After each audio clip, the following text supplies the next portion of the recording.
Minutes up to 9 a.m. here in Liberia. Good morning, pleasant good morning to you, wherever it is you're listening to us from. I know some of you are listening to us already, waiting to vote, forming part of the various queues from your various voting precincts across the country. Today is the 14th of November 2023, and today is Runoff Day in the country. On today, as has already begun, Liberians have started going to the polls. Polls have officially opened across the country for the runoff election. On today, Liberians will be deciding who becomes the next president of this great republic of ours. From Maryland County, Liberians have started voting. Up to Lofa County, Liberians have begun voting as well. We've got videos to share with you. We've got pictures. We do have our correspondents and reporters scattered all across the country.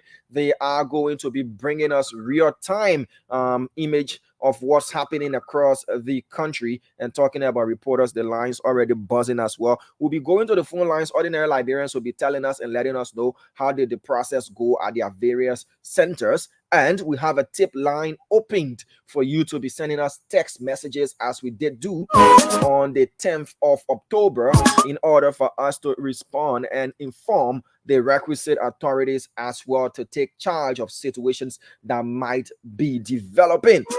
My name is Diamond Slanger. This is how I love to welcome you to Runoff 2023 here on the Spoon Network. Remember to be peaceful, to be orderly, to be vigilant, and above all, be resilient in casting your ballot. So let's just watch short clips. This one is from Bong County. The two clips I'm about to show this morning, they're from Bong County. Voting precincts already recording massive turnouts from Liberians. Let's watch this video.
To show you is from the Dolo, that's the Dolokelem Bove High School, also in district number 3, Bong County, in Liberia.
All right, so that is from Bong County there. Bong County, 2 voting precincts we did show you this morning. We'll be going across the country. As I said, we have our county correspondents all across Liberia. Montserrado County, we have Montserrado County covered with a team of 35. For the counties, we have at least 32 persons covering the rest of the counties for us.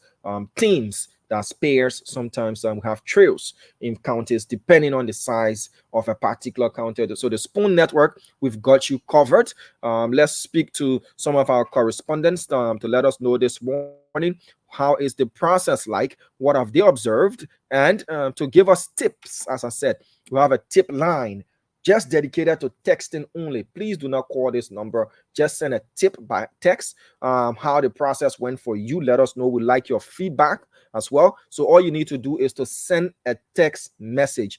Please do not call this number. It's just for tip purposes only. It's for feedback purposes only.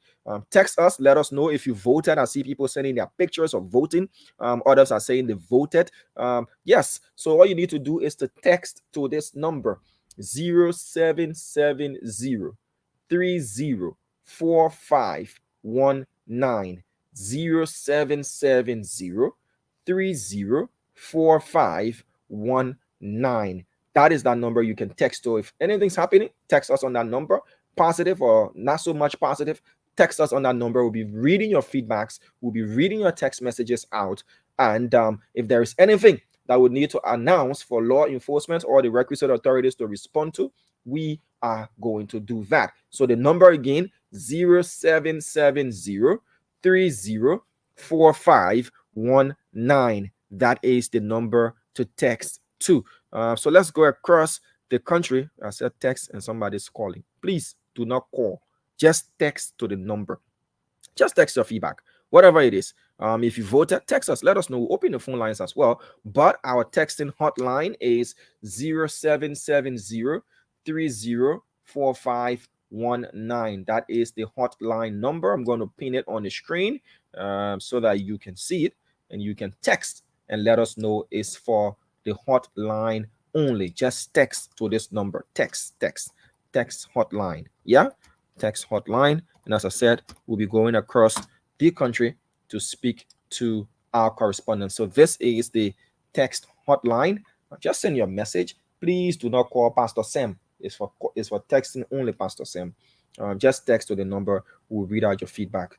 So let's begin with Nimba County. We want to go to Nimba quickly to know what's happening, what's unfolding. We'll be bringing on our correspondents via the live stream as well. But for now, let's go there via the phone and know what's happening in parts of Nimba. We have 5 persons covering Nimba for us. The entire Nimba, we have 5 persons there. We also have an entire crew there in Bapolu, Bomi, Bong, the rest of the counties, the Spoon Network, as we usually do, as we always do. We've got you covered. Let's talk to Christopher Farm quickly to bring us up to speed with what's happening in parts of Nimba County. He's covering for us. Good morning, Christopher. How are you doing this morning? I'm okay, Damon. I'm going to say good morning to everyone in Liberia. All right. So tell us, how has the 14th of November begun in the part of Nimba County you are? Which part of Nimba County are you first? Well, I'm in central Nimba to be service secretary around the civil compound this morning. Okay. And how did the day begin? Well, the day has begun successfully because of the turnout this morning. People are actually turning out. Some are in a very long queue this morning to see whether they can exercise their voting right. So what I've been seeing from Mempa, the Secretary Public School, the Central High, and the Redeem Hope of Life is that people are actually turning out. But the line is not that long like we witnessed in October 10th. But they are in a very good number. And they just break, and we are hoping that the number will actually increase. From those places you visited there in District Number 7, Nimba County, when did the polls open? On time, 8 o'clock, as stated by NEC, or there were hitches and other places might have not begun voting on the 8 o'clock dot period. Yes, so at main part, they have a little bit of challenge this morning, and some was saying that they were trying to put things to order. But some are saying or trying to put the staff at the PO and all of people they said that material arrived a little bit late because of the one vehicle issue. So they just started in Mempa not too long. And for the Secretary Civil Compound, they started at 8, and everything was on time. The Johnny Focus also started at 8, and everything was on time. Okay, let's talk about early birds. As we did witness on the 10th of October, people were already in the queue as early as 6 o'clock, 5 o'clock a.m. Talk about early birds this morning. Yeah, so normally the diamond people, some people feel that they will experience what they experienced on October 10. What I mean by that, on October 10, the line was so long. At 5:45, people started to pull in to the various places. But this morning, some people came at 5, and but when they came at 5, only 3 or 4 racks they saw at the civil compound this morning because they were slept at work. And so they were started my report this morning. And so the 3 rack in line, they normally put the rack in line just to cover space. And so some people want to be the first to vote and go back to work. And some also want to be the first to vote to also see other friends say, oh yes, I was the first to vote this morning at so and so polling precinct. And so it started, people begin to put their rack, but not too much like what happened on October 10, like I said. And so the rack was not long, but on October 10, you could see the very long line from the Padawan Hall all the way on the main road. All right. This morning, so let's talk about how smooth the process is. When you want to give us the time span, how long does it take one person to vote? Now we only have 2 candidates in this runoff. Tell us how long does it take someone to vote? As for entering the polling place, casting your ballot, and coming out as well, Chris, quickly, please. The voting process itself is smooth, but the processing, identifying your name on the final voter roll paper, and you know that this come around, those observers are kind of less caretaker on who to vote. So they're going to make sure that this person that have the ID card, for example, Christopher Fan have the ID card. Christopher Fan should be identified on the paper before going to the place to go and vote. So these are the things that actually bringing the student about the process of voting, issuing the ballot paper and everything is kind of a smooth this morning. So you're saying that from the places you visited so far, the poll watchers from the various political parties are involved. They're vigilantly looking and verifying the images that people claim to be theirs once they bring their voter ID cards. Is that what you're saying, to make sure that people don't bring the wrong card? Sure.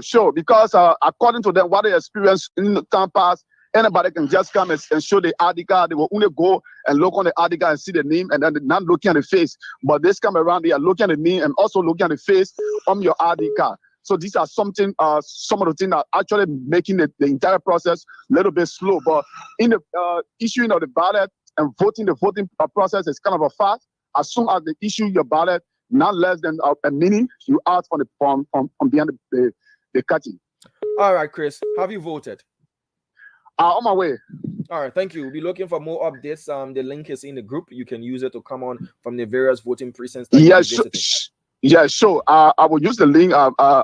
Not maybe an hour off for now. We use the link to come because the gadget I was using, we were out of electricity. So it's kind of off. So I'm trying to reach out this morning. Okay, thank you. Thank you. Christopher found there reporting from Saclopia City there in central Nimba County.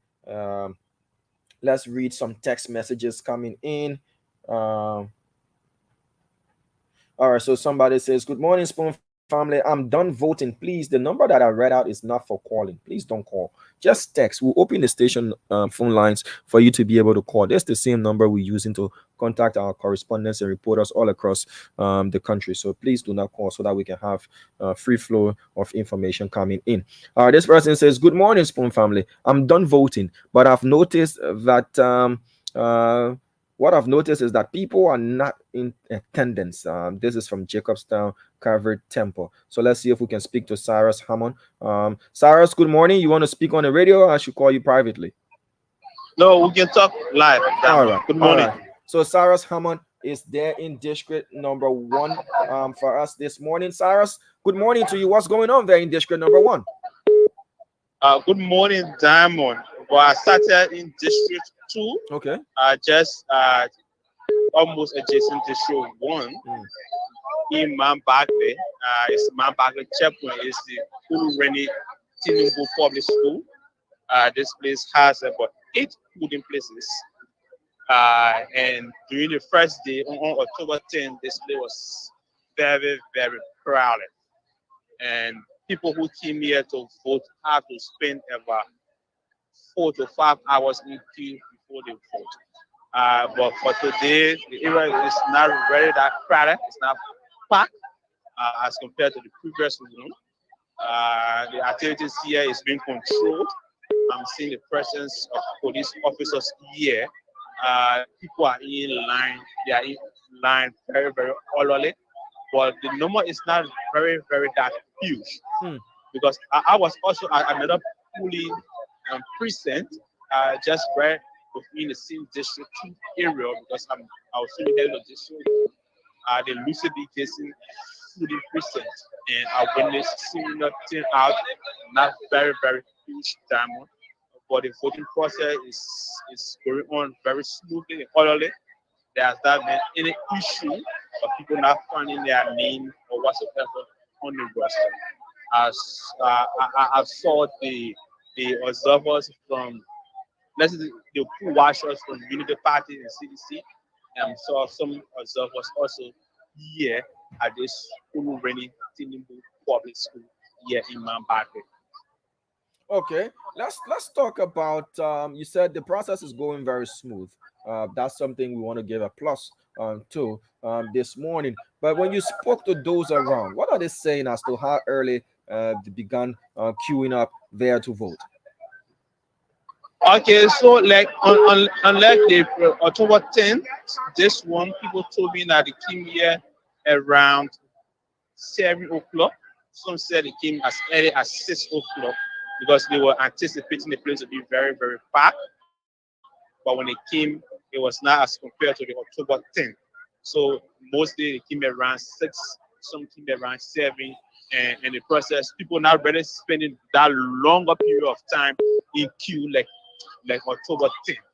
Okay, yes. And so I talked with 2 other females who just completed their process, and they said they didn't spend long time in queue. Yeah. Observing it. Go ahead, Cyrus. Yeah, I'm here personally. I'm observing it. People are not really spending longer time in queue here. Okay, so the presence of some media colleagues are also here trying to observe the process as well. See elderly folks here, but I've not been able to see these people with disabilities. I've not been able to see them yet, but I'm seeing elderly people here. I'm seeing the younger folks here. I'm seeing older people here as well. The thing that is encouraging, was not compared to October 10th. All right, Cyrus. Thank you. So yeah, any other thing? Yeah. I'm making my way to other polling precincts in District 1, and then when I reach there, then I'll call you maybe in June the last. Okay. All right, thank you. Cyrus Hammond there is crisscrossing between districts 1 and 2 for the Spoon Network. Let's go quickly now to Bong County, where Kongwe Bokokoli and the rest of the guys are for us.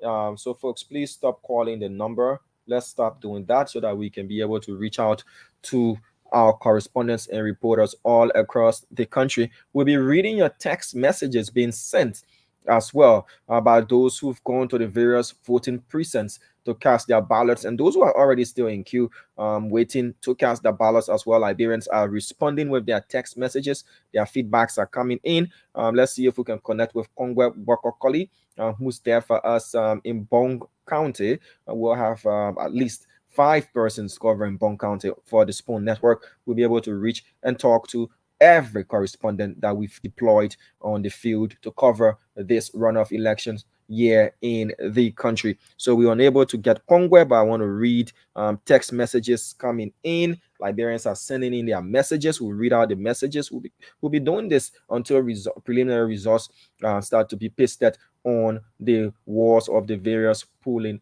places across the country. So this person says, good morning, good morning. Good morning to all Liberians and member of the Spoon family. As today is the last day to have one of our good and appealing to Liberians to go out there and vote.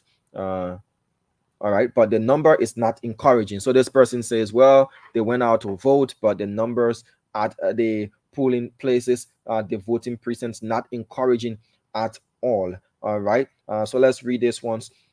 This person says, good morning. The lines are moving faster because we are only dealing with one ballot. People are responding gradually from District 10 Sophie Road. So this person said, yes, the queues are moving very fast because there's only one ballot paper being issued and people are voting fast as well. All right. This person says, good morning. I'm Joseph N. Jackson and I voted at the Joanna Anto Memorial School in Logantown, District number 15, Montserrado County. My personal experience, I voted at polling place number 1 during the first round. I got there this morning and I was told that my name is not in the book and referred to polling place number 2. At polling place number 2, my name wasn't found and I was sent back to polling place number 1. So I came outside and got one of the NEC staffers to accompany me at polling place number 1 in order to help find my name in the voters roster.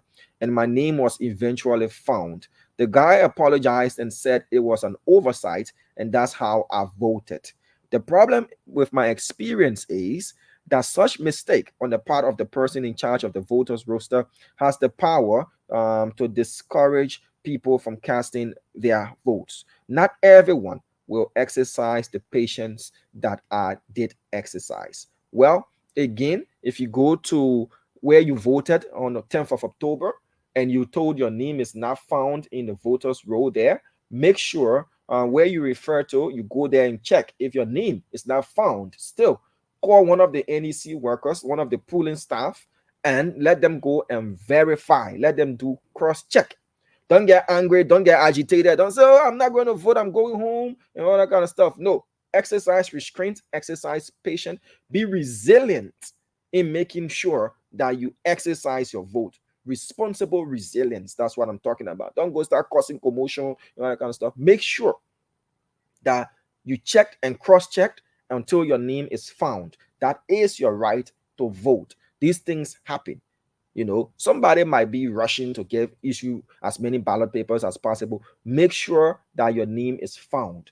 If your name cannot be found, call whoever is in charge of that particular voting precinct. Let them come and rectify and make sure they settle your issue. All right, as for this person experienced.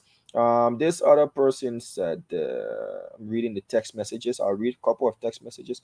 All right. This person said, I've cast my vote. The exercise is very fast.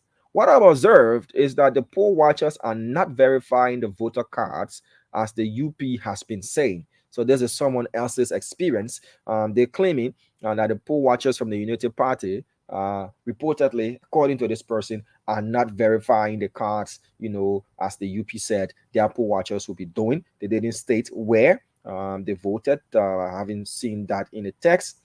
All right. All right. So another person again sent a text and said, Dear Spoon, our observers are not looking in the voters' roll to verify the voters' identification card. They're just sitting looking. We are making the same mistake we made before. I voted at the Juana Anto Memorial School in District 15, Logantown. All right, please let them do something about this. Another text. Good morning, Diamond. I have already voted at precinct code 30380. Up to the time I was there, it was calm and peaceful. Stanley Gordo writes. So thank you there, Stanley Gordo, for the feedback. This person just wrote, "Hello, Spoon. I have voted. Thank you for voting." All right, this person says, "I'm done with my voting. I did my voting at 8:15 a.m. and the process is relatively peaceful so far." This person writes from district number 15 and said they voted at the St. Edward Catholic School. Their name is Pope Z. Says it took me like 50 seconds to 1 minute to cast my ballot. Talk about a determined mind. Already knew what he was going to do. All right. This person said, "Good morning, Spoon. This is JK Jala. I just voted in district number 3 in Pinsville City." All right. So more text messages, but we'll stop at this one and crisscross the country to speak to more of our reporters and correspondents. We will then go to the local lines for people to call in and give us their experiences as well. This person says, "My name is Ruben Weah. I voted at Stronger Hope School. The polls started at 8 a.m. The staff communicated very well. The atmosphere is relatively calm and the turnout is very huge."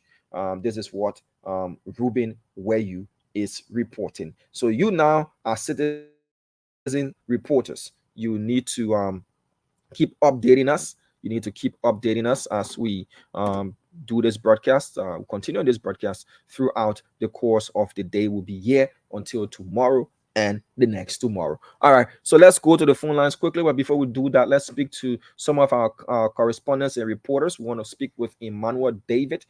He's covering one of the districts for us. Emmanuel David is going to speak with us and let us know what is he experiencing, what is he witnessing as he covers that district on behalf of the Spoon Network. All right, so all you need to do is to keep texting your feedbacks to this number 0770304519. We're live on Punch FM. Victor Wem is going to join us. We'll do a joint presentation. So let's go to the phone lines now for Liberians to let us know what's happening, if they voted or not, and what are their experiences from the various voting precincts they've visited. So let's talk to Emmanuel David quickly. Emmanuel, good morning. Yes, good morning, Thomas Langers. How you doing this morning? I'm pretty well, sir. Where exactly are you now? Well, I'm in District number 2, Montserrado County, precisely at the Calvary Temple AG Mission High School, the Japan Freeway, Jacobstown. How is the process going on there? Well, so far, the process is going smoothly, but the issue of the turnout of voter is the issue here now at the Calvary Temple AG. There is a very slow pace of voter turnout as compared to October 10.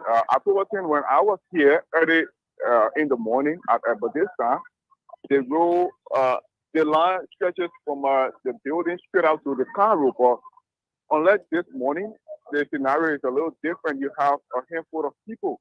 That is not too encouraging as it relates to the turnout. Talking about the turnout in relation to the free flow of people, how fast is the process when you observe? How long does it take a person as of when they enter the polling place to cast their ballot and come out? From my observation, the process is fast. A person can take probably a minute to do their casting of the ballot. Probably a minute or a little lesser than that, but it cannot exceed a minute. What about the presence of law enforcement and how proactive are they at these various places that you visited, Emmanuel David?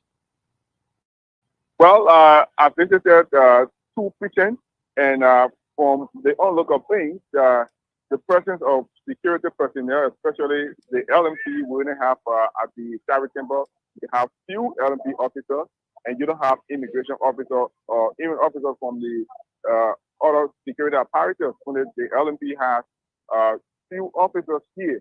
But to the other areas, you have just few officers as well. It's now a huge presence of security from what I've observed. And how about the electors? How are they behaving as well? Orderly, or there's commotion? What's going on? Give us a few of where you are, especially when it comes to how the electors, those going to cast their ballots, are behaving, Emmanuel.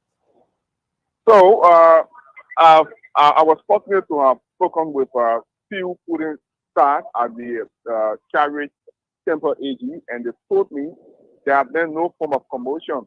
The voter has come, they have come with a sense of stability to actually exercise their political fantasy. So there have been no form of violence reported so far.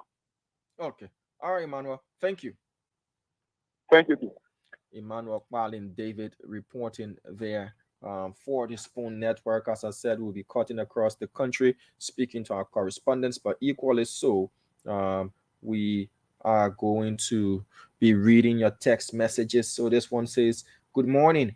NEC had to fire one of their staff from working with the ballot paper with our state security right at Banjar United Community. This is from Mohammed V. Tule. Says to fire one of their staff from working with the ballot paper with our state security. So that again is unverified, but it's been reported by one Mohammed VCC. Let's read this one. It says, good morning, Diamond. My name is Melvin Gawo. I voted at the RC law scene. Everything is going on smooth. Okay, thank you. This person says, people should not be discouraged. Low numbers because no one wants to stand in long lines in heat like the last time, but will come later based on hearing the place is free. I just heard my polling place is free and I'm going there to vote. Okay, so this person says, yeah, there might be low turnout as well because people know that there are only two candidates and they are not going to be in any rush once they hear that the places are free. They've got from now up to 6 p.m. to go and vote, to be in the queue, but we do encourage people to go out as early as possible. There are only two candidates in the race. You're only going to be given one ballot paper and you go and cast your vote. Make sure that the ballot paper is stamped. Make sure when they issue you the ballot paper, it is stamped, visibly stamped. You know, all you need to do is either to make a knack sign for your candidate of your choice within the box, or make an X for the candidate of your choice within the box, or make a straight line for the candidate of your choice within the box, or you use your big finger, you put it in the ink pad, you press it there, you make sure you press it in the box. Now for it to come outside, you press it inside, you leave good mark, and then you fold it nicely and drop it in the ballot box. Like, all you need to do is just simple. You walk in, you are issued your ballot paper. You make sure that that paper is stamp it, my people. Let the person that giving it to you take the stamp part and stamp it. Bam! You see the NEC stamp on it. You say, okay, thank you. Then you walk to the screen. The thing are looking at the bus where you can stand behind. You stand behind it. You say, okay, I come in vote. When you stand behind it, your mind already made up. You know your candidate that you want to vote for. If you're using the pen, you take the pen, you just call your correction mark inside. Weah, Pia. Let it be in the box. Don't write long correction mark for it to come outside the box. No, just drop it right in the box. Visible enough. If that S, you put your X there. Visible. Let it be clear for you to see big enough. If that your thumbprint, you say, oh, the ink pad there, you press your big finger inside the ink. Now to black it all over now for you to can't waste all on the ballot paper, then you spoil the ballot paper. Then you press it inside. Right in the box. You finish knocking your thing right down there. Don't say, oh, I value all that man.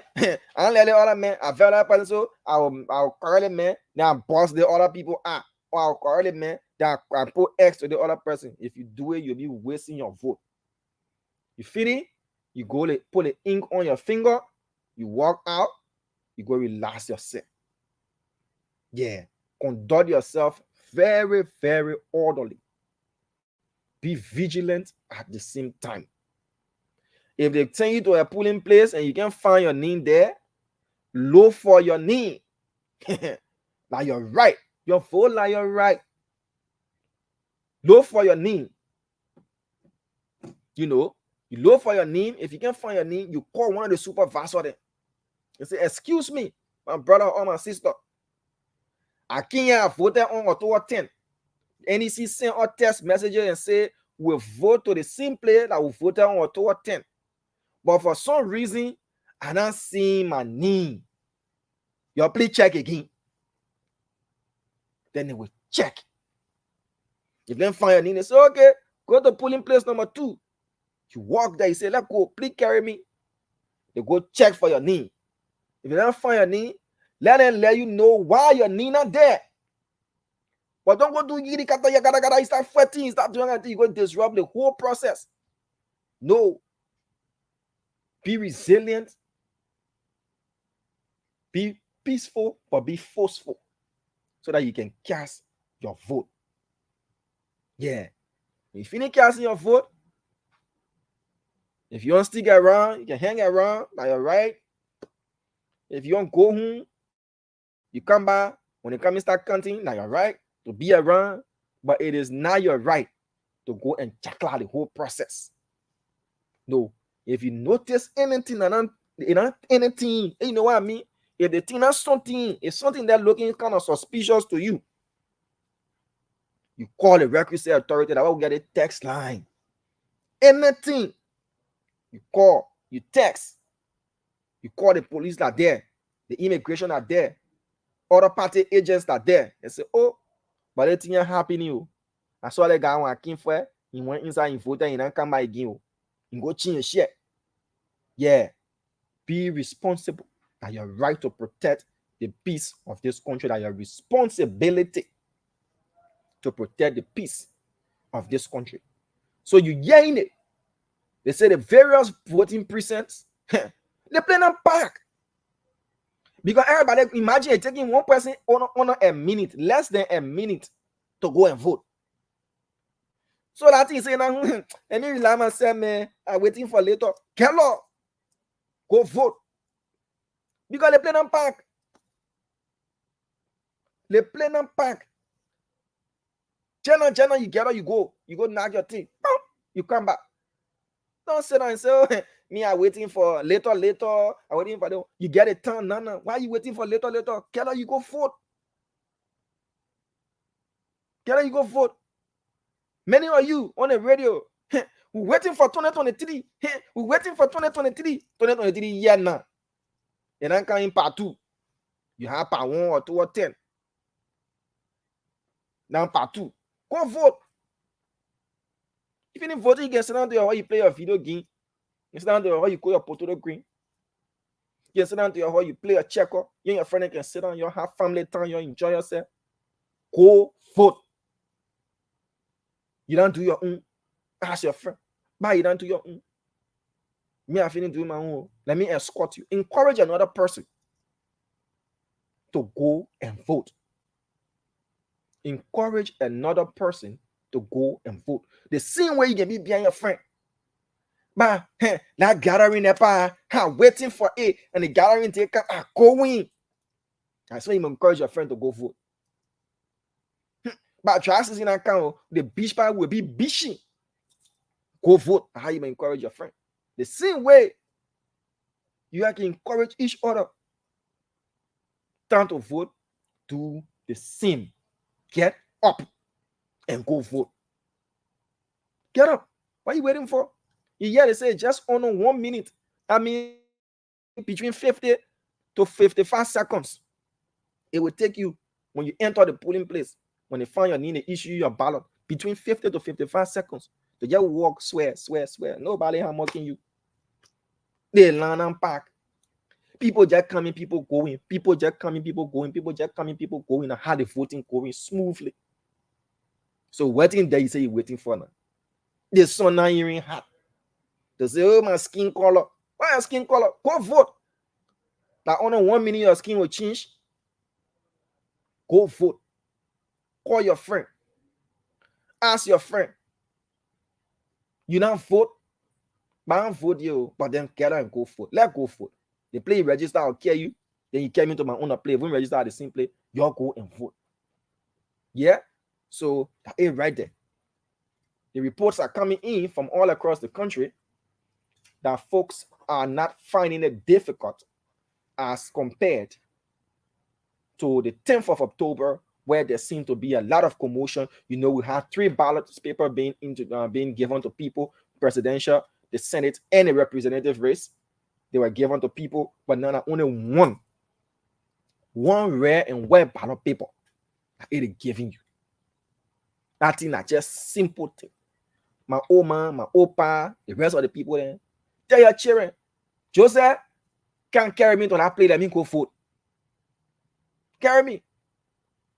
Can't carry me to that place. Let me go vote. Mose, Klubo can't carry me. Let me go vote. If the old man, the old papa, like this morning, I saw old people, older folks making their way to go vote, then why about you, young, energetic men and women? What are you waiting for? Let's see where we can go to entertainment center and go keep seat.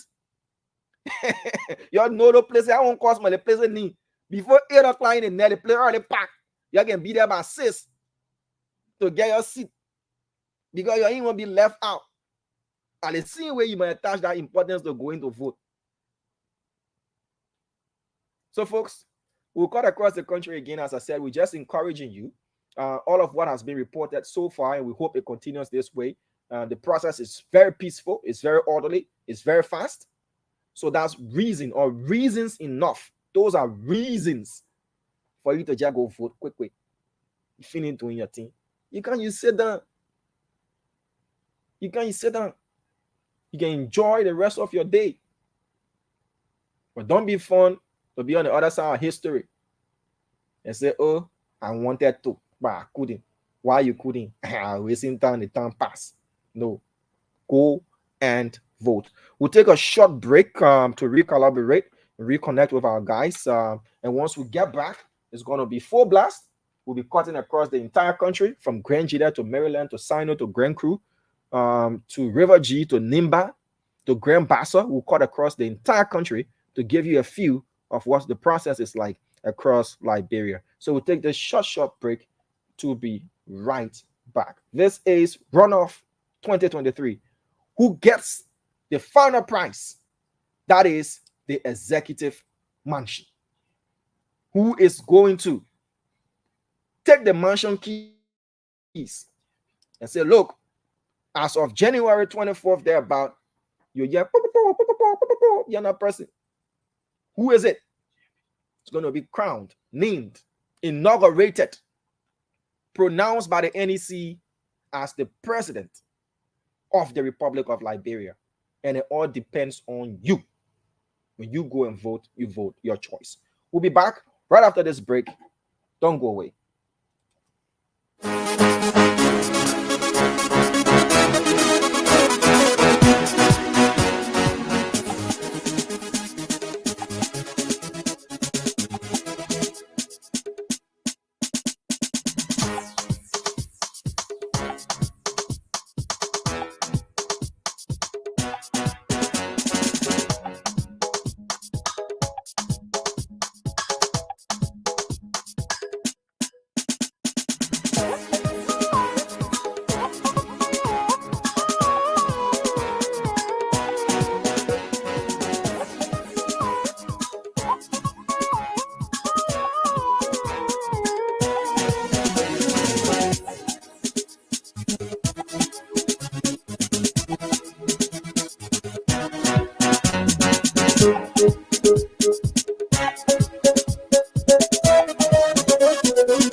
Okay, folks, welcome back. Sorry for that delay break. That is because we needed to do all of our technical adjustments, make sure we have our contact correspondence on a standby. We're using technology. Sometimes it fails and all of that, putting our secondary source, everything into play. And now we up and ready. Let's go to Lofa County quickly. It's 1 hour 30 minutes since polls officially opened across the country. I do see images coming from district number 4. So we want to keep Jeremiah Double on the line for a bit, and let's talk to Shannon Goe, who's somewhere there in district number 4, Montserrado County. Good morning to you, Shannon. How are you? Good morning to you, Jama, and good morning to our audience. You are very low, Shannon. You want to be a bit audible for us? Yeah, so I think I'm going to call you on your number. That would be much better. Okay, so let's do that. We'll get the image rolling. We'll take the audio via the phone. Let's take Jeremiah quickly. Jeremiah is on the line from Lofa. Jeremiah Double. Good morning, Jeremiah. How are you? Good morning, Jama. Good morning to you. Good morning, Liberia. And good morning to many listeners this morning. How is Lofa County? Lofa is okay, Chief. Lofa is okay this morning. Precisely where we are in Bong City. And how is the turnout so far in the process since it started? And when did the process begin in most of the places that you visited, sir? Okay, it's always going to be the case this morning when it comes to the runoff activities in Lofa County, precisely where we are. We have been able to make some observation, and this process started 8 this morning. It was effective, and the first place ever we visited was the Bong Central Market, which is one of the top or the most talked about area when it comes to voting in Lofa. So we were able to visit our place this morning, and the turnout for that particular area was very encouraging this morning.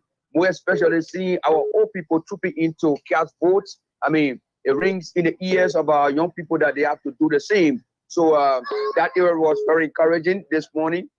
Comparing a bit to the just ended election in last month, for that particular area, we can say at least the turnout in our place was encouraging. But taking a tour into the Bong County Hall, where we also have another 3 polling places in that particular area. The turnout in our place cannot be compared to the turnout in the central market, but we still hope to see that come on later on. Maybe people still say that it is runoff process. We still have to do some of our activities before we can go there, but that area is not compared to the central market. And also taking a tour at the Bong Multilateral High School. I mean, that area also cannot be compared to the central market. And getting to Bong Free Pentecostal Mission School as well is lower than the market. And getting to Kisikwata Junction, the St. Barnabas School as well, they are down compared to the Bong Central Market. But and so these are some of the observations that we have been able to make this morning, and we're still making a heavy tour to make sure that all of these places be seen as part of our election, our runoff activities in Liberia today. So tell us about the pace of the process. How fast is it people get to vote? Taking into consideration it's just one ballot paper being issued to an individual. As of the point you enter the polling place, and when do you exit? How many minutes does it take a person to cast a ballot from those places that you've been visited? Jamon, I will tell you, this is not, when people who already going in there with a mind made up that I'm going to vote for the person, they will not go more than 30 seconds, or even 45 seconds. The process is very faster because the first one, remember, we were dealing with 3 different ballot papers, but this one is just one, and that one paper comprises of only 2 candidates. So people going there to make sure that, people who have made a decision before entering, they will not made it. They will not spend 30 seconds or even 45 seconds. So the process is faster. Like I visited Multilateral High School, I saw the people trooping in and coming out very quick, faster. So the process is ongoing gradually, and we can see that people in the community they are doing a self-initiated activities by going to people telling them, I have done my own voting, so you go and do yours. So we can see people around the streets encouraging people to go and vote as well. Okay, so there is still encouragement ongoing for people to go and vote, but it's not campaigning to tell them which candidate to vote for, but rather to go out there and vote. Yeah, yes. The question is, because we have only one ballot paper being issued and it's only two candidates in the race, does that account for why these voting precincts are not crowded as compared to when you had 3 ballot papers being issued and people have to take at least a minute to 3 minutes in casting their votes? Does this account for why the polling, those voting precincts are not crowded as we did see on the 10th of October? Oh well, that is one point, and it's what people. That is the general perspective of our electors in Liberia, more especially where we find ourselves in Lofa County, where we are reporting from. That the first one, it was a huge obligation that people had to attend to. That is voting for 3 different persons at the same time. So the momentum they had for that at the time will not be compared to this one, because they are saying that, I mean, this is just one person, I mean, 2 persons on the ballot paper, a very short paper. So I still have to do some activities. Probably we are looking at it from this point, and later on I'll have to go back. I mean, I will have to visit the place and cast my vote. But on the overall, citizens are like what I told you. Citizens are encouraging their colleagues or their friends and family members to go and do theirs. But the voting, we hope to see that people do a massive turnout. Even though we know that this will not be comparing to the first one, but at least considering the average, at least if we can have 85 to 90% of voters today, I mean, it will be encouraging. Thank you. Okay, Jerome, that's Jeremiah. We'll reconnect with you in Lofa. The link is in the group. You can use the link to come on so that we get video for our people to see what's happening there in Lofa. Thank you. Trust me, I'm going back to the central market. I have to enter the studio. Okay. Jeremiah Dobber is one of our reporters based in Lofa County. Let's go to Montserrado County now and take Shannon Weah on the line. Shannon, where exactly are you currently? I do get seeing images from you. Where are you, sir? Yeah, so Damo, again, I'd like to say good morning to you and good morning to our audience. Present at District number 4, one of the largest precincts that consists of 4 polling places, now 4 but 6 polling places here. One of the largest. Okay. And what's the name of that voting precinct? It's the Stronger Hope Central Academy School, located Tupod Road, Zubatan. The turnout here isn't much impressive, but I think people are still relaxed, anticipating the evening hours. Yeah, but the issue that has to do with trucking, I think, is one of the key factors towards the full turnout here. Yeah, because as you may be aware, the representative candidates are out of the race. So you have just the 2 key persons that make it to the runoff. When you say the turnout is not impressive, and I'm looking at a large number in the queue there, people have queued up. As compared to the 10th of October, what can you say in terms of percentage missing? When you were there on the 10th of October, what were you looking at when you had the same voting precinct on the 10th of October? The 10th of October, I was unable to just penetrate to visit some of the polling places here freely. But now I can move, and the price now as compared to the 10th of October, it's very poor here, honestly. Is it partly due to the fact that people are not spending longer time to vote? The process is very fast. That is why you have the queues not being as long as you saw them on the 10th of October, where the early hours we had a lot of promotion staff didn't know what to do to control the queue. But now you just have 2 persons on the ballot, 1 ballot, and people go in under less than a minute to vote. Do you expect to see very long queues based on the fact that people are not even spending a minute to cast their ballots? Yeah, so I think it's based on 2 factors. Like I said, the issue that has to do with trucking, the representative candidates, and also people are relaxed And the process is actually smooth, honestly, because since I've been here this morning, I visited 3 precincts within this district, and I observed you enter in the room, you don't even make 1-2 minutes, you out, because there are 2 candidates on a paper. So you go, you get select yours, and then you back up, and then the other person go in. So the process is very smooth.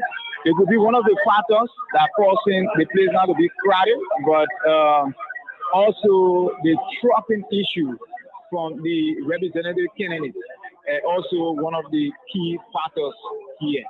Okay, Shana. We connect with you as you crisscross around the district. But those people you spoke with, what time did they say they got in queue to make sure they voted on today? Well, let's see if I can talk to somebody because I've been interacting with them. My brother, welcome to Spoon TV. Welcome to Spoon TV. Yeah. Your name? Richard. Yeah. So, how long you been here? I've been living in the community for the past. The time you feel. Oh, I came here something after 9. Yeah. Okay. So the process is okay, right? Yeah, the process is smooth. I see you now spending more you guys are just. Yeah, I've been here. I just entered the job for me in Tehran, so I believe the process is smooth. So, Dama, the voice of one of the electors, as you can see, people are making their way.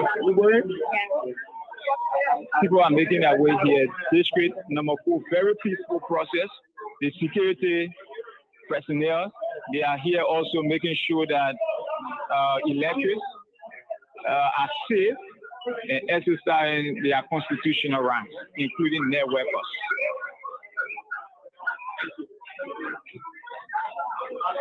Okay, Shana. Thank you so much. We'll reconnect with you. Let's go to Samuel Carr now, who's also live for us. Let's bring him on. So as we do, look all across the country and we speak to our correspondent. Samuel, good morning. The wrong finger. They mark this and they mark the other finger. They didn't mark this finger. So it calls for concern. Show your finger, Mama. 2 fingers here is being marked. So what would be your message to those that are staying home and those that are already in the line about to cast their ballot? What would be your message to Liberians and those who are watching? My first and foremost concern, because even at this center, there was some irregularities where the people noticed that the ballot papers were not sent. So first and foremost, I would say to the Liberian people, you are not coming here for your ballot paper or for your vote to be invalid. You are coming here so that your vote can be counted. That's why you left your home. Your voices must be heard. So when you come, first of all, make sure that your ballot papers are stamped before you take it in to the voting booth to vote. And number 2, your finger, because we've heard a whole lot of different. Oh, this is my finger. This is the one that you have been marked. All right. And this is the one that is marked now. This one was used. This one was used in the previous election on October 10th, and it was used again today. So this one now should be used for today, right? It was supposed to be used for today, but I have this left finger. So if I had the opportunity, I could go anywhere and cast another ballot. So what is next motive? What is the police staff motive of not marking the correct paper when we in fact we know that not treating them? So where did the training go? Where did the training go? We are concerned. All right. So thank you for speaking with the media. Once again, this is Liberia. Thank you very much. My name is Yane Police Chat. All right. So folks, wherever you may be watching us from, so excuse me. Welcome to the media. Still here at the Montserrado Bible School, District number 10 at this weekend. You're looking to one of the just saying that the fingers that were to be marked, wasn't marked. So that was that How is Nimba County this morning? Yeah, Nimba is okay. Specifically, I'm in Saclay, it's Nimba County. What's going on exactly in relation to the ongoing runoff election in the country? and they also observe that there is polling places here.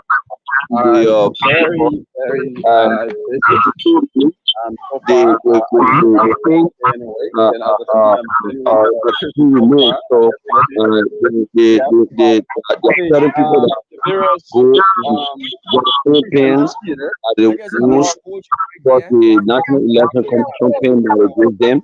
Whenever you use it, within 2 minutes, the ink can be removed. Residents that contact the district in Boakai, you like there, you have to be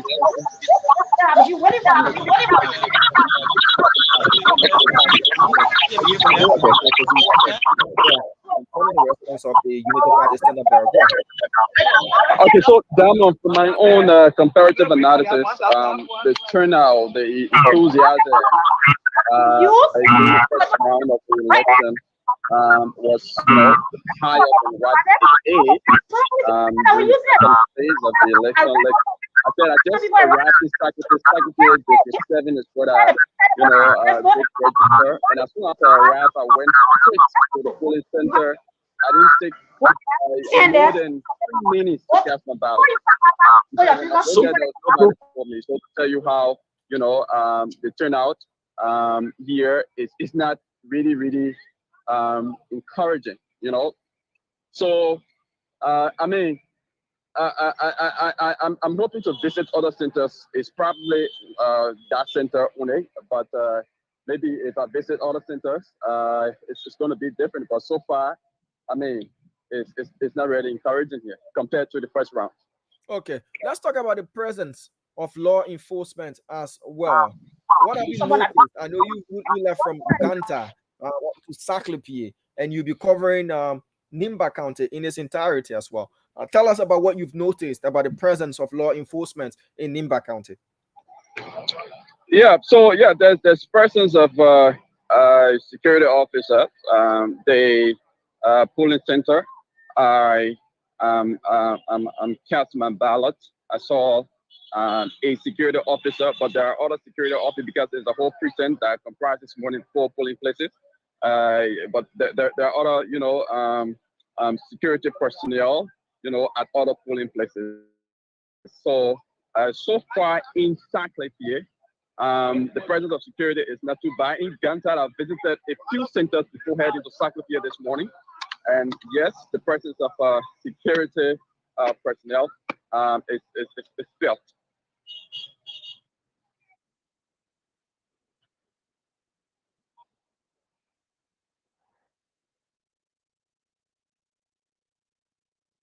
Yes, this is reporting from Saclay City, Nimba County. Let's bring on the audio from this feed. So Samuel Carr, kindly unmute your microphone so we can know and hear what's happening at where you at. We did listen to 2 women talking about their finger that was inked by the NEC staff. That wasn't the finger that was supposed to have been inked, and they were raising an issue concerning that. So Samuel Carr, kindly unmute your microphone. We'll also be reading out your text messages being sent to us. We'll open the phone lines. You tell us how the process is going at where you at. If you voted, if you haven't voted yet, the process is very smooth. As you listen to, the turnout is not the queues are not very long, and due to so many reasons. But one of those reasons is the fact that there are only one ballot paper you're receiving, and people are now going to spend at least 3 to 5 or 6 minutes trying to rectify their names, make sure their names are there, go and be issued their ballot paper, they go and vote and all of that. Look, go and vote. The process is very fast. The process is very fast. You vote under a minute. Amen. It's a situation that chicken process. Yeah, the high looking. in under a minute. No, people fighting here, people fighting there. Oh, I can't, LA, and I get nothing. I can't find my knee. It's just easy. So if it, look, listen to my people. They want to put it in a simple colloquy, clear for all how to understand. Hey, spare. On the 10th of October, the time the process went racket, shake, racket. You stood in a queue for hours and said, look, I will vote. Come on, me. The line can twist, the line can turn, the line can do whatever. I will vote. Imagine you are spending hours. Some people spend 5 to 7 hours just to vote. You are there. No. They say the process very fast. You hearing it from the reporters from all across the country. Only one ballot paper they're giving you. You just go there, you mark your B, you pull it in the ballot box, they ink your finger, you can't answer. Now they want you playing Yankan way. Now they want you playing Yankan way when you stood in a line for hours and you were resolved. You still carrying that same resilience. You still carrying that same attitude that you won't go vote. You still carrying that conviction, that feeling. So like when you saying that when you put your phone on stool, you playing Zuma on your phone. If Zuma stay in start, you playing Ludo. Go out and go vote. Go vote. You don't go in still on there at all. At all. You say now that she left on the hot chair now. When she voted, she not come back. She's sitting down. Then he's sitting down. He said, you finished? He said, yeah, I finished. Then, go vote. If elderly folks, if people living with disability can go out there and be resilient and be resolved that they go and vote, then why about you that can dance more than any other person? They say football time, nobody want you to call you football Gina. Then you sitting now, you playing on your phone, you on Facebook, you chatting. Your friend, you even seeing your friend sending you that finger that they finish voting. They say now that you finish with your own. Go out there and go vote. What didn't stop you on the 10th of October that you stood in a queue for hours? What didn't I stop you now that you're going to stay in the queue for just 15, 20 minutes? Go out and vote. Go out and vote. It's better to do it early than to leave it for late. Then you start rushing going. Then after you rush it, let me put my lapa, let me turn my lapa, quick, bring my lapa, let me go. No, you can take your time, you tie your lapa, good. Just walk, swear. You go there, you cast your ballot, finish with it, can you relax? Go out and vote. Let this trend, me too, I finish voting, me too, and I vote. So when your friend is saying me too, they finish voting and they're showing their inked finger. We don't necessarily want to see your ballot paper that you marked. No. Just go out there and vote and you post it. Me too, your finger. That's all that you voted. Be encouraged to go out and vote. You hear the thing. You can't even make 1 minute. Then I hear you to say that's not a hell of a thing. Go out and vote. That is what we're encouraging you to do. Go out and vote. We'll be talking to our reporters and our correspondents all across the country. And for what has been reported so far, the process is smooth. People are not staying hours. The queues are being properly controlled. Citizens are resolved, calmed, well collected, and they are voting. So, folks, that's that. As I said, we'll be calling across the country. We'll be reading your text messages and all of that. But we want to take a short break. And when we get back, we'll read through the text threads being sent by you guys. And we'll open the phone lines. We'll connect with our correspondents. We'll start from northern Liberia. We'll come down to central Liberia. We'll then go to western Liberia. We'll go to southern Liberia. We'll then go to the southeastern part of the country. So we have the entire country covered. In fact, we've done that in regions. So we'll start from the northern region. We'll come to the central region. we'll come out to the western region, we'll come out to the southern region, and then we'll go to the southeastern part of the country as well. So, folks, there you have it. Go and vote. Don't let nobody leave you behind. Remember last year where the guy went to the window, and say, "Oh, I got my yeah, you get your I get my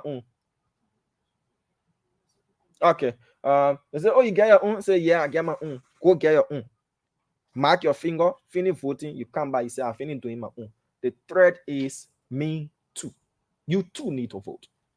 You too need to form part of this process. So we'll take a short musical break. Once we get back, we'll read your text messages, and we'll cut across the country. We'll start from the northern part of Liberia, then make our way to central Liberia. We'll move to western Liberia, and then to southern Liberia, and then to the southeastern part of the country. We'll be back right after this short musical break.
Okay, folks, welcome back. 2 minutes after 10 a.m. here in Liberia.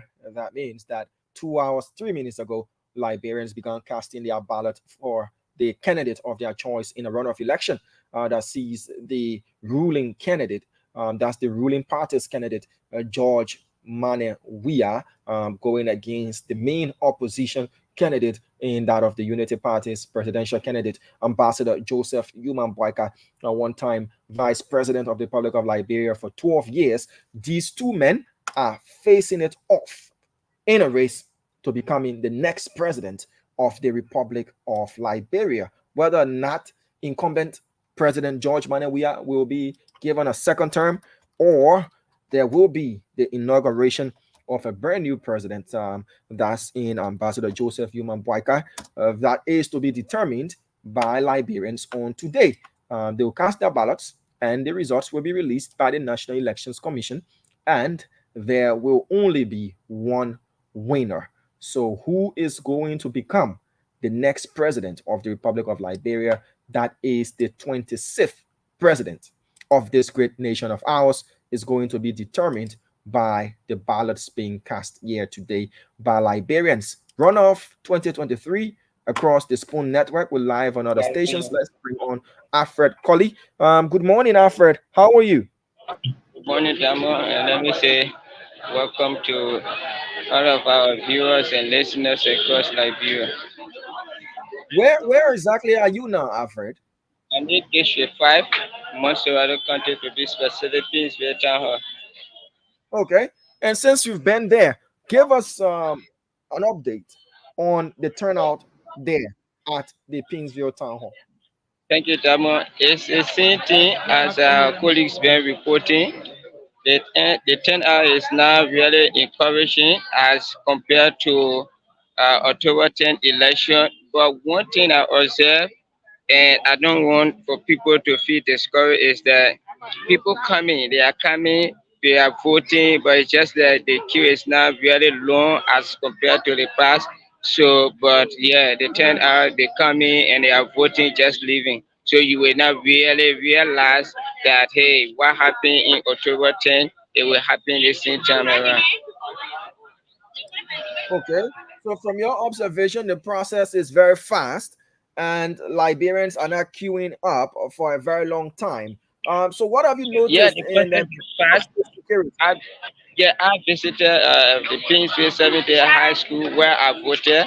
The process was really fast, and the only problem that I encountered was the person who identifying the names is that's the only process that I observed that is bit slow, but the rest of it just is okay because remember now people that came October 10 and voted, they know exactly where to go to vote, so the process is okay.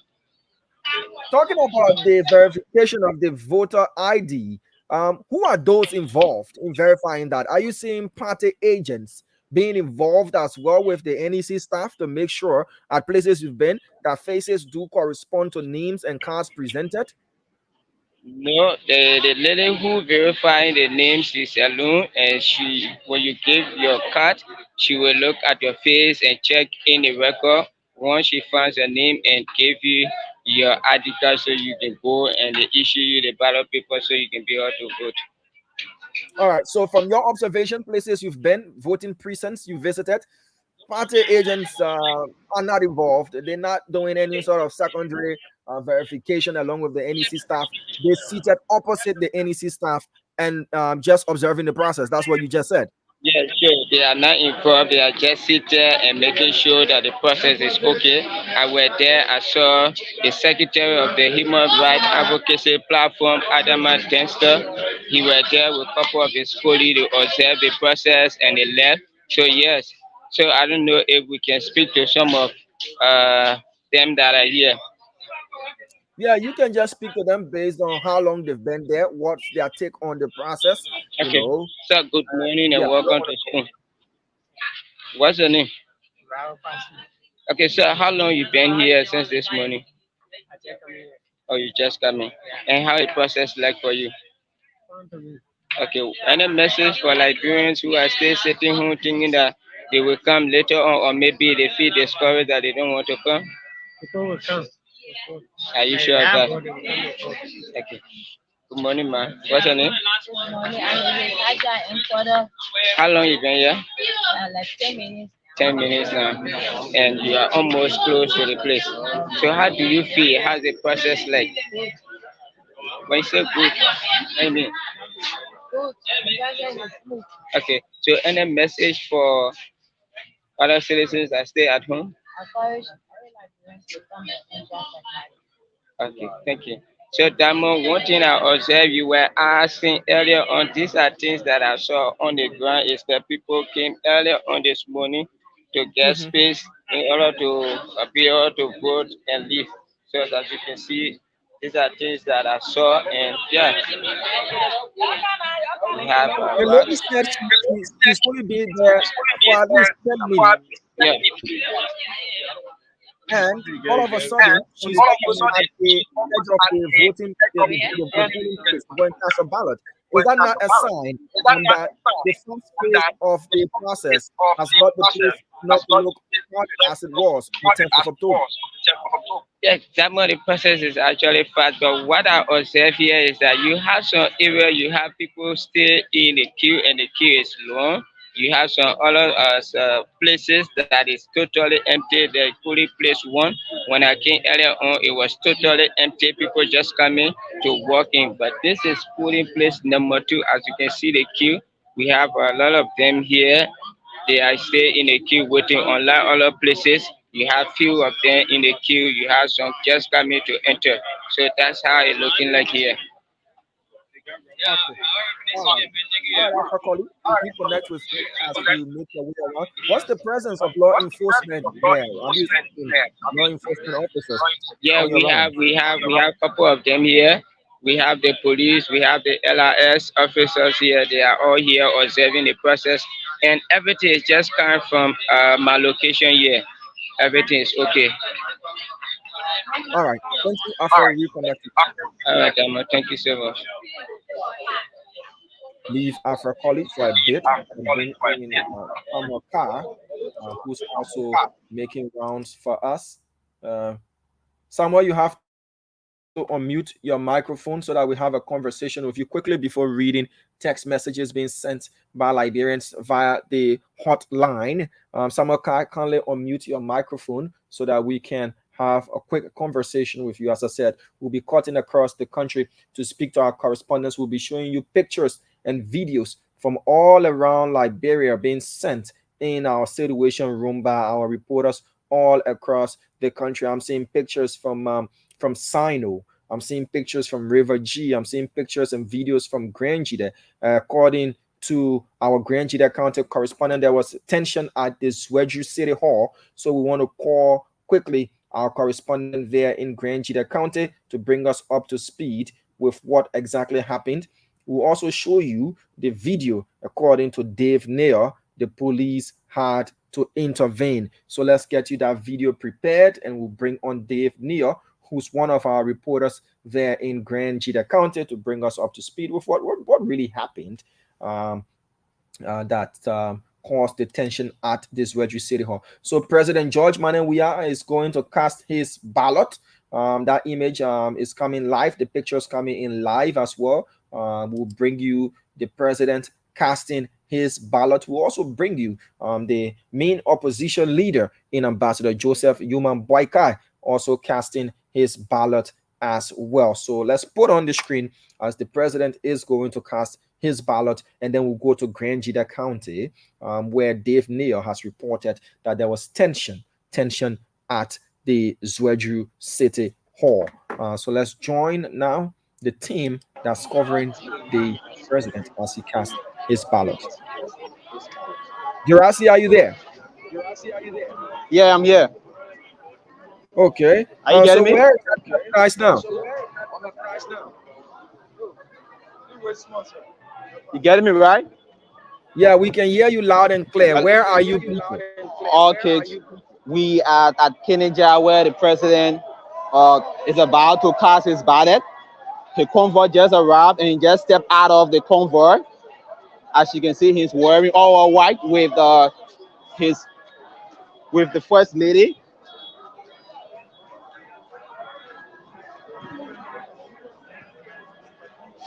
Sorry.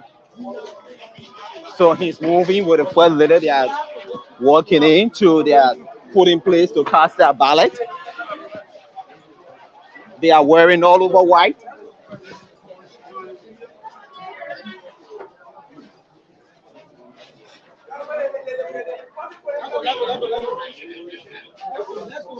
Hello, Dan, are you getting me? Yeah, go ahead. We're getting you loud and clear. Okay, very good. Okay. Yeah, so they're just entering, they are heading towards their voting room where they're going to be casting their ballot.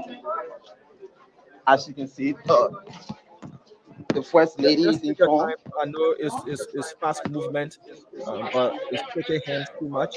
I want you to just, I All know. right, we just enter.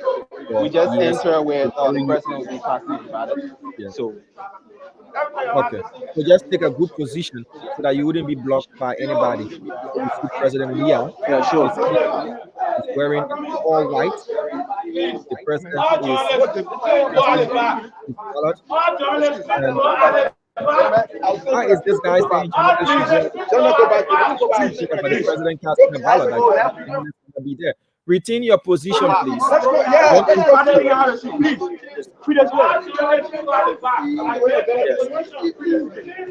Just retain your position. What is the secretive thing about the president casting a ballot? We're not going to show who is voting for.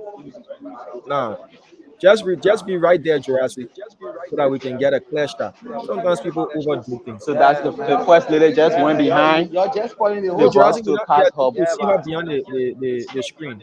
Just stick it right there. Okay, very good. Just be right there. All right, very good. Sometimes you overdo things and you tend to do the wrong thing. Yeah. It's okay there. You don't need to go to where she's marking. We don't want that. That is invading her Yeah, privacy. no, I'm already positioned. I'm already Just positioned. be right there. Yeah. Okay. So first So the lady, president shaking hands with the observers. we are. He's casting vote. The president is in some conversation With the observers. with observers.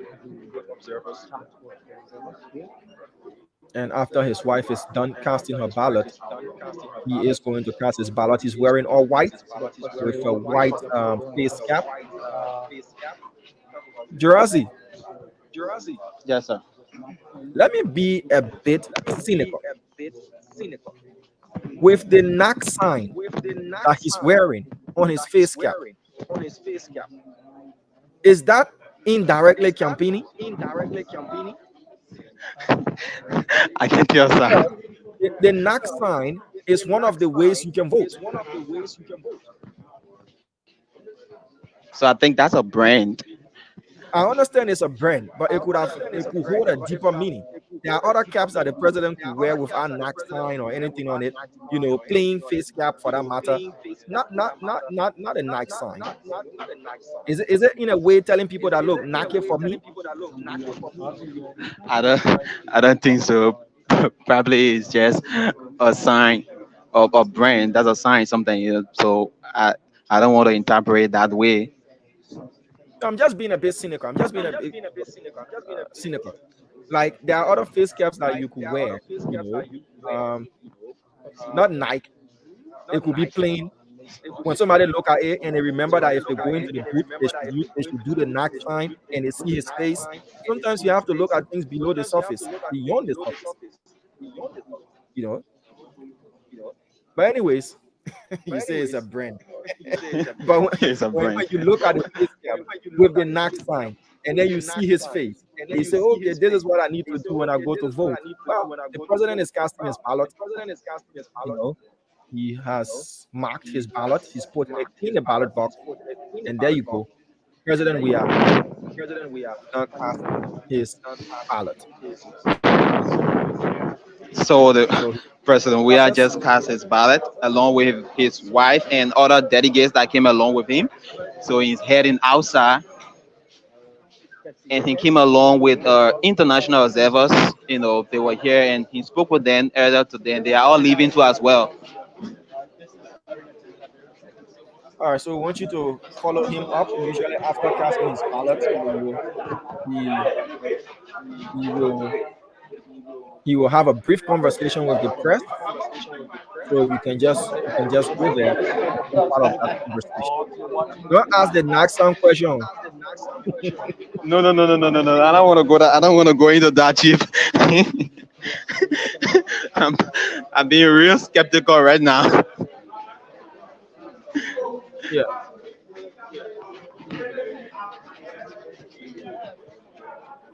So, President, we are just did cast his ballot at the Kennedy School there in District number 6, Montserrado County. We'll stick with Jurassic Joe for a minute to listen to what the president has got to say after casting his ballot. What's his message to Liberians as well, having voted already? So, Jurassic and the rest of the press corps, they are following the president. They might have a brief conversation with him if his team allows him to have a conversation, but I can see he's being hurried. Let's wait a minute. We are hoping that the president can speak to the media for a minute or two. So, Jurassic, zoom in quickly so we can hear what he's got to say. The franchise to elect the president. But I'm happy that the place is calm and everybody voting. There's no tension. That's the democracy. But what an episode relatively huge number today is low. What can you say to Liberians who are reluctant to cast the vote? Well, I don't want to say they are reluctant because up to 6 o'clock people will be voting. So some people know the time they want to come vote. Like me, 10 o'clock I was supposed to be here and I'm here. So maybe someone want to be here by 2 o'clock, 1 o'clock, and 3 o'clock. So we just hope that they come to exercise the franchise to elect the Mr. President, thank you, are you confident of Mr. winning the President. election? But I'm always confident. I'm in the process.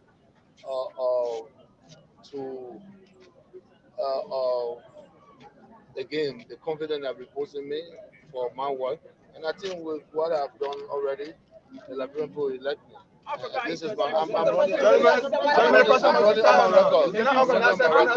Thank you, Mr. President.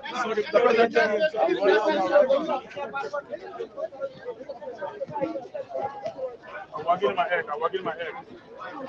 So, Tamo, are you getting me? Are you there? Yes, Jurassic, I'm getting you. I'm getting you. All right. So the president spoke earlier. Did you get the conversation with the president? Yes, was we it did, clear but you or ash?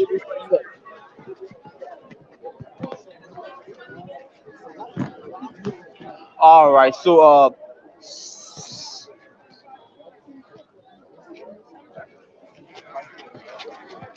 all right. So the president is leaving now. So let me go over what the president said. Are you getting me, Damo? Yes, Jurassic. Go ahead, sir. All right. So the president said he's optimistic that he's going to win this election, and then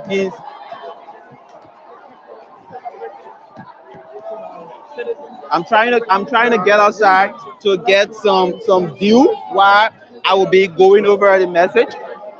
All right.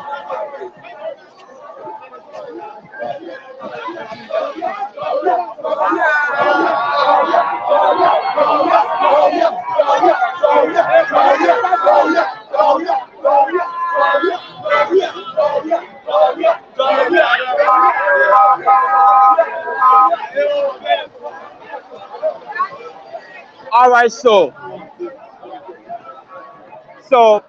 like I was saying earlier, Damo, the president said he's confident that he's going to win this election because of the work that he's been doing for the Liberian people, and based on that, he's going to win this election. So he's not worried about anything. I think the sound that you saw, I think is a knock sound showing that the president has already, it's a sound of victory. That's the meaning of the knock sound that you saw on his cap. So when you were going that far, I didn't want to go. The knock sign means. Did he say the knock sign means that he has won? That what he said? He said he's optimistic that he's going to win this election. He's not worried at all because the people are going to vote for him based on the work that he's been doing for them, and he's ready to do another more work for them. So based on that, they will definitely vote for him. So I'm trying to interpret the sign on his cap relating to his message. Oh, okay. We'll leave the sign. We'll leave the sign as it is. As he said, it's a sports brand. So we leave it at the sports spread. But thank you so much, Jurassic. But prior to the president arriving at the Kennedy, we want you to stick around there at the Kennedy school to observe the process because that voting precinct looks crowded. We want you to stick around for a bit, to observe the process. As this process at the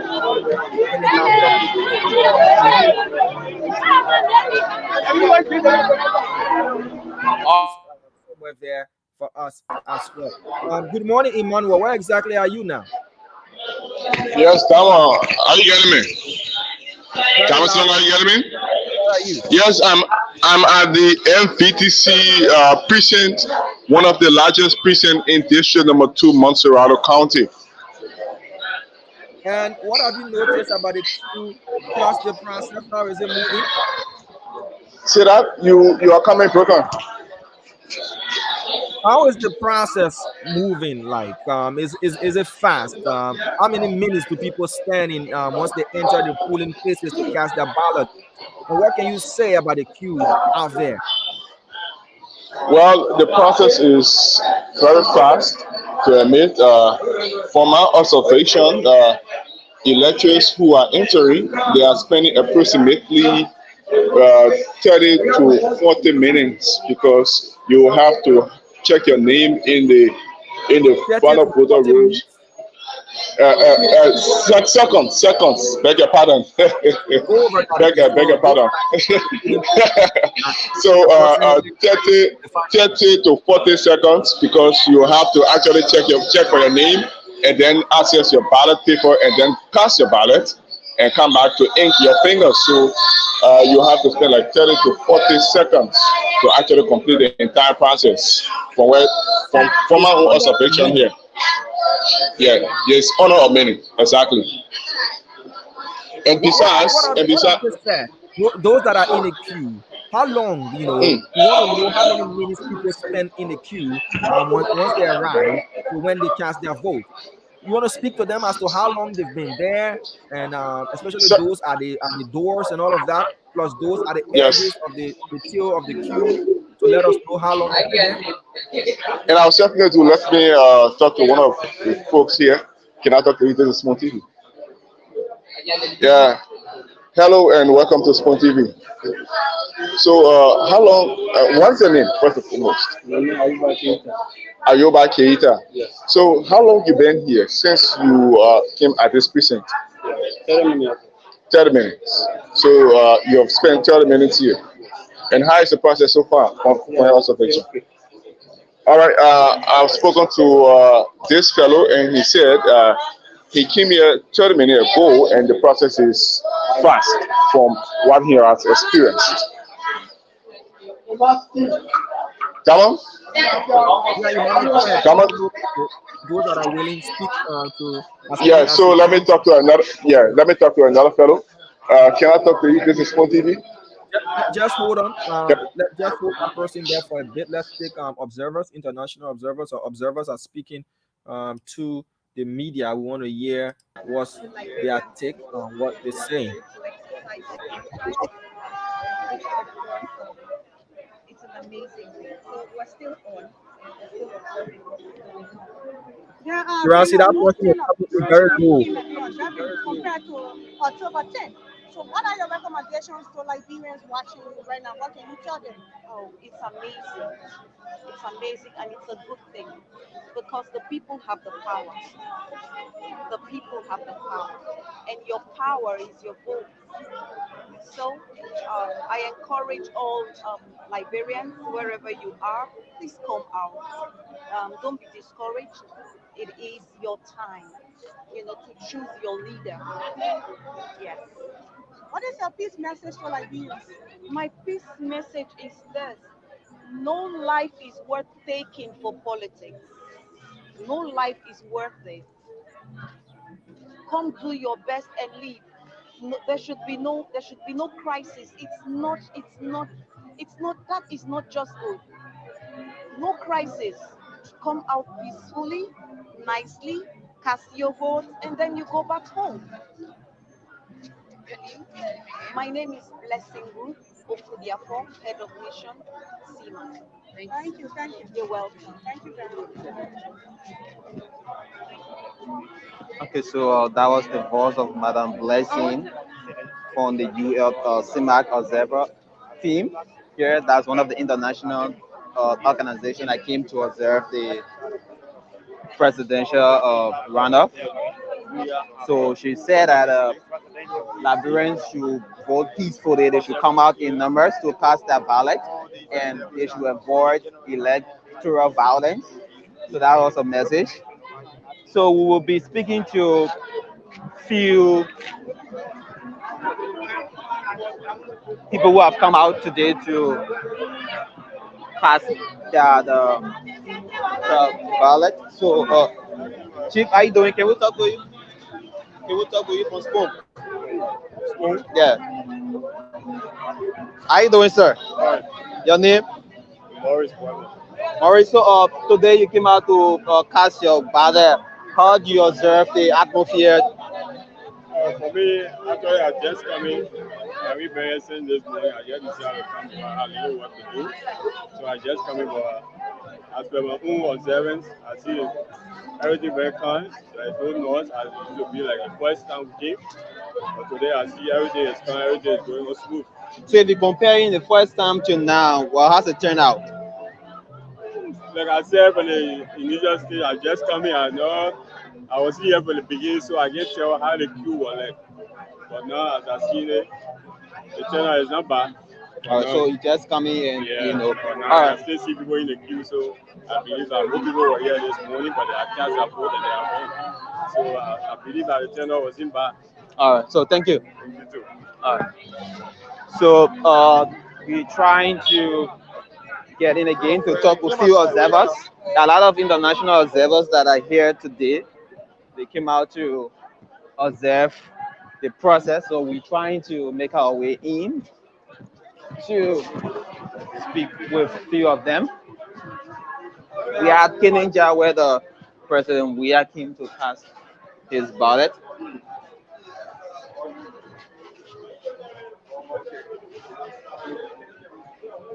So, as compared to the previous election that was hosted, the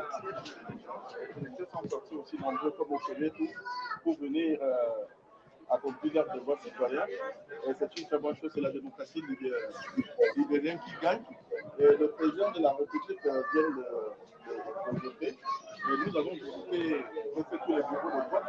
So that's one of the observers, but speaking in French, so we won't understand what he is saying. Well, I would like to ask him a few questions. Just want to pay attention in French class. Now you lost.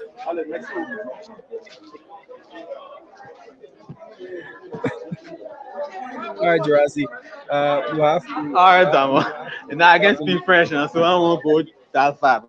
We have to leave you right there.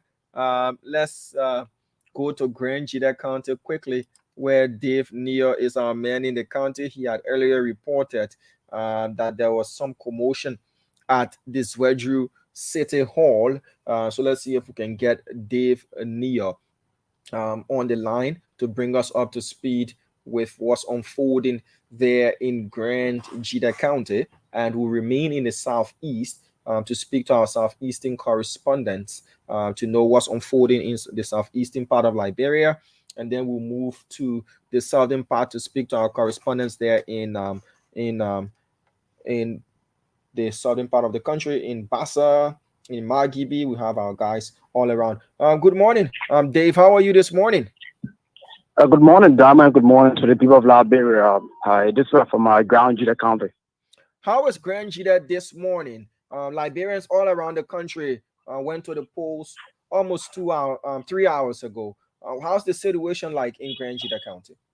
The Grand Gedeh County is okay. Like you reported this morning, citizens this morning gathered to cast a vote for the person who's going to lead them for the next 6 years at the national and international level. But one of the things this morning that I observed a report on a few this morning is low turnout to all polling places in the county. I have toured about 5 precincts in the county by low turnout. That's why this morning. If it's something that worrying people this morning, ground to the county. But I don't know whether some people went early this morning to cast their vote and then leave so early. But this morning, for where I toured for my 6 o'clock this morning, Lord China, all the person we are yet to see citizens going to the pool, to stay in the queue and then cast their vote. How fast is the process in Gedeh County from your observation? How many minutes does it take a person once they reach the door of the polling place to vote and come out? It's very fast. It's faster than the first round, because the first round you got a lot of representatives, senators, but right now you got only one person is going to vote for in the house. So people when they go in the house, they cast up and come up. But sometimes you see people go in the house, you look for senator, you look for representative, but this come around is very fast. Sometimes someone just have a 5 minute in the queue because due to a low turnout, so people just go in the queue, say 2 minutes you go in the house, you cast up and just leave the area. What is the atmosphere like security-wise, the presence of state security in Gedeh? There were reported incidents a couple of days ago where supporters believed to be from the CDC reportedly attacked supporters and poll watching staff of the United Party. What's the presence like of state security in Gedeh? Security in ground Gedeh County, they are making sure that everything moves smoothly. The only problem we had this morning is at the Zweju City Hall, one of the precinct centers in Zweju, where incident, some supporter of the CDC that have support of the United Party, have an argument where the police have to intervene. But the cause of that is because it's happening in the hall, in the room where people cast the vote. So the cause of that incident yet to be unknown. But this morning we saw the Liberia National Police went there with a troop and they arrested about 4 persons and they took them to the local office in Zweju. So I trust you'll be following up on that on those arrests that were made, so that we can find out what caused the commotion there at the Zweju City Hall that led to police officers arresting 4 persons. Okay, Dave, thank you so much for updating us from Gedeh County. Thank you, Dama, for connecting me as well. Dave Nia, is one of our correspondents there in Gedeh County. We have a team of 3 correspondents in Gedeh. We'll be cutting across since we're in the southeastern part of the country. Let's see if we can go to Maryland County to speak to Christian Appiton, who's there for us to let us know what's unfolding there in Maryland. From Maryland, we'll make our way to Sino, we'll go to Grand Cru, and we'll go to River G County as well. Then we'll head down south and enter central Liberia to Nimba County. We'll speak to our correspondents all across Nimba and make our way to northern Liberia, Lofa County. We'll come to the south, we'll come to western Liberia, where we have our correspondents in Guapulu, Cape Mount, and Bong counties as well. So we're not getting Christian Appiton. Appiton, please go to where the network is. I know you're watching us live. Want to get you on the phone, or better still, make use of the link and come on and show us what's happening in Maryland County. Good morning to you, Christian. How are you? Yes, I'm doing great. I'd like to say good morning to everybody following this morning. Where exactly are you in Maryland as we speak?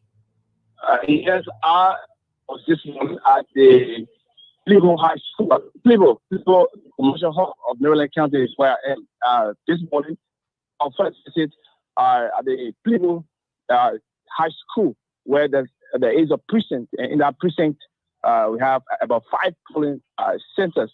So now we are making our way towards the Plebo City Hall now, where there is another precinct. Your visit to the Plebo High School, tell us, turnout-wise, the pace of the process, how fast is the process, and how long people have been standing in the queue out there. When you spoke to them, how early did they line up to cast their votes? Yes, since this morning, by 6 o'clock, we saw people pulling in at the various polling centers across Plebo City, Plebo Sullivan District. And of course, we had the opportunity to have interacted with them in the queue, and they told us exactly that the process is going on smoothly. Just the turnout is a kind of poll as compared to October 11, as compared to the turnout isn't really encouraging. It can really be compared to the previous election. But as it stands, the process is ongoing. Just at the Plebo High School, where we was so far at 7:30 this morning. We observed, witness a kind of tension wherein two pool washers, representing the Coalition for Democratic Change, specifically at station number 1 at the People High School campus there.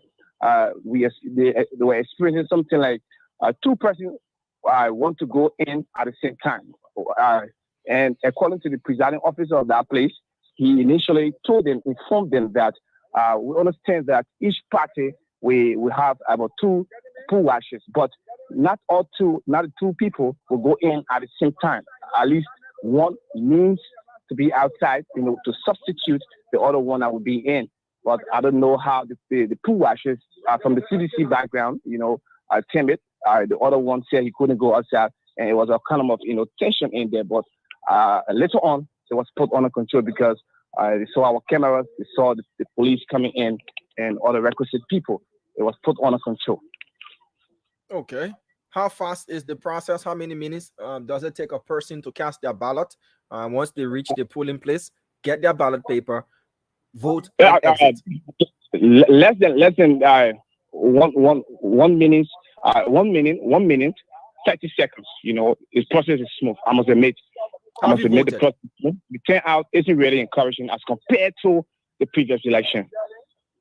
Okay. Let's talk generally quickly before I let go of you. The presence of law enforcement in Maryland County. Remember, prior to the election, we had this issue of a Ghanaian national being there in Maryland County. He's been deported according to the Liberia National Police for not having a work permit. How's the security presence like in Maryland County? When it comes to the aspect of the security in Maryland County, it's not that much bad, but they have been raising serious concern when it comes to mobility. Something been hearing from them, and up to now they are still complaining to move from one center to another. It's now something easy. I've gotten reports that in several polling places in Harper, some of the places no security. Will you imagine? Just the fact that the place isn't overcrowded, then the previous election. That's why I'm sure that the tension isn't too much. But some other polling places, no security. People doing their own thing. Yes. Where people, hello? Yes. Go ahead. Okay, you getting me, sir? I'm alive? Yes, you're live. Go ahead. We're listening to you, Christian. Okay. In some part of our Plibo, Bolobo, we have gotten report so far that no security.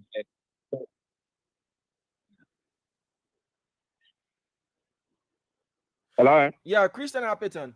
Thank you so much for updating us there from Maryland County. If that's all you've got for us, we want you to keep your eyes and your ears peeled as we do this service to and for the Liberian people. Thank you so much.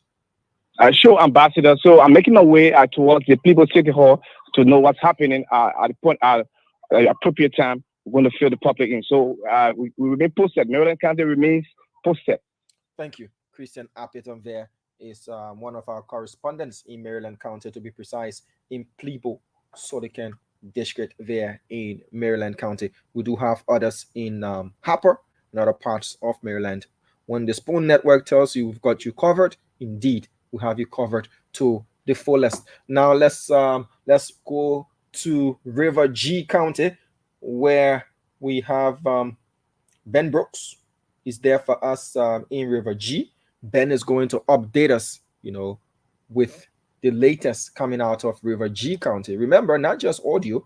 Our correspondents are going to be coming in live with videos, and they'll be coming in live on the software, through the software, with videos as well for you to see. But for now, we're taking telephone conversations and we'll bring you live feed. Good morning to you, Ben. How is River G County? How are you doing? Good morning to those who are following Spoon TV and FM this morning in Montserrado County and other parts of Liberia. Okay, let me just hold you on the line for a bit, Ben. Just be on the line for a minute. Let me bring you there seems to be something happening. Alfred, what's going on? Yeah, Damo. Yeah, I'm in Weah, to be specific, the Victory Temple area. Yeah, so what's going on? let me say bravo to the Liberian National Police. They are really doing well. We have a couple of the guys who earlier on came, they did their voting, but then they stay in the fence and trying to cause some problems. But the police came in, they tried to put the matter under control. So the guy you saw in the video, they want to try to create the problems, but the police actually went after him and they were able to get him out. So now here, what I understand is that all of those who voted and they are stay around, the police came in and asked every one of them to get outside. Those that are selling, they should stay right to where their market is. So that is what happened here. And again, another thing I observe is that most of the polling places here, we have 7 polling places. But what I observe, you have one we have really jam packed.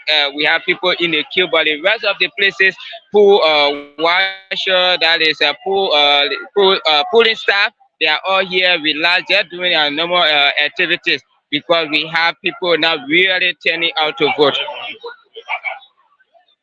Okay. At this place, what kind of trouble you say he was causing that the police had to come in and he running away over the fence? Okay, what we're told is that after he came, he went, he did the voting, and then he was stay around. I'm told he was talking with one of the supervisors for about 30 minutes. About 30 minutes. What were he saying? I'm here to confirm what were he saying. So one of the staff, NEC staff or polling staff, came in and said, "No, you cannot do this. You can't stay with it, man, and talk for more than 30 minutes and stay here. This guy has already voted. He need to leave." So it was what they were on holding and pulling. They have to call the intervention of the Liberian National Police. So the police came in, and then he said he in a compound, he lived in a compound. So he will go and sit on his post. So the police said, "No. Say you find a compound, leave the area because you already finished voting." So he said no. So he went at the back, trying to sit. He cannot sit. He said, "Oh, this, that." He said all kinds of things. So at the end of the day, the police kept moving behind him or after him. So the house he jumped over the fence to leave the place. The same fence that you say he stays in the compound. Yes.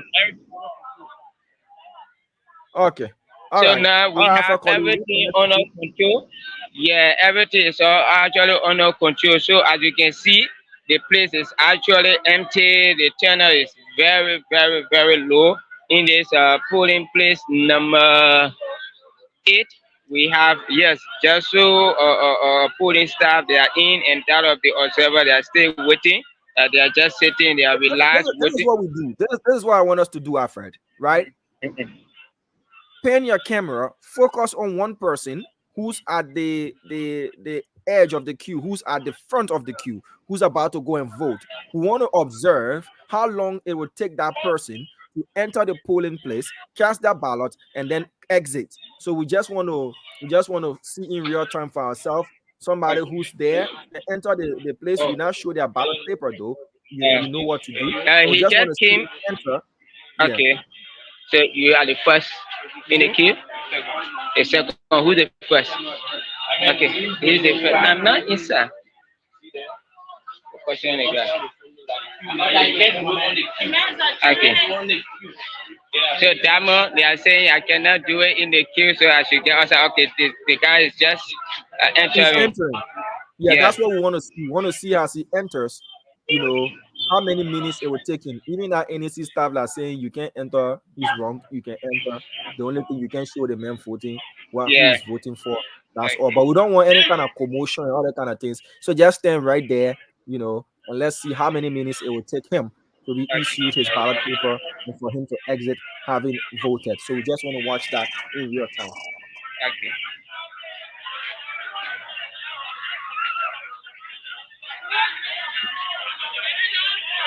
So while we're doing that, Ben Brooks is on the line from Lofa County. I said I'll keep your audio muted for a while. Let me talk to Ben Brooks as we wait this guy to exit the place. So Ben, sorry for keeping you on the line for the longest. How is River G County? How's the process like in River G? Relatively, Raji is kind this hour, and the cloud is seen to be dark. I don't know what I really want to fall this time, but how be it, the process is ongoing since this morning at about 5 a.m. People started to move from to various locations where they register and they voted first. And so this morning, other people started going there, while the turnout seemed to be very poor this morning from the various centers that we have visited since 8 o'clock this morning. Let's talk about the fast pace of the process as well. From these places that you visited, how long does it take an individual to vote?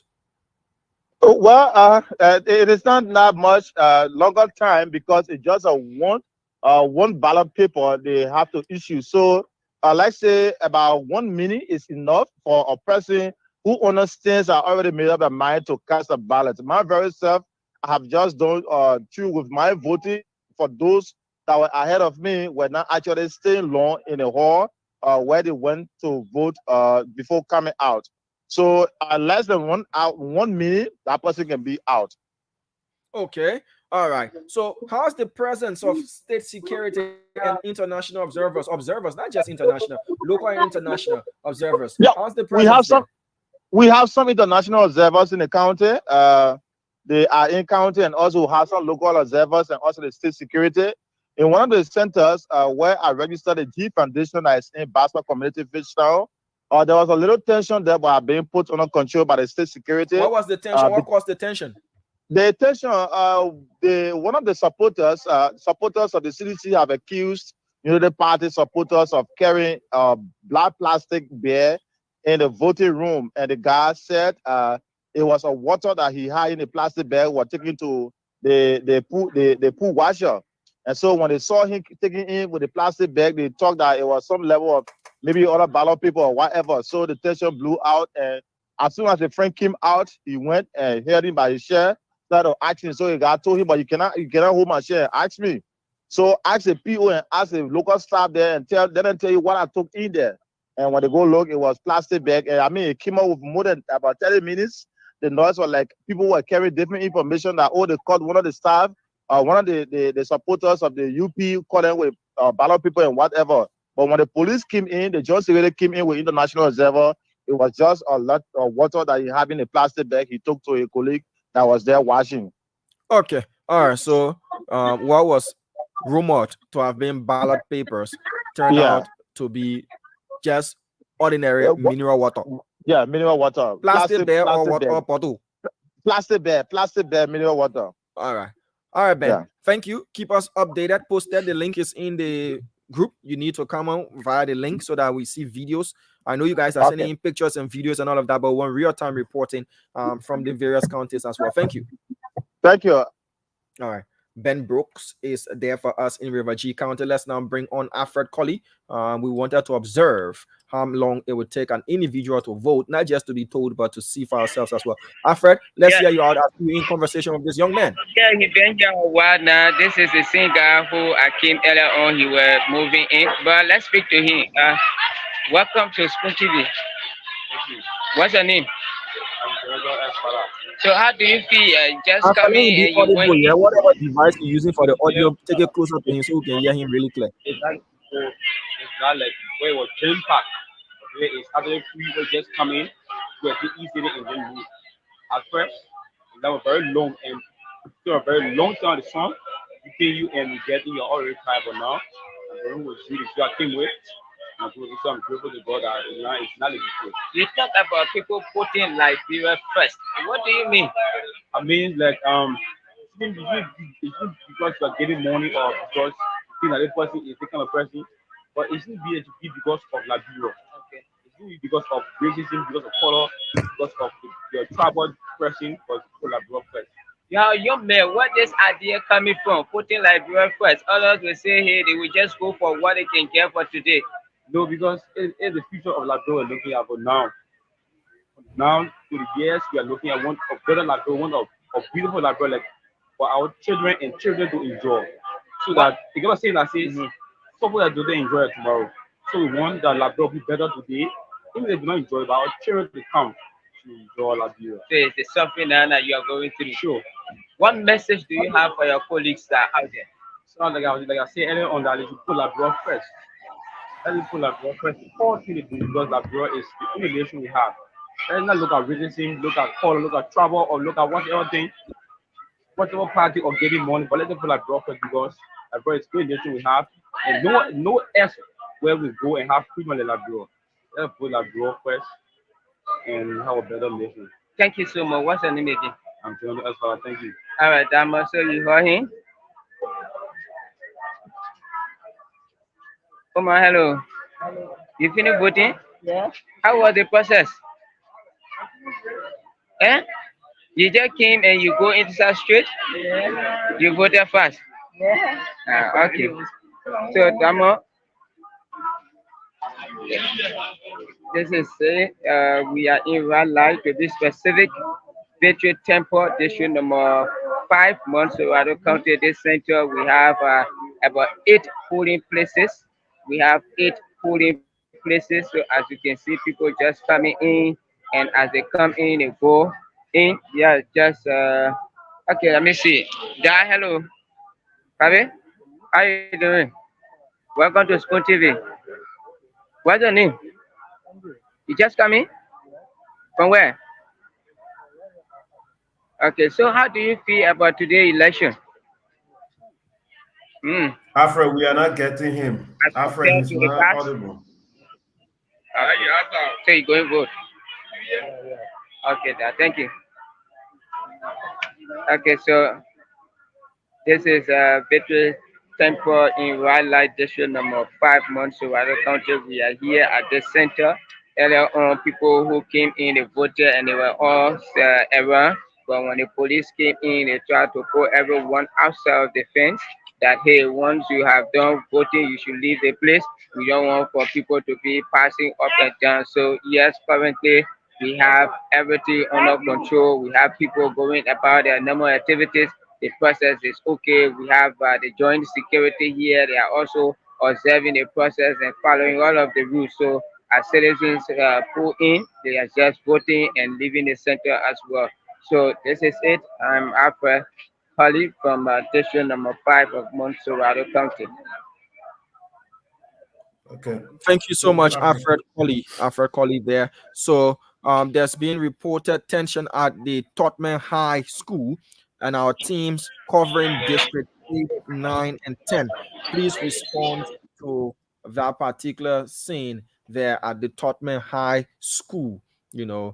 Please respond to that scene. We're also live at the residence of the standard bearer of the Unity Party. Once he's ready to cast his ballot, we are going to be bringing that live. President Weah has already cast his ballot. He did that at the Kenneja High School, where he said that means he's going to win, because he's going to win based on his performances for the Liberian people. So people are still sending us information. People sending us information again. This again is unconfirmed, but a source is reporting that they now, what's the word to use? He took a sabbatical. He said he's going to lay off the job until after the campaign period, because that's what the code of conduct calls for. The maritime commissioner is said to have been seen around the NEC headquarters in a white pickup truck, dishing out money. Again, it's unconfirmed. These are reports that we're getting from people on the field. Ordinary Liberians are texting us. It was, according to this source, that the maritime commissioner, Eugene Nangwe, is said to be in an unmarked white pickup, and he was seen around the polling center that's around the NEC office sharing money. So you people have to be the fourth reporters. You have to be the fourth reporters. You have to report things, not just with text messages, but you can send us videos and pictures. Just go on Facebook and look for Spoon TV Live. You can send us pictures and videos. We'll watch these pictures. We'll watch these videos. We'll see these pictures. We need the evidence to corroborate what you're saying. Again, that is a report coming that the commissioner of the Maritime, Authority, Len Eugene Nangwe, is reportedly seen around in an unmarked white pickup truck distributing money. So Again, that is unconfirmed, but it's been reported on our tip line. So let's read out more text messages coming in. We'll still cut across Liberia. We'll open the phone lines for Liberians to tell us what the process is like. But James Gedeh has joined us. What's on? What's on the white on white? White shirt, white background, and all that. What's up? Purity. I'm Oh. okay. Oh, okay. I can see that. Mr. Purity. Yeah, but I think I also received a video from some of the voters. I'm getting the video ready. I sent it to you also. They are reporting. We cannot confirm, but we have a video from there. He's reporting that in one of the polling places, two of the polling places, specifically in the FMCA school, voters were given ballot papers that were already marked. So the voters refused it, and that created commotion there. And in the video, you will see Liberians standing out saying, no, we will expose you. As soon as it is ready, we will also play it. And the person is still there saying they will continue to give us update as things unfold. So again, we have a hotline that you can text to. That number is also on WhatsApp. So once you have your videos, look, use your smartphones. This election is all about you. It's about your choice. It's your right.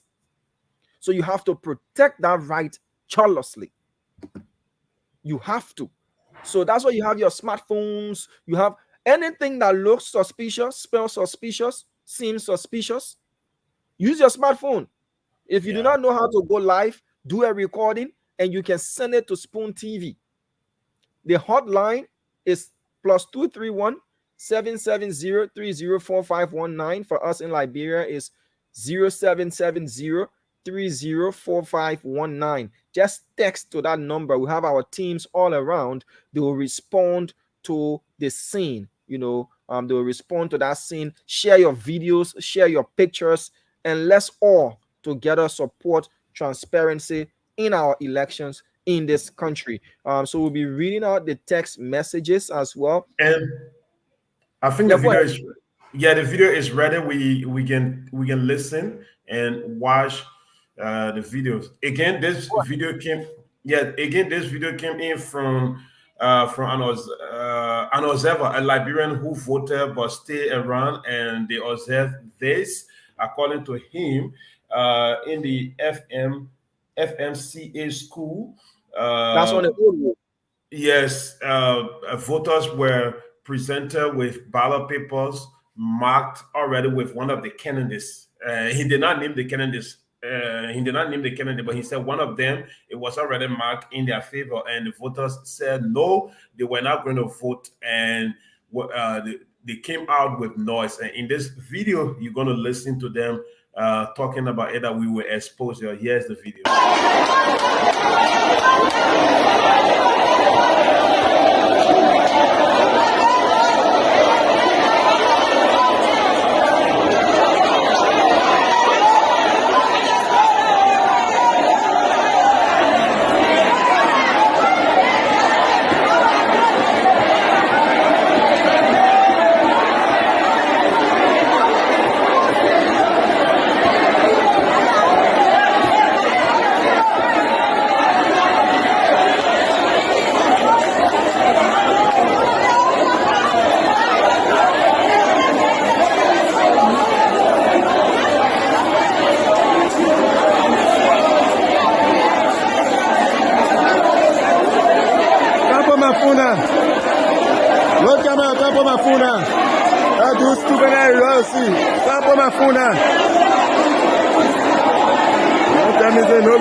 This is happening at the FNCA school building right now.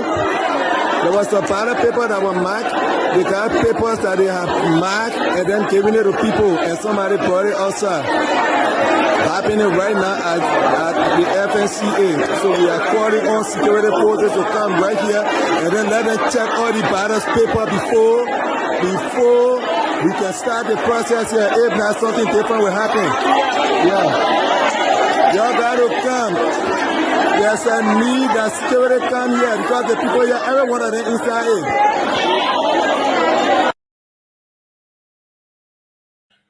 Yes, so that is it. And according to him, that brought a halt to the entire process in polling place 1 and 2 due to the ballot paper that was marked in favor of a candidate.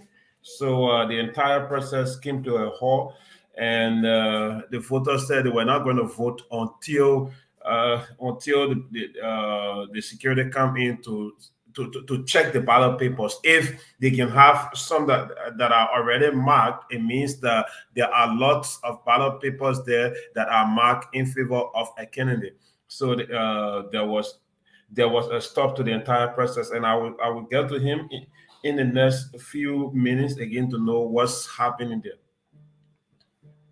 Okay, so we're getting information. Remember, we have our hotline. That line is only for texting. You can text your lead to us. We have our teams. You can connect with Spoon TV live on Facebook. All you need to do is to go on Facebook and type Spoon TV live. You can send us a message. You can send us your video and all of that. You can send your videos and your pictures to about whatever that looks suspicious, whatever that is happening out there. You can send your videos and your pictures to this number on WhatsApp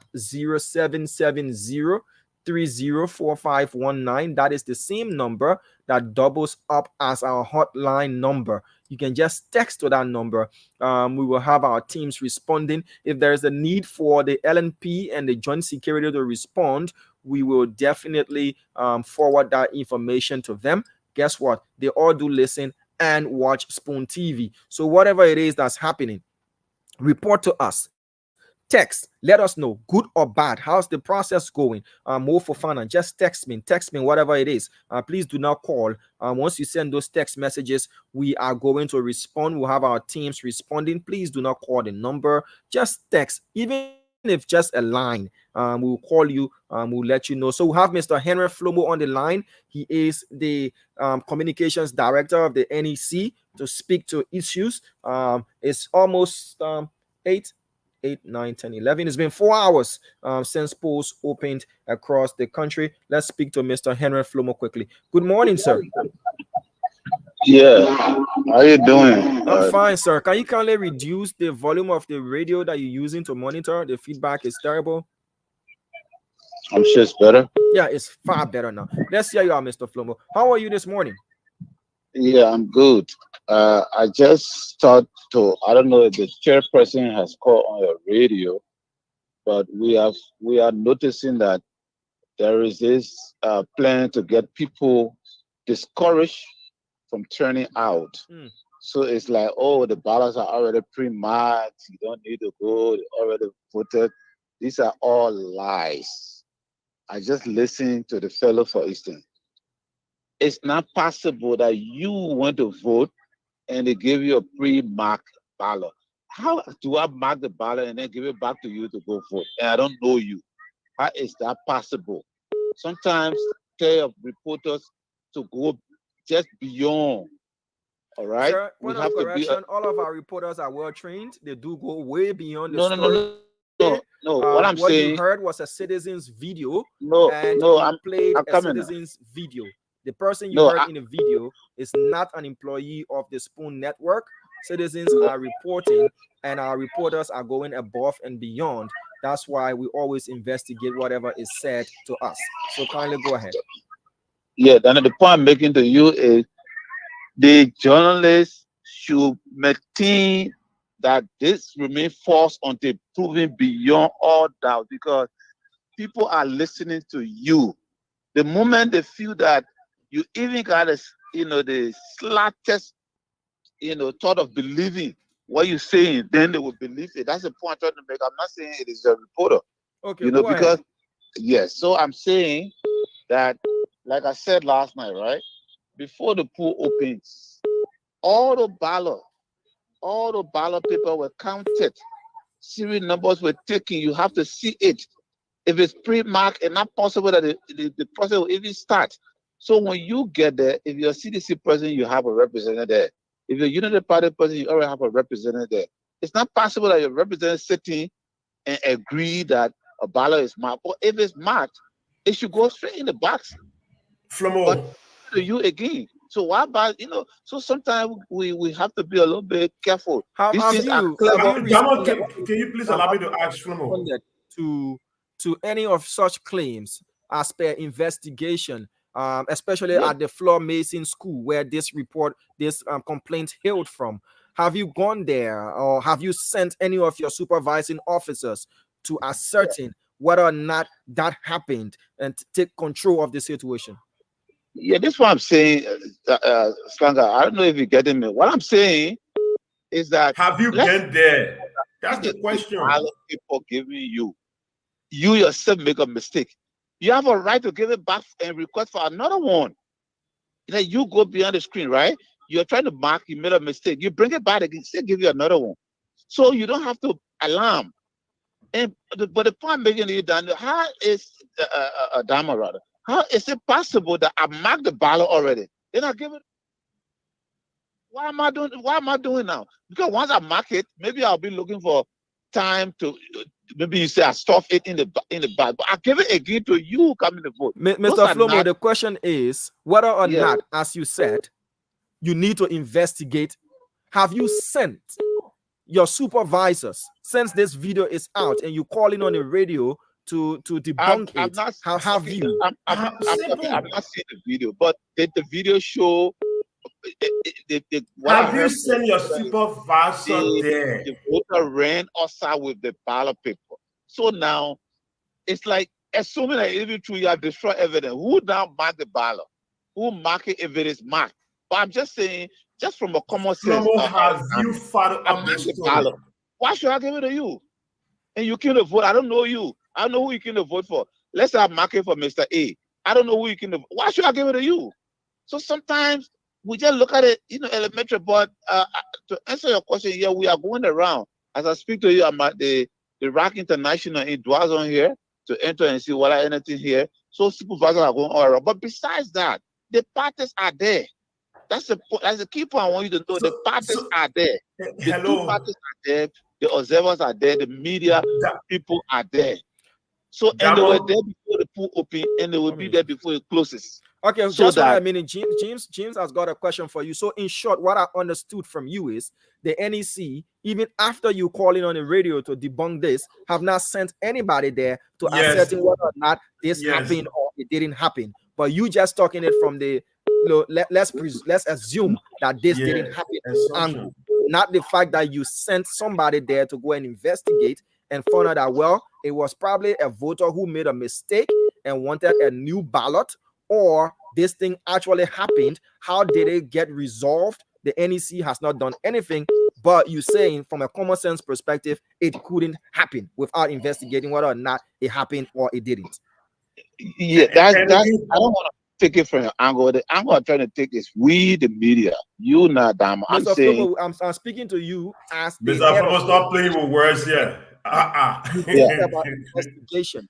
Have you gotten any sort of preliminary investigative report whether this happened or it didn't happen, or you just speaking from a couldn't happen perspective? Yeah. I'm saying I can't tell you emphatically whether someone there now or not, but we are all over. I just told you what I am now. And whatever you're talking about, once it's on your radio, if no one there now, somebody should be on our way there. But I'm also telling you that whether I am there or our bosses, like the other brand persona, is there or not, the parties that are most important are there. That's the point I want to make to you. They are there. All right. And that is why, Mr. Flomo, that is why the entire process came to a halt. Hello? Yeah. Just a hello, minute. Mr. Flomo. According to this citizen journalist, due to this incident, input in place 1 and 2, the entire process came to a halt. And he even confirmed that there was a journalist, and I'm trying to get in contact with this journalist who took picture of the ballot paper that was marked in favor of a candidate. He's currently in voting. His count has been restored, but he's voting. Right after that, he's going to get to the journalist. Keep listening to Spoon. We will talk to the Liberian journalist who was there and who took the picture. We are not saying we were there. A citizen journalist reported this, and all you can do now is go there instead of giving assumption. You cannot tell anything. You have no information. You have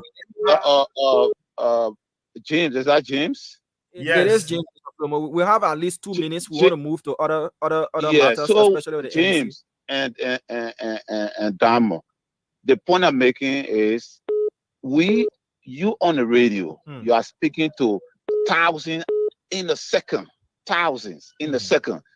So I'm saying sometime until we can prove beyond all doubts, let's put that clean, that let look like it's not even true, Fred, because what I'm saying is that violence, the fact that the person killed Osa, like last night, for instance, right? They were legitimate ballot boxes, they were legitimate material, but people were concerned and they don't know the process. Because of that, there were a whole lot of things happening. The moment we all started talk on the radio, they were calm. All right, that's the point I'm making. The point I'm making is that assuming that, because once you run Osa, there are people who are trying to undermine our process, because even Lofa this morning, the new going around the low, don't come again because they already marked the ballot. That's the point I'm coming from. Yeah, we they have already been marked the ballot. Don't come. We have been encouraging people. Yes, we have been encouraging people to come out and yes. vote. And you as a trained journalist, as we are, there are words we use, reportedly, allegedly. No, I'm not saying you're not doing it, Damo. I'm just saying if it's from a third continue. party. We have a tip line. That's why we are partners to the NEC. Yeah. In these processes, we are here to maintain the peace. But when citizens reach out and they come out, and we say reported, we say alleged, then it's binding on the NEC and the requisite authorities to go and investigate and tell us what or not it happened. I agree with you. I'm only commending that we continue that way so that those that want to undermine the process, because the point I'm making, you get let's assume it's true. They gave you you didn't see it until you enter the pool. You come back to the PO or the VRO. Look, what you give me is, you don't have to create pandemonium. And then there should be problem, Mr. Flomo. Stop. That's what I'm saying. You should create pandemonium. You be concerned. That's what I'm saying. How we handle it. Okay. I'm not saying you should lie with it. So the NEC, I'm saying you should even raise concern. At that point, if I get print my ballot, all right, I will want, like you said, I will want to check the ballot, the remaining one. I agree, but do I start running around making, because that would now probably, because at the end of the day, Damo, one thing I want for all to know is that 6 o'clock is the closing time. Any unnecessary delay could affect other people from voting. That's something. And I want to thank you. And I'm not saying that you guys are not doing the right thing. I'm just encouraging us to continue to do what we're doing. So that as we speak, we have been speaking for almost 10 minutes, almost 15 minutes. Have you received any intel that you've sent people to that particular place to investigate? Because you have No, I'm gonna allow you. If you call a media person now, I'm sure they will tell you NEC is there. I'm sure. Right. If not, we'll call you in 30 minutes to get a report from you regarding the incident. All right. Thank you, Mr. Flomo. Okay. All right. So Henry Flomo is the communications director of the NEC. He keeps an open line, James. That's one thing I need to give him credit for. Once you place a call to him, he's willing to answer. But at the end of the day, PR is always PR. He's still struggling to even do a PR job. Yeah, it's always PR. But let's go a spade quickly. Yeah. When things happen, especially for the NEC, that is the statutory body that conducts elections in our country, in consonance with the police, that is the law enforcement, credibility is key. And how people react to things, the NEC doesn't have a guideline to say when you are given, a pre-marked or what is presumably or reported to be a pre-marked ballot, you should go quickly and say, VIO, they gave it to me. And I want to give me new one. And another person will say, look, this is what was given to me. At the end of the day, both of them are doing the same thing. They are saying, this is what was given to me. So it is binding on the NEC. We were on the line for almost 20 minutes. Prior to calling, we were talking about this. And every commotion that happens is reported. That's why they have supervisors and the rest. They report situations and incidences at the various voting precincts and polling places. So up to now, Mr. Flomo is telling us he's coming to equity, but he's not coming with clean hands. But he wants clean hands. He's saying, don't make it look like it happened until there is an investigation. But then he's telling us again that it didn't happen because we have not investigated, but it didn't happen. He has not also. Yeah, he has not investigated, but he's saying common sense tells you that it didn't happen. What if somebody tells you that common sense tells me that it can happen?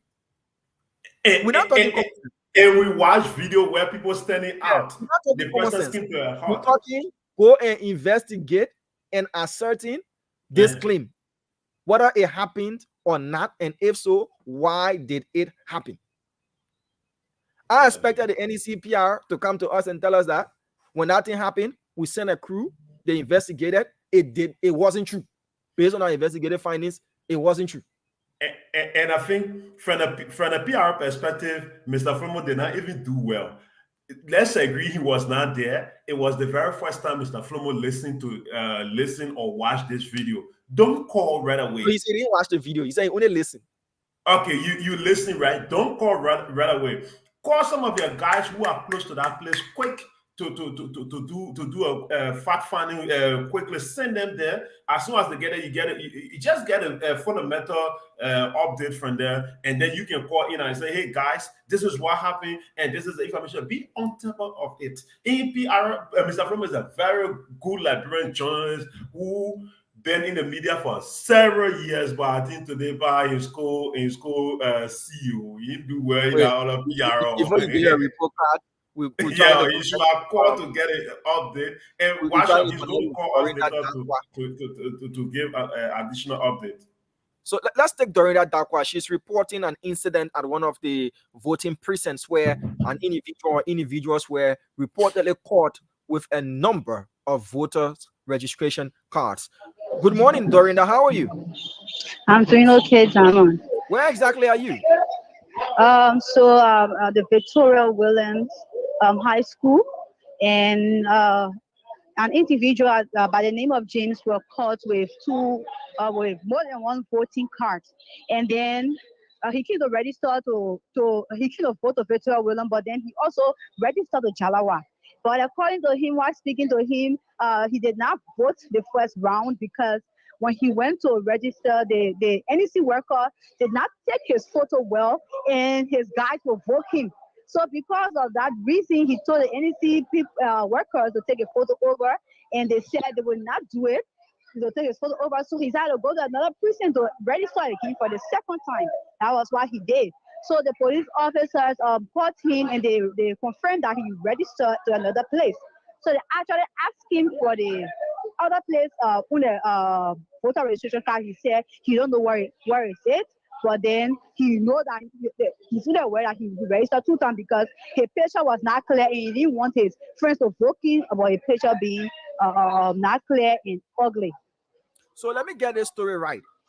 So he had in his possession 2 voter registration cards. No, what he had 1, but then the workers verified that he registered to the other place, which is the Jalawa High School. They went to check and they verified. And it self-confirmed that he actually registered there too. But they asked him for a card. They said they would allow him to vote if he would have brought the other cards. But then he said it lost. But then because the picture was not clear and he felt that his friend will be voting him because of it. What did they do to him? Because he has already admitted that he's in possession of 2 voter cards, or he registered twice. Did they arrest him?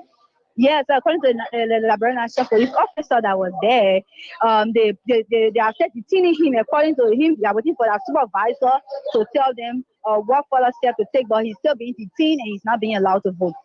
So he say a friend can usually voting for ugly pictures. Yeah, according to him, it is like he's the first time voter. So according to him, in his own words, as a crowd ball. So coming to vote the first time, he wants to boast about his card. And then when he took the photo, it was blur and it was dark, and his friends will laugh at him. So because of that, he had to change the location. So he begged the NEC worker and they said they won't take another photo. And so he just changed the location and went and registered another place again for the second time. So he's currently being detained by the police officer at this voting precinct. What's the name of the precinct again? Victoria Williams, District 3. Okay. District 3. Where is somebody might not know which community in District 3? It's in the Wood Camp community. Okay, Wood Camp community, Pinsville. Yes. So the man said the whole photo thing a beauty pageant. Yeah. And I actually asked him, why do you need to show it to your friend? He said, because it's his first time and he wants to boast about it. And his picture was not clear. He begged the NEC worker. They did not take a photo over, so he just had to change his location. But according to him, he did not vote for the first round. So the second round, he wants to vote. But it's confirmed that he registered 2 places and he said he cannot find the other voter card. So they are detaining him right now. So he cannot vote because he cannot give the other card. But he actually admitted to the crime and he said he knows that what he did was not right.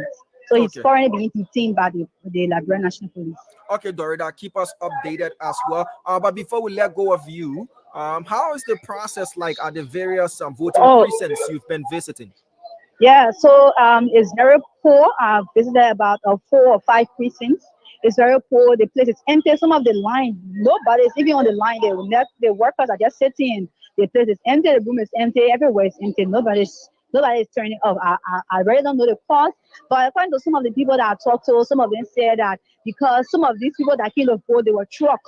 So because they were trucked, and then they were not trucked back to vote again for the second time. So maybe it's some of the reason that the turnout is poor, but it's really poor. People are not even on the line. I'm actually even at the Better Call school precinct right now, and nobody is even doing anything in the line. There is no line. Everybody just sitting and just looking around. All right, so Dorina, we'll have to leave you there. We see images. Joseph Human Boakai going to cast his ballot, but we also do see Mr. Alexander Benedict Cummings, the former standard bearer of the ANC. Talu, your camera is tilted the wrong direction. Please make sure you give us a good image. But we see Mr. Cummings is at the Matadi Community Elementary School there. Whether or not he's done his ballot casting, let's ask Aaron Talu. Aaron Talu, has Mr. Cummings voted?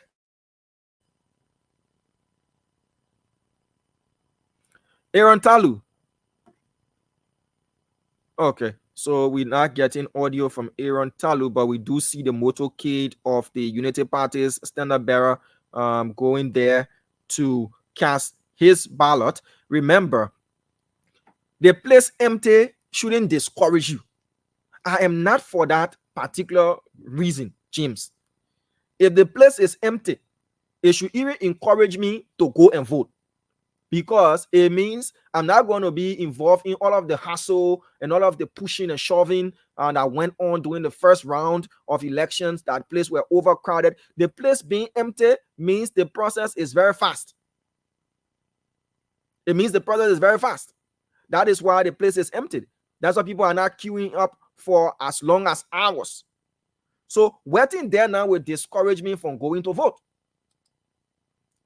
I think if the place is crowded, that is when I should be discouraged. But even when the place was crowded on the 10th of October, people stood their ground to vote. So now that the place is empty, I can just put my hands in my pocket, walk like a big boy, go in and vote. So why should I be sitting?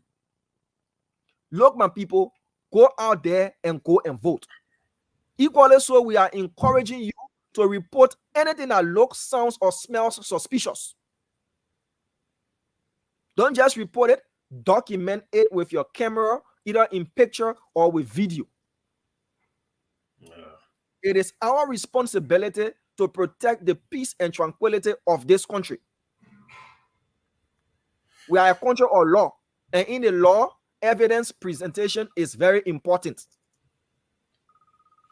So don't go there or feel intimidated and say, no. Go and vote. If they can't find your name, make sure they find your name. Thank God you listen to the NEC chairperson. He said the NEC staff all there, they're ready to help you. Approach them in a very calm manner. You know, the spokesperson, not the chairperson, the spokesperson. Approach them, and if they can't find your picture, let them get your picture to you. You vote. October 10, there's someone hot. Some places it was raining. People stood on a makeshift structures and waited to vote. So what thing you waiting for? Are the question there. When they say the land, the whole place, no land, say it's just empty. You can go there, you be playing Ludo on your phone, say you be walking, you go play, you go. Yeah, but I think Liberians should turn out to vote. This is your future. Whatever that comes out at the end of the day is going to be there for 6 years. If you don't go out to vote, those who will go out to vote just accept the result for 6 years and then get ready for another election in 2029. So if you don't want to be left alone, go out and vote for whoever you think should lead Liberia for the next 6 years. Because you said, hey, you don't want going to be suffering. You will be crying again. You will be doing this. You'll be doing that. So we want you to go out. Y'all go out. You guys did well doing the first run. We saw many Liberians out, but today I don't know what's happening. And again, these things happen everywhere. Second run, most people feel reluctant. Some of them feel frustrated. They say, I'm not going there again. I've done my part. But hey, don't do that. It is about your country, your future, and the children. Go vote. We're talking about going to vote. Joseph Human Boakai is going to cast his ballot. Earlier, we witnessed President Weah doing his. So let's bring in the audio from this feed where Sylvester Cholople and his team, are currently there covering this event. Happening live now as the standard bearer of the Unity Party, Joseph Human Boakai, goes to cast his ballot. Sylvester Cholople, go ahead. Thank you, Dama, for joining us right here from Magora School in District 6, Montserrado County. And of course, Liberia's former vice president and Senate bearer of the Unity Party has just arrived here to cast his vote. So he's being accompanied by both state and private security.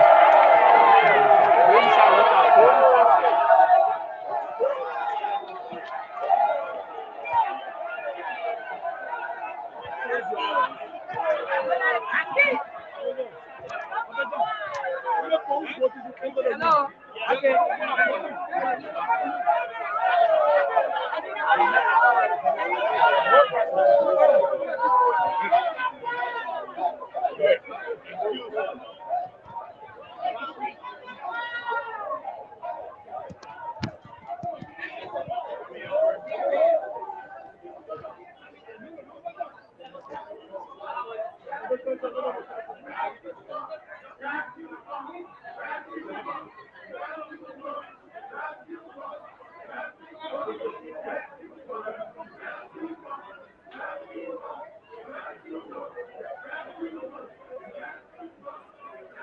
Ambassador Boakai is sporting a white hat.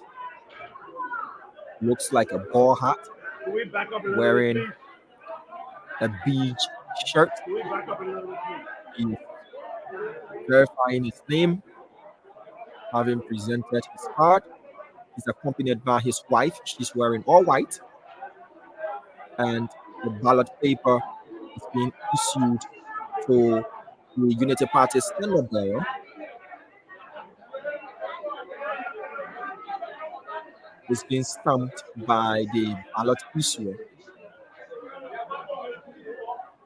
Being folded, given to the main opposition candidate in the runoff with the current president. He's going behind the screen to cast, that is to mark his ballot.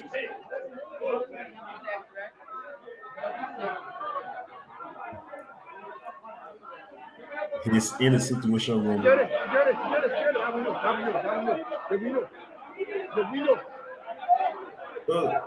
Is putting. He's also going behind the going to speak. She's going to cut a ballot paper, a ballot box. Ambassador Boakai now puts his ballot paper in the ballot box, in his finger being in. There you have it. He's about to cut his ballot.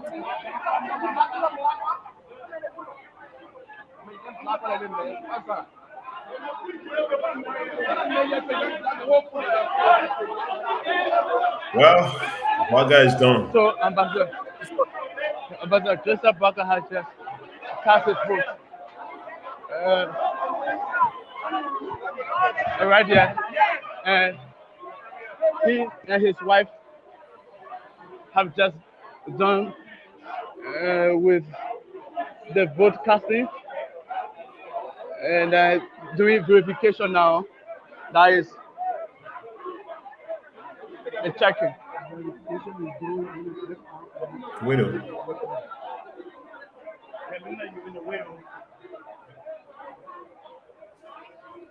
So this is Fatima Boakai, the wife of Ambassador Joseph Boakai.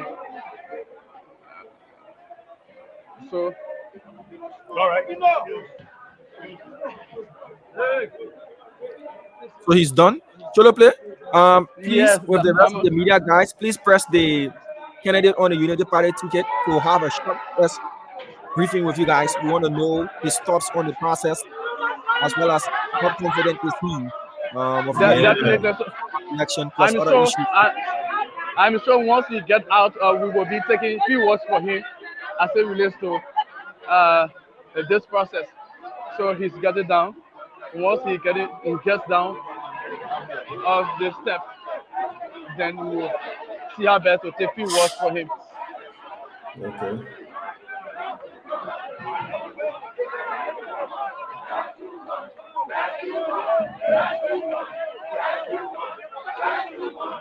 Should they rather be saying that to that place? Let him know.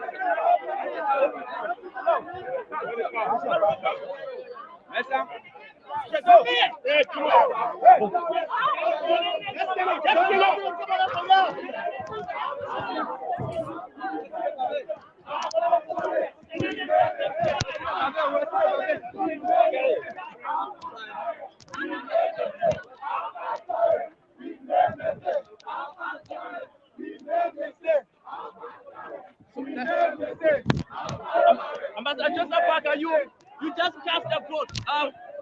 What do you make of the process?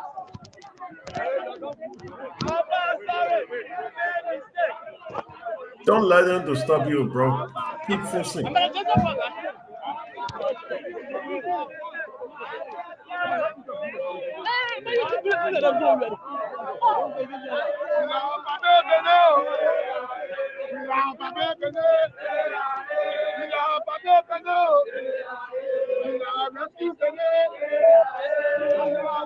So we are doing our best with our Ambassador Joseph Boakai to do this. For our education, we can speak to the media.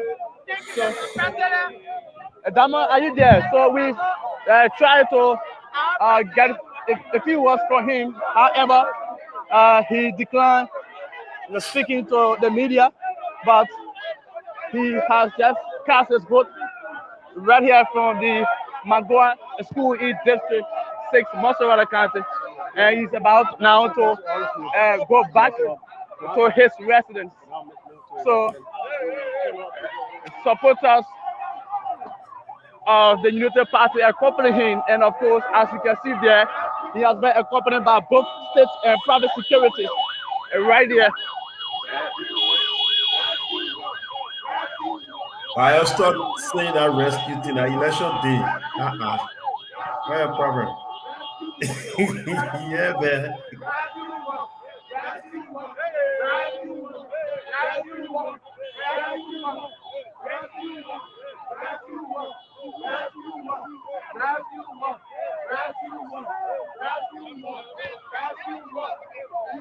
So Ambassador Joseph Boakai actually did his voting very swiftly, very fast.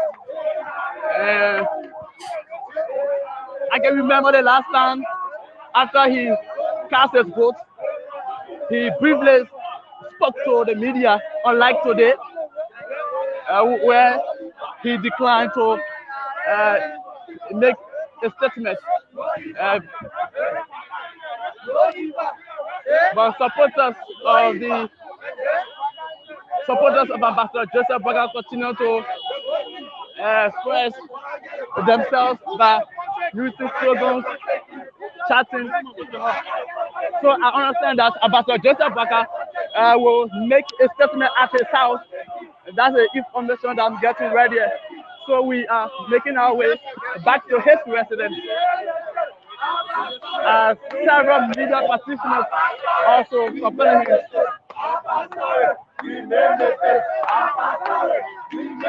Okay, look, we'll have to leave it right there and put you in the background. Joseph Imam Boakai, the candidate one of two candidates vying for the presidency in these runoff elections, just cast his vote, as did President Weah, the candidate on the CDC ticket. Also, not almost 1 hour ago, did vote at the Kenneja Public School. So, James, there you have it. We'll take a short musical break. When we get back, you handle affairs for a minute or two as I have to go and cast my vote to be back, so you can handle the affairs as our guys are reporting in. We also have a stockpile of voter registration cards. We've been reading out the names. We'll come back and read them out again so that you can get your card if it's amongst these cards here at the Spoon Network to be able to cast your vote. Remember, the places are free. Go there and go vote. The time the places were overcrowded, we bash on the system for not working. Allah, James? No. We say NEC workers were confused. Even the commissioner said and said people were overwhelmed at the early stages of the voting on the 10th of October. Yeah. So then the people now overwhelmed. They underwhelmed. We are underwhelmed. We are go vote. Underwhelmed. So why you can go there and go vote? There are leaders that you're following. But someone asked a question: who did Mr. Cummings vote for? Because we saw him. He said he won't be neutral. He said he was neutral. So how can a neutral man cast a vote? So it means that he has somebody all those times. He got a side. Yeah, he got a side. You know, how can you be neutral? Then you vote. But anyway, Mr. Cummings is only exercising his constitutional right. That is just by the way. If I was there, I would have asked him the question, like, who did you vote for? You said you were neutral, though. Did you vote? I saw you here. And why would a neutral person vote? Because if once you vote, you've taken a side. Haven't you, James? Yeah, you have taken a side. Just like that. I don't believe Mr. Cummings will do invalid vote. No, he's not going to do invalid vote. Just ask him. You know he will not answer that question. Just ask him, who did you vote for? Yeah. Just to tease him. I need to find Mr. Cummings after voting. I know I wouldn't be. Mr. Cummings, who did you vote for after telling Liberians that you will remain neutral? Yeah. All right. But Cholo Play is gonna remain live. Yeah. We'll keep him in until they reach the residence of the candidate, the United Party's candidate. And we'll listen to the press conference that will be coming from the United Party's candidate. He's going to address the media. President Weah did address the media right there and then after he voted, expressed his confidence in winning, and said he's going to win based on his records. He said the process is smooth. He believes in the process, and he's done. So we'll listen to what Ambassador Boakai has got to say, the candidate of the Unity Party. James is going to be at controls. I'm going to cast my vote, and I'll be back because as we're telling the people that they need to vote, once there is time to vote, I too need to go and vote and be back and dedicate our entire time to today's broadcast. Trust me, we have the entire country covered. We have correspondents all across Liberia, and they are going to report to you in real time what is happening. Remember to keep sending in your tips, your feedbacks. We will relay them to the requisite authority. Everybody listens to Spoon FM and everybody watches the Spoon Network. That's a fact. So whatever it is that's unfolding, we will be making sure that the requisite authorities do get in on what is happening. So James, it's over to you. You take over. I'll be back in under 1 hour to go and cast my vote, take a tour around, and all of that. Mr. Purity, yeah. You muted. Where is Nelson? Nelson still voting? Nelson is going to come and be at controls from 6 p.m. So we've done a time span. I'm here from the morning to 6. He's going to be here from 6 to the later hours, and then I will join again during the course of the night when results are coming in. So just trust me, we have everything under control. Just and I am expected to leave for work by 4. That would be 2 Liberian time. No, 3. That would be 3 o'clock your time. So yeah, hold it. I'll be back on an hour. Okay, all right. Once Cholo Play is live, you can then take his audio because he's muted from this. And once the press conference is live, you can take his audio and do a solo. All right, James. See you in a few. Thank you.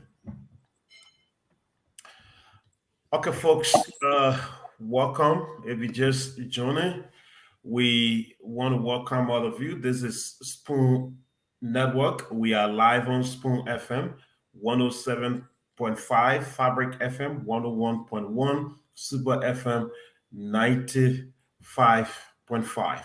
So if you just joining, we want to welcome all of you. Today is Elections Day, so let's join Cholo Play, who is at the home of the Vice President. And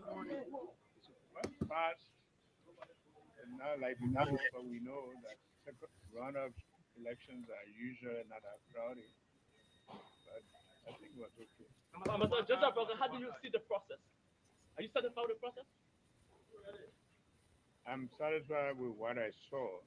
I don't know what is happening around, but I hope everything is moving smoothly. On October 10th, there was a very huge turnout. Today, it is a bit low. What do you think is contributing to the low turnout? Well, the first thing is that normally people call people, bring them to vote for them. You know, it was a general election, including legislators. So now they are not in the race anymore. This is presidential. And normally people also delay coming because they feel it's not going to be crowded. So, you know, the Liberians will wait for last minute. So I'm sure gradually it will pick up. What is your expectation about support? I'm in a race to win. But Joseph Baga, you've been listening to radio, you've been following social media. What did you hear? Do you have any concerns as this election goes on? We expect everything that is happening. The ruling party is panicking. They're trying to do all kind of things to take shortcuts, but we're not going to let them. Shortcuts? What do you mean? Trying to stop ballot, trying to pre-mark ballots. We hear about all of that, but we're not afraid. What step are you taking as the former vice president? We are very vigilant. We have people to check on all of those things. What can you say to your supporters, finally? Not to be afraid. Go out there and vote for their liberation. Thank you. Thank you. That's Unity Party Senate Bearer, Ambassador Joseph Walker, who just cast his vote right here in District 6, Montserrado County. So since he did not briefly talk to the media at the voting area, he came back at his residence and he just spoke to the media. And of course, he said, as for now, he certifies with the process and he's following the election. Certified with the process at the place where he voted. Yes, very good. Certified with the process at the place where he voted. And James, you also listened to him. He said he has been following social media, listening to the radio, and according to him, CDC tried to do all kinds of things, like you listen to him, but he's saying they are following the process and they remain calm. And I mean, he anticipates a fair election, like you listen to him. So he and his wife just cast his vote at the Magua school here in district number 6, and that's it, James. I don't know. You listen to it as well. What did you get to Yeah, say? listen. But how is it like his press turnaround today? Is he expected to speak before the closure of polling centers? I can tell you that perhaps maybe we will talk to any of the hierarchies right here from Unity Party. Perhaps he will speak later on or whenever. But I'm not aware about whether he will speak later on today, James. Okay. All right, we will continue to be with you as everything continues to take place. And again, thank you so much. We hope at the end of the day, the both presidential candidates will speak to Liberians at the end. That is at the end of the voting process today to tell us exactly how they feel ahead of the pronouncement. Thank you so much. Thank you, James. You're welcome. All right. Okay, folks, you just listened to Cholo Play. Cholo Play is assigned there with the Unity Party Standard Barrier, Ambassador Joseph Yuma Boakai, former Liberian vice president, who just from casting his vote. And now the both presidential candidates have voted. What's next for them? They are now sitting home, watching televisions and listening to radio stations across the country, and also, watching their situation rooms to know what's happening. Specifically, their situation rooms are going to be hot around 10, 11, up to tomorrow, up to Friday. Yes, but they're gonna know they are standing somewhere around 2, 3 tomorrow morning. They're gonna know they are standing a little bit due to their situation rooms. They're gonna know where they are, and the nation will get to know who's the next president of the Republic of Liberia. Maybe in about a week time, when the official uh, the official results shall have come from the National Elections Commission. But again, we call on you, Liberians, to go out and vote. Go and vote. This is the time you have to elect the next president of the Republic of Liberia. Don't sit home. Go and do something. Be a part of it. Liberians, your children are depending on you to elect the next president that will change their future or that will start the change process. Again, we will be talking to our reporters across Liberia who are currently out there, and I'm trying to get in contact with Chukon. Chukon is there in district number 8, district number 7, and he will be bringing us up to speed. We will cross over to Aaron Talu, who was in district number 9 as well, where the ANC or the CPP Arrowhead voted. Remember, he did not make it to the promised land during the first round, and that had him sitting back to say he was not supporting anyone, but his team members said to him, if you cannot support, we will support, and they went ahead. Majority of them, the EC members, that is the executive commission, the executive committee members, they went ahead by endorsing the CDC. So Mr. Cummings, who is now the lone soldier, went out there to vote, though he announced to us that he was not taking a side. But yes, it is his right to vote whoever he wants to vote for, and he did that. And only him and God can tell us who he voted for. So we will be speaking to Aaron Talu to also bring us up to speed. And we will also cross over to most of our correspondents who are out of Montserrado County in the Weah counties to bring us up to speed relating to what's happening in their counties. And again, folks, we will be taking calls. Our man is there. That is our producer.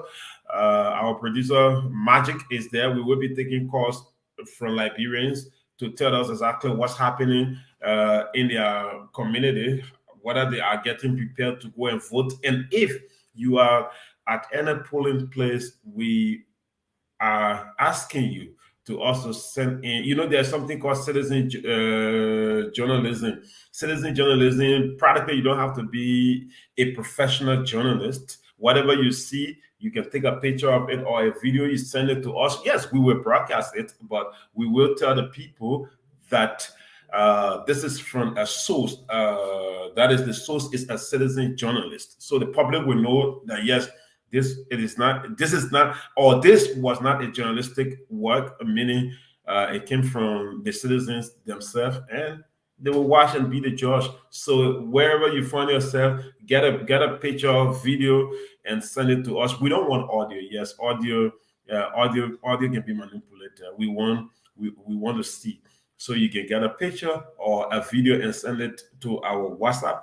Go on Spoon TV. If you get to, okay, I think I have to take Magic. Just get me a music. The citizen journalist who sent me the video from Old Road is calling. I want to talk to him off air before doing anything. Magic, just get me a music. Just get me a music so I can take this very important call. Again, citizen journalism is very important, and it is now.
All right, Magic, thank you so much. Magic is our producer there in Liberia.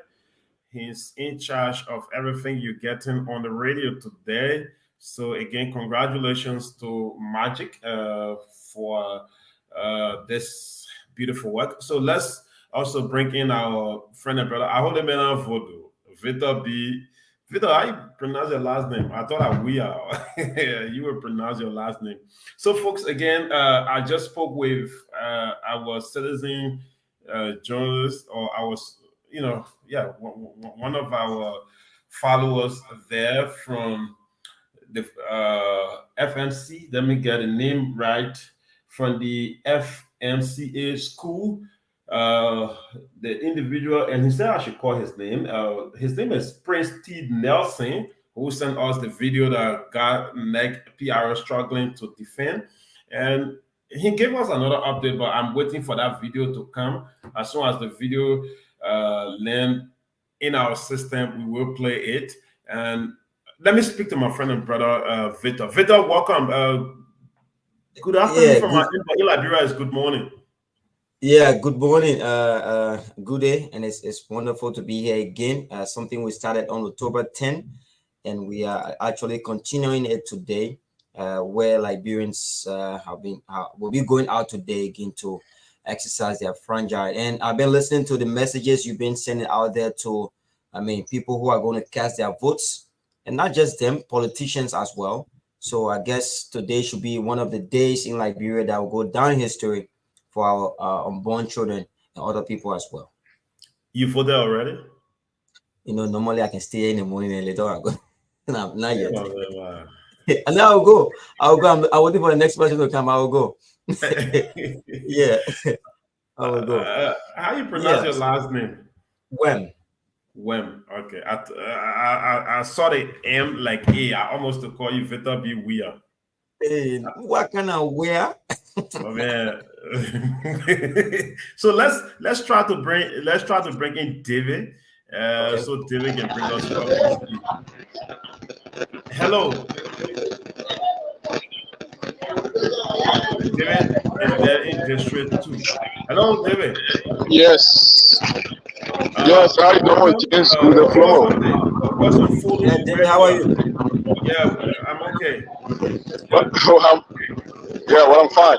All right, James, just to bring you up to speed with the unfolding, initially I visited several precincts, and the issue of the slow pace of voters turnout is all over. And besides, I'm at this place here, the South Baptist in District number 2, Montserrado County, precisely in the Jacotown area.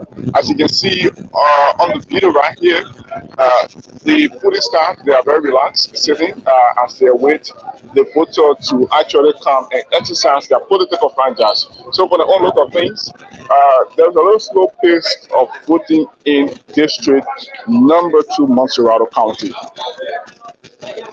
So let me speak with few people who are already exercised their political franchise. Let me just talk to this lady. Hello, can I talk to you? This is Sport TV. So hello, tell us your name. What's your name? Say your name? Elsha Kamara. So how's the process? So as soon as you enter the precinct, you automatically went and cast your vote. So what can you tell others who are still home? What's your message to them? Huh? Yeah, so what you can tell others now, people who are home, tell them to come vote. Okay, so you're encouraging others to come vote. Also, James, let me just take the camera around and speak to few people who are here. Okay, let me just take the camera around. All right, let me talk to this brother here. Good afternoon and welcome to Spoon TV. So can you just please tell us your name?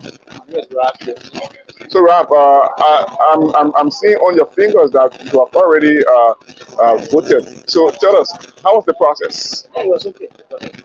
So you've been here for how long? I just walking as far as I got from the street and walking. Yeah, what's up? So what can you tell others who are following, perhaps they are home, they are feeling reluctant to come and exercise their political franchise? That's their constitutional right. They need to come and exercise. This place is very empty. They just need to walk in, come and show your ID card, verify from the go in there, and then go through the process. The process is very smooth. Okay. All right, so thanks a lot for talking to us. So James, there you have it.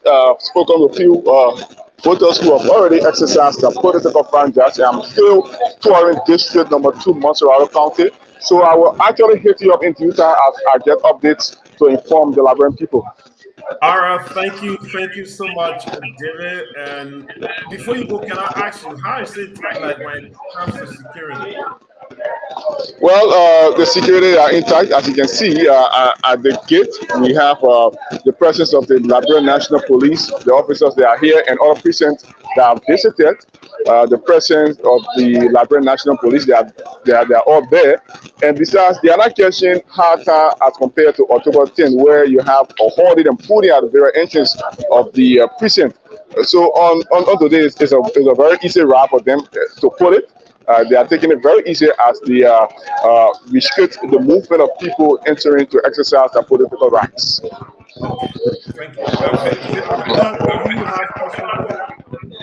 Yeah, there's something I want to ask you, David. Yeah, Sarah, we get into that sound. Sarah, yeah, go ahead. So I've actually been hearing this from some voters that before they drop their ballot papers into the ballot boxes, if you can ask them quickly or ask any of them that have cast their votes, they mark their fingers before dropping the ballot paper into the ballot boxes. Is that happening on that side as well? So let me just authenticate that from this guy because I haven't entered. Can I talk to you, please? So what's your name? So just walk us through a little about how things are in there. If you receive the mark on your fingers before casting your ballot, or did you cast the ballot before receiving the mark on your fingers?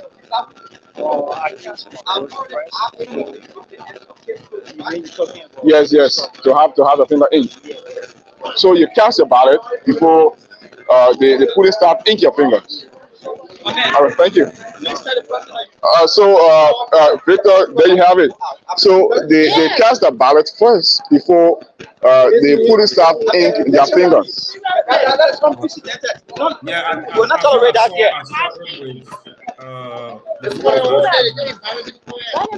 Yeah. All right, thank you so much, David. Thank you.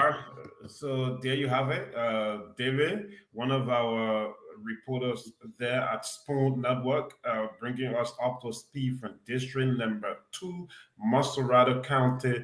And again, the story remains the same. Low turnout, according to him. Citizens are not really turning out, and these things are expected in a runoff election. We saw it in 2011 and 2017. Did you see it in 2005? No, I did not see it. Go ahead. But I got a history, of course, when it comes to turn up, not runoff elections, but the election itself. In 1997, in 1997, there was actually 13 political parties. 13 political parties. The MPP that got elected at that time, and of course followed by the Unity Party, and that of the All Liberian Party headed by Alhaji G.V. Kroma at that time. No, so say ACO, not All Liberian Party. Now I'm talking about in 1997. Yeah, they were called ACO. They still remain. ACO, right? Yeah, it's the same ACO. All Liberian Coalition Party. Yeah, All Liberian Coalition Party.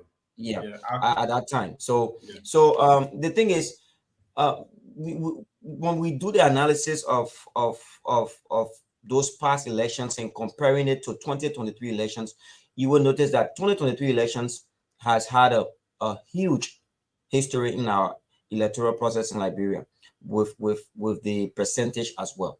All right. So with the percentage. So if we are actually looking at the 1997 elections, Charles Taylor came up with 75.33%, followed by the Unity Party with 9.58%.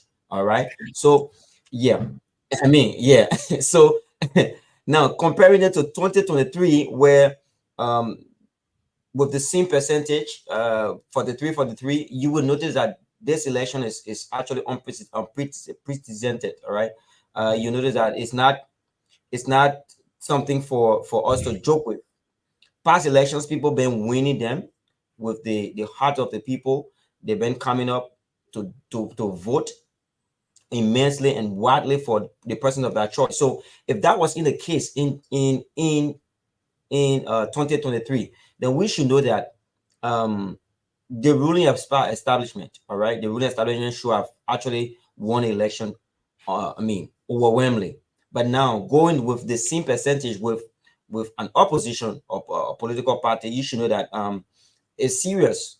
You should know that citizens' mind have been set up, citizen minds have been fixed. That okay, we need to make a change, not as compared to other elections over the years. Yeah. We have had some terrible elections too in Liberia.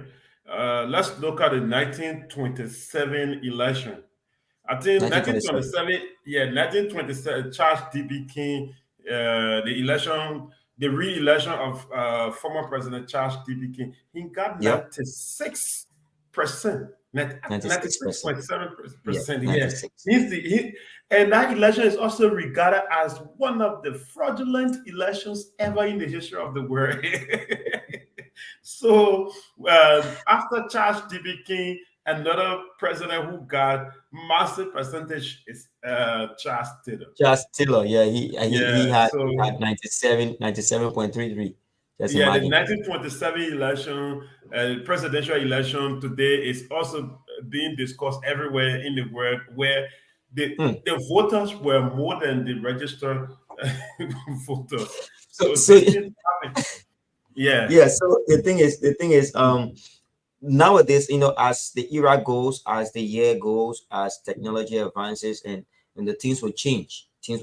Even the upcoming generation mind will change as well. They wouldn't vote the way the older folks or the past people voted during those days. So nowadays we are voting based on what we think the country can do for us. But back then, people used to vote on what the person they're voting for can do for them. But now I think people are voting for what the country can do for them and what they can do for the country as well. Okay, thank you so much. Well, we have been joined by Lorena. Oh, Lorena Gomba. Lorena, how are you voted? Okay, we have been joined by one of our colleagues, Lorena Honoré, and she appears like someone who just from voting. She's going to be telling us her experience from the polling station. And again, we will talk to our correspondents who are out there in the streets and making sure that you get the latest information. Lorena, good afternoon. And it's already 10 minutes after 12 in Liberia. Good afternoon. Yeah. You're on mute. You unmute yourself. No, I think Magic. You hear me now? Yeah. You are okay. All right, guys. Thank you for being here. And yes, good day.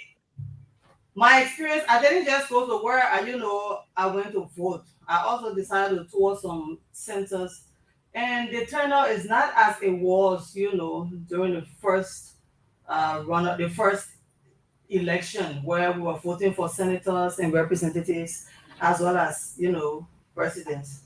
But at the same time, people be like, oh, why would I say, I asked a guy, there was this center that I went to on the old road, and the guy said that we're not seeing crowd like we saw before because some people were trucked. That's what it has been believed, that representatives and senators truck people from different places, from different counties, and brought them to vote here.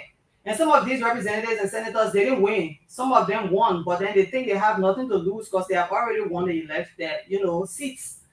So you can just walk through and vote. First time, on October 10, I know how we fought, James. Yeah, so people fight. So get through, people clamping on walls, over gates.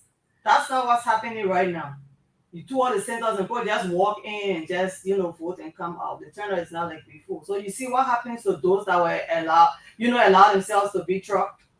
Now they won't make decision in the second runoff. Yeah, because they don't have money. Like I have some friends who called me. They are like, "Can you help me? I want to go and vote." And I was like, what I gotta do when you going to vote? I was part of you going to where you register. Yeah. So, go ahead, Lorena. Yeah, that is exactly it. You know, people don't have money to go back. Can you imagine somebody went all the way in Nimba to register, and then now they have to go back Nimba to vote? So you won't get results that you had before, from what I see, because now the centers are half empty. People can tell me that, oh, I will go vote later. People were standing online on October 10th from 5 a.m. straight up to 4 p.m. 5 p.m. Okay, so we have suspicious somewhere. Let's join our reporter quickly to bring us this update. Hello. Hello. Yeah, hello, James. Yeah, James, how you doing? Yeah. Yes. Go ahead. You're talking Yeah, so about something unusual we happening. yes, a lady who earlier came to cast his vote now complaining that when the net workers gave him the ballot paper to cast a vote, it was already pre-checked or pre-marked. So she had to explain exactly what happened and how it happened. All right, so Where are we you will exactly? Okay, District 6. Go ahead. District 6, Yeah. right here at the Keninja Elementary School, as you can see there. Yeah. So, John, get on the interview. all right, so then I'll talk to this. How are you? What's your name? We're not hearing. No, we're not hearing. Okay. You said, what happened when you went to do your vote? Yeah, just now I enter in the room. Three. When I got there, I gave my voter card to the boy. When I gave him the card, he told me, he said, get up, outside. Not voting because you already voted. I said, what? After I asked him why you were telling me I voted. He said, I said, well, your name already checked. So I said, can I see it? So he opened the book. He said, okay, wait. So he told his head. When he talked to his head, Oh my God. Network. Yeah. Network. This network is bad. It's kind of bad. Okay. We are still trying to get reconnected with Choloplay. So Lorena, is that what I'm understanding? Her Such thing name, even happen. yeah, her name was already marked. Yeah. How Yeah. possible is that? Such thing even happen in District 10. Just this morning, a fellow was arrested this morning. He in the pickup, and then they took him to the police station just this morning. What happened? They were pre-marked ballot papers. Yeah. the lady from NCT, she saw the book. She said, let's look in the book. While checking the book, we saw another name, like 1, 2, 3 names already checked the same way. Really? Yes. So he in the book, he said, so I told him, I said, but the problem because you got a book with you. I don't have the book. I give the book and I see my name is right. And then you got more name as you said, and I saw them, they passed me. I was like, one lady, she got body, but she has not come yet. But her name is already marked the same way my name, but he said he waiting for the woman too. When the woman comes, he will tell the woman the things. I said no. But for me, I would not leave it through until I vote. Because there is a problem. So when the making the people started arguing, I will not pass out with vote. So the boss said, no, now they get first. So I called myself, I said, no, I'm not happy yet. So I think we come and verify it. Talk to Fanny because Fanny, they are seeing it here for the other. So when Fanny got it, Fanny said, no. But again, so why you always have one? So what the problem coming from? So the reason I call you to because it draw my attention. So did you vote? They allow you to vote? Yeah, I voted because I told them if I not vote, I will not leave the room. How they allow you to vote? No, they didn't raise my name. They had you vote because they should give me my voter card and give me the paper that I supposed to vote, the ballot paper. So they gave it to me. So your name already marked in already voted. So they just gave you. Yeah, they just gave it to me. So he told them that they should mark in front of it and they will justify it. Let's get this clear, right? Who is get a full name of the voting card she's talking about? Your name has been checked already, Yeah, so they meaning that you have already been voted, right? Now, they didn't see your finger because usually when you don't Yes. with your vote, they have to see your finger whether the blue is there. So at that time, they didn't see your finger. Do you have any blue ink? At that time, I never had any blue ink because I just entered. I went there to go vote. So I said, no, I just got there. So the boss said, show your finger, let we verify it, and I show my finger. I go there. Apart from your own finger. Yes. So the other people that get no, but we checked the book and we saw some names that have been checked. That's what I'm saying. They come yet. They need check. Yes. So now, what did they say again? The board I got a book. The board said, oh, but if I got issue with this fellow name, this mean they check and they has not come yet. So I'm waiting when she come. They see issue they get got at the issue. But where is coming from? Then what did they say again after they told you that the name is checked and you were not allowed to vote again? Later on, say you didn't have the blue ink on your finger.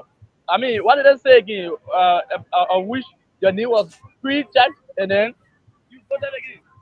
Yes.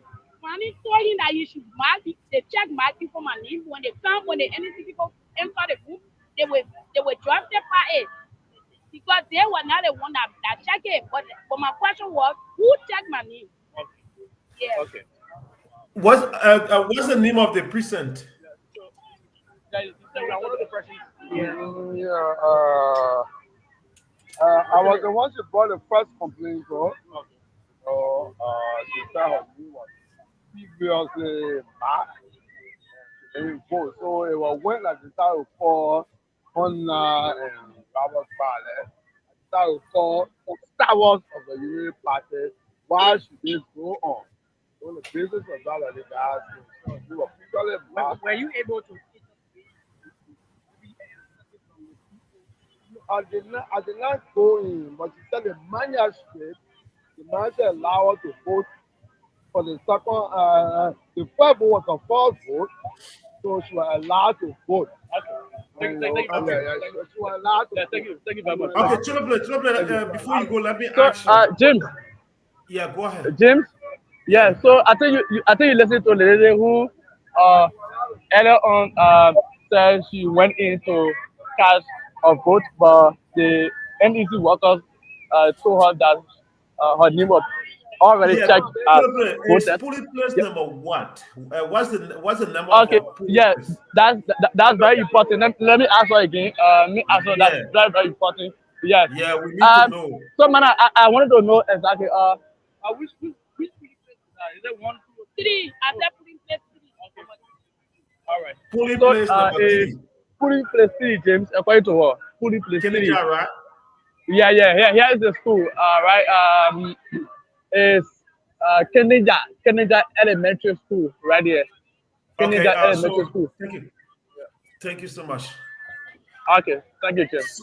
So I hope Mr. Flomo is listening, the spokesperson of the National Elections Commission. Keneja Elementary School, there's this report of people names being pre-marked. So we just listened to one of the victims and she voted. That is something I don't know, Lorena and Victor will have to speak about it. Is fishy? Your name already marked, again they allow you to vote. Yes. They didn't already in. They didn't mark of it. But they said it would justify it. How sure are we that it will justify that? I hope Mr. Flomo, if you want to come on WhatsApp. Yeah. Good. Yeah. Yeah, we have someone from here, from the station here, who is on the field, but he's doing it via telephone. He's saying that three individuals are claiming to be international observers, and they've had this NEC tech on it with different signatures, claiming that they are international observers at the precinct. And then he went to ask the polling officer, the PO, and then the PO actually identified the real international observers, but these guys are not they were not identified as international observers. But he's on the line. I think we can hear from him. Yeah. Go ahead, talk to And him. try to listen to what he has to say. Yeah, So go you see, ahead. so these are things happening. People are actually impersonating, and with a whole, I don't know where this scheme is coming from. Eddie. Yeah, Eddie, are you there? Yeah, Eddie, are you getting me? Yeah, go ahead, you live. Where is he reporting from?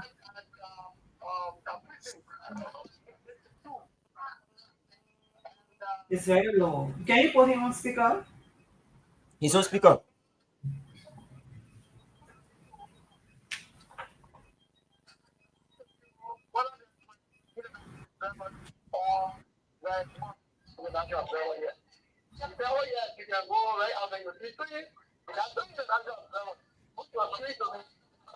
Can't hear.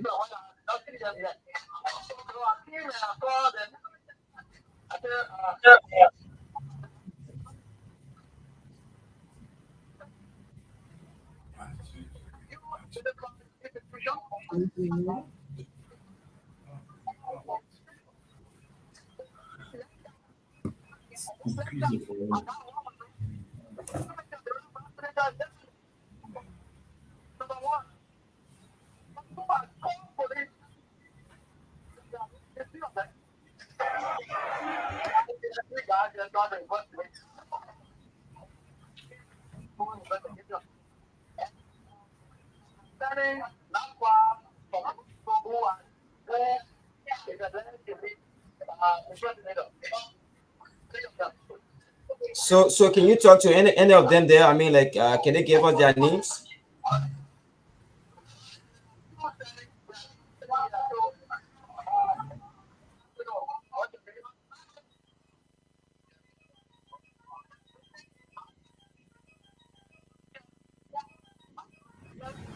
Yes, his name is Kelvin Sam.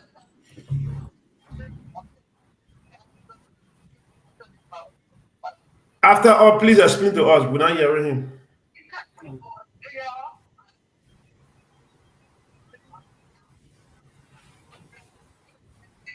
You can get him now. Observers, how did it look?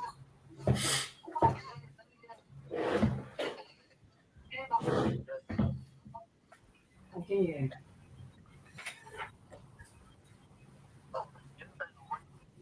Okay, so I think yeah. Or what you do, drop the number in the chat, In and then the chat, right? Yeah, you and call then him. Lorena will get it and call him since Okay. she's in studio. I think that would be okay because we're not hearing anything. Okay, so basically he said that there are three guys who are trying to impersonate to be international observers, right? And he tried to ask him, the PO there, to identify them as international observers, but then they had they had NEC tag with different signatures on those tags. So he called the attention of the Liberian National Police, and they've been apprehended. Now they are going through the investigation. So let me text the number quickly so that Lorena can call him. And also tell him also to do video. The video, yeah. Yeah, let him do video and then do voice over if possible. Yeah, Okay. he can do video and send it. That would be okay. Yeah. The number, he should please drop it in the private chat. Yeah, just drop it in the private chat. Lorena will get it. Yeah, so let's go back to Kenija, and I hope Mr. Flomo will call because similar situation was reported from District 10, and he called saying, let's assume that it will not happen. And now we saw a victim on camera who said it happened to her, and she was also allowed to vote. And there we have 2 votes already. The name marked, and she when they allow her to vote. We don't know whether that marked name there was a vote for it. Yeah, go ahead. Lorena, check the private chat. Yeah, it's already in the private chat. She's going to take it. Yeah, so good you're saying. Yeah, I hope the National Elections Commission will be able to get to that place, that Kenija school, polling place number 3 to verify this, because according to the lady, not just her name, there were multiple names that were already marked, and even the guy who is in charge of the FRR confirmed that these people have not turned out to vote, and he's going to inform them when they turn out. What the hell? What's happening? I mean, the thing is, it started last night. It actually started last night in District 10. It started last night in District 10, where this thing was. It was actually, it was very heated there, where one guy identified to be the brother of the director from the NTA.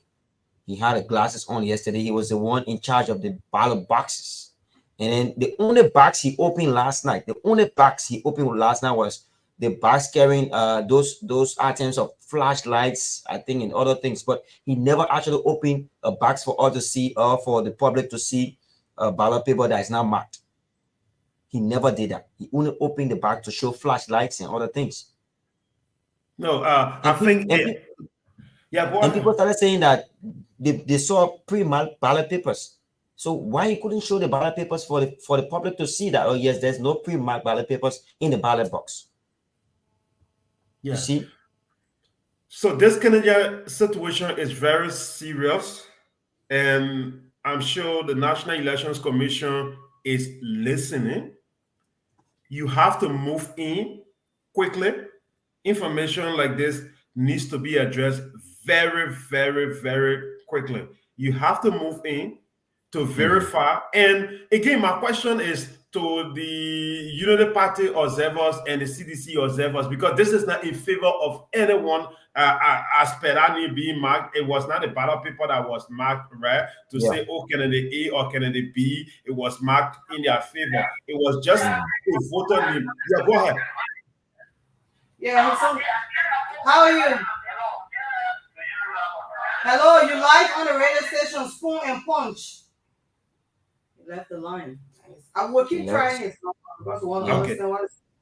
Yeah, so what I was saying, we cannot say that it was in favor of Joseph Boakai or President Weah. No, it was just a voter name that was marked, and several names were marked. So now the National Elections Commission will have to move in, go to Kennedy Elementary School and check polling place number 3, check the FRR and see if there are names there that are really marked, because we already saw one person who said yes, it happened to her and they allow her to vote, right? Tell us why that happened, who marked it, and what's the next course of action. This should not go unnoticed, and all political parties, both the CDC and the Unity Party, will have to take note of this. If this is happening in Montserrado, right here in District number 6, then what about in Lofa County, where they're in Kolahun, Vahun, in Nimba, in Maryland? You cannot tell. So the National Elections Commission will have to speak to this. It is very, very serious to see names pre-marked before the actual individual appears there to vote. It's scary as well. And it has something to do with the credibility of the election. Yeah. Go ahead. You know, two ballot papers for one name already. Because the person that have voted, that lady had to carry another ballot paper. Use another ballot paper, right? So two ballot papers went to a name. Yes. And the lady said that she saw 2 other names that people have marked, they have voted already, and another lady she knows had not come. And another unconfirmed. But somebody confirmed that yes, the first time they didn't notice it, she went to him. All right, and he's just one of those that went to vote as well. You know, I think that there are people that are home, they don't feel that it's going to be credible. Don't be surprised that these voting centers are not, crowded. Some people, it's not everybody that they trust. Some people just discouraged and they are at home. They don't want to go to vote. Some of them, maybe they say, oh, maybe my leader endorsed a party, but I didn't endorse. So some people are home, but it's not right. I think we should come out to vote. With all of these things that are happening, we hope that the rightful authorities will do what they are supposed to do, and that is NEC actually. Okay. So Lorena, can you try Eddie again? I think he's actually ready to. Yeah. Now, another unconfirmed report from Lofa is also saying that, but I told the person to send a video or picture saying that people are carrying marked ballot papers in their pockets to enter the, in their pocket, and then they cut someone, they cut one woman with it at her latter nose. Okay, let the guy send a video if he has a video. I also sending Magic. Magic, I'm sending you a video. Please upload it. In this video, I got it from a citizen. I'm calling you from home. Eddie, you are live on the radio. Please tell us what is going on.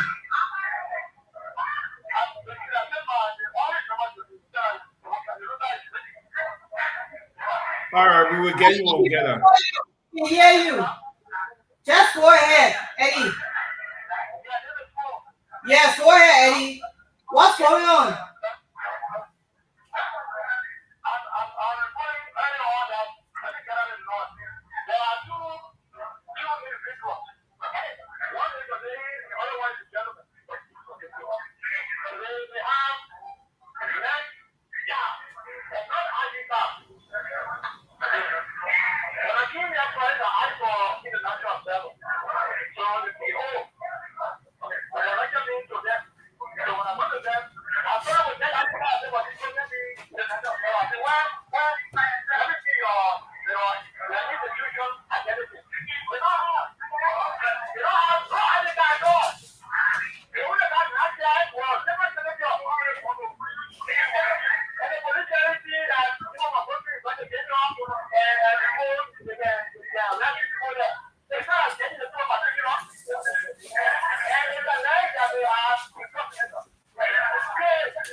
Do you have videos? Do you have videos or pictures of these people?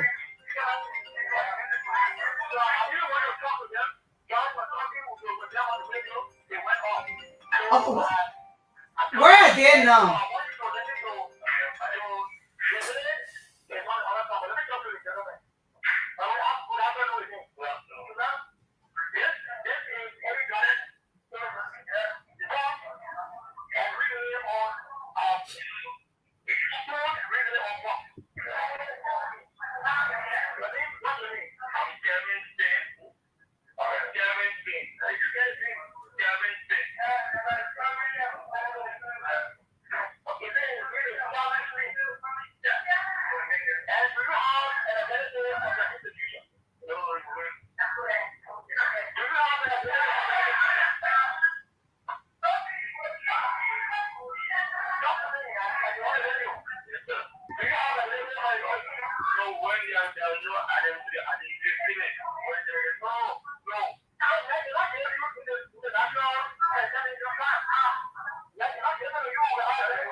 Eddie.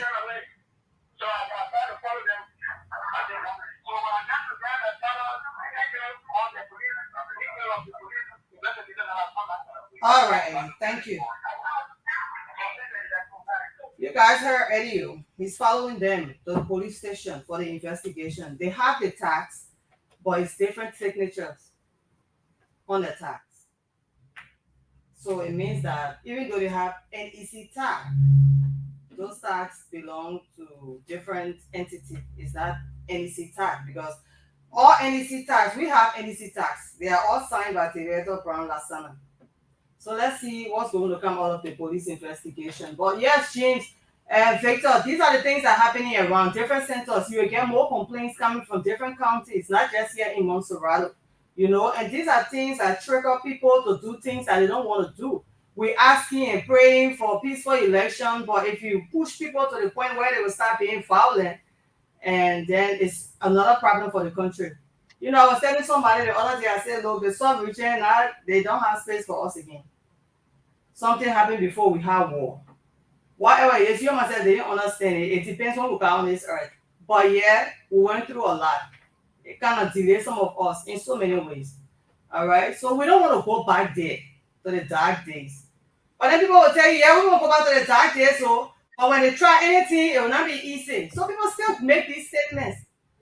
So I don't know what's going to happen with the lady there. Gedeh, unconfirmed. It's unconfirmed, but I'm still trying to authenticate this. An EPS officer just called me. All right, saying that they've started issuing people that are going to the precincts now to cast their votes. They have been issued spoiled ballot papers. And she herself was issued one, and she actually argued with them. They went through a heated argument, and then it was changed. So it's just a caveat out there to all those who are going to cast your votes now. When the ballot papers are given you, please look at it carefully. Be very critical about it before casting your vote. We don't want to know her name. We don't want to know her name, but did she name the precinct? Where somewhere around, she said somewhere around that same Kennedy Bell area there. Yeah, so what you do, talk to her, let her just give you the name of the place, the room. We don't want to know her name. Okay. Yeah. All right, so we're trying to get Haji Masale. Aaron Talu, I'm trying to get you, but I don't know why. Your line is not going through. Let's get Haji. Haji is there in Kakata. Good afternoon, Haji Masale. Yeah, thank you, James. Okay, Chief, welcome. What's the latest happening from Cat City? Okay, so I arrived here and visited a few centers, but as you can see in the background, you can see people are moving on a very slow pace to cast their ballot, but the entire hall is virtually empty. So those that are relaxing home are encouraged to make their way, because like in the first round where you people were noticed standing in long queue, this is not the case now. So for those that are home, can still make their way, and the place is virtually empty. You can just walk easily and go and cast your ballot. So you will not even spend more than 1 minute, except looking for your name, where it will take little time. But I will pan the camera around. You will see all the polling places. You can see staffers are just standing and waiting for people to come, but they are really not doing much. Okay, in terms of security, how is it? Yeah, so when I came here, I only saw 1, 2, 3. Yes, so there are other security officers that are here. The the Liberian National Police, the immigration, they are all here providing security, but there is no much. There is nothing like to call the attention of the security, because the crowd. There's no much crowd here, and people are not holding and putting or doing things that are unnecessary. But everybody is going about this process orderly, so the securities too are just relaxing and observing the process. Okay. Have you gotten any complaint of, we getting several complaints around Montserrado County of pre-marked names and pre-marked ballots? We had a video of one pre-marked ballot and one pre-marked name. Have you gotten any report of such in Gedeh County? No, not at all. We have not gotten any complaint of either pre-marked ballot or people doing things, outside of the election, procedures or any other thing, except maybe the party representatives here would like to, speak if they observe anything. But since I've been moving around in Kakata here, especially in District 3, I haven't noticed or nobody have brought that to the attention of the media of any irregularities. So people are just going about this process normally, and there's no many people. So like I encouraged the people earlier that those that are sitting home can take this time to come and be among the first people that will cast the ballot and just go relax and wait for the result that will be announced by the National Elections Commission. Okay. Okay. So like you saw the officer asking a lady to take paraphernalia of a political party away. Apparently, she doesn't know, but she brought it to fend herself to get cold breeze. Yeah, but apparently she doesn't know about that. So yeah, she was just asked peacefully, and you can see her walking there with the party paraphernalia. All right, thank you so much. Okay, James. Okay, and Lorena, Lorena, where are you? This is becoming unusual now. I have a video from England, which of course Magic. I'm going to send it to Magic. He's going to work on it to upload it. I think the National Elections Commission has to speak. Mr. Flomo, if you are listening, you guys will have to speak. In this video, the security officer is telling the representative of the Unity Party that there was a mistake. They identify pre-marked ballots, okay, in favor of President George Manning Weah. And then the observer or the supervisor of the Unity Party observer is telling them why these ballot papers are pre-marked. And then the security is telling this guy with bold face that it was a mistake. Who does that? And she's there. Are you the spokesperson for the National Elections Commission? She's there telling this guy it was a mistake. It was a mistake. And the national security will also have to speak. I think she's in immigration uniform. I'm trying to get a video prepared so we can play it. I'm trying to get it. Magic, I'm sending you the video. I'm trying to get a video so we can play it. And she's speaking for the National Elections Commission of people. She's telling them that it was a mistake. It was a mistake. Let NEC speak. You are not a spokesperson for the National Elections Commission. Let them speak. I don't know how parties should do them, send their officers there in the street. The officers will be there telling people that it was a mistake. In the first place, you are not a spokesperson for them to say it was a mistake. Magic, check your DM. I'll send you the video. Okay, so Gedeh, I just confirmed this spoiled ballot paper issue. It's actually in Barnesville, Keba District 11. Okay. And then the precinct code is 30073. Precinct code 30073. Okay. Do you have also? Okay. Anyway, she's an officer. She's not going to send you. Yeah, she's not going to send picture. Yeah. So I'm actually leaving you guys to go and cast my vote, and I'll be back maybe in an hour or so.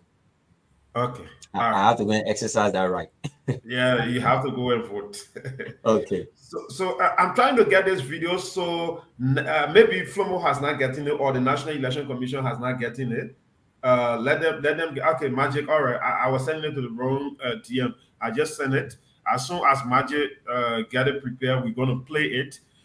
So Lorena, like what I said, right? In this video, you're gonna listen to the security officer telling the observer that it was a mistake. You are the one to say it was a mistake. Let the people speak.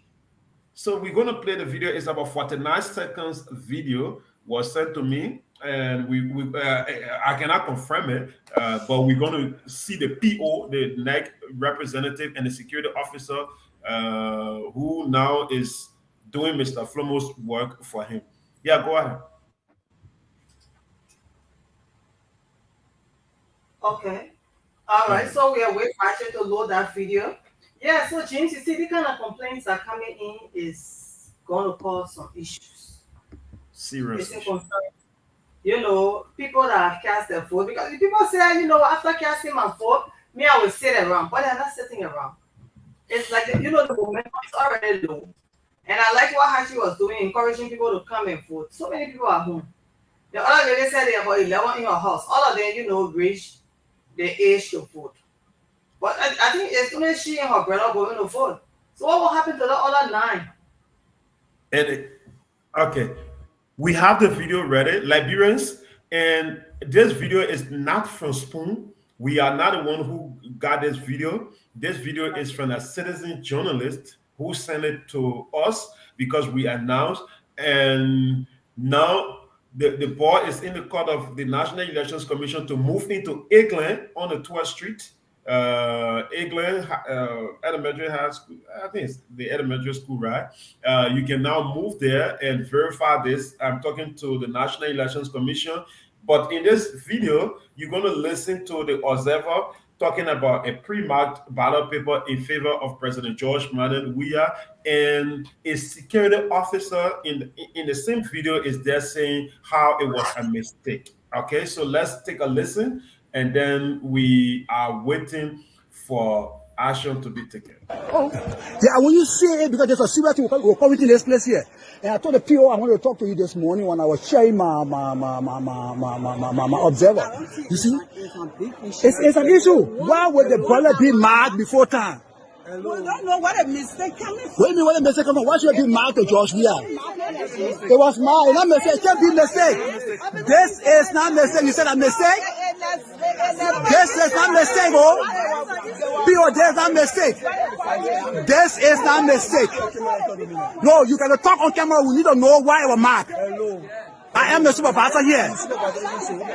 And I told you this morning, I saw criminals and passing here. And I will let this go viral. No ballot should be marked. No ballot should be marked. Let's play it again. And again, we hope the National Elections Commission will clarify this to tell us exactly what happened. Oh, yeah, when you say it, because there's a serious thing we're coming to this place here. And I told the PO I wanted to talk to you this morning when I was sharing my observer. You see? It's an issue. Why would the ballot be marked before time? We don't know what a mistake coming from. What do you mean what a mistake coming from? Why should it be marked to George Weah? It was marked. It's not mistake. It can't be mistake. This is not mistake. You said a mistake? This is not mistake, oh. P.O. This is not mistake. This is not mistake. No, you cannot talk on camera. We need to know why it was marked. I am the supervisor here. And I told you this morning, I saw criminals and passing here. And I will let this go viral. No ballot should be marked. No ballot should be marked.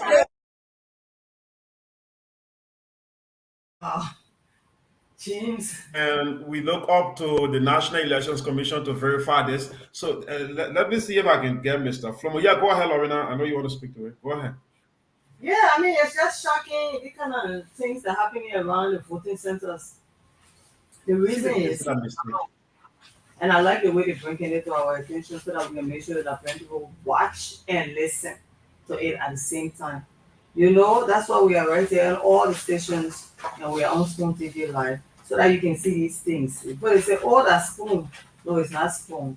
There was somebody else, a citizen journalist, that was concerned and decided to bring that video to us. We know we are going to receive more of these kinds of videos and audios and calls and whatever it is that we receive from wherever. We'll make sure we put them through so that people can get all the information that they need to get, all the things that are happening around the country, around the city, right here in Montserrado, where people are going to vote. You know, I will not be the one to use a big word fraud.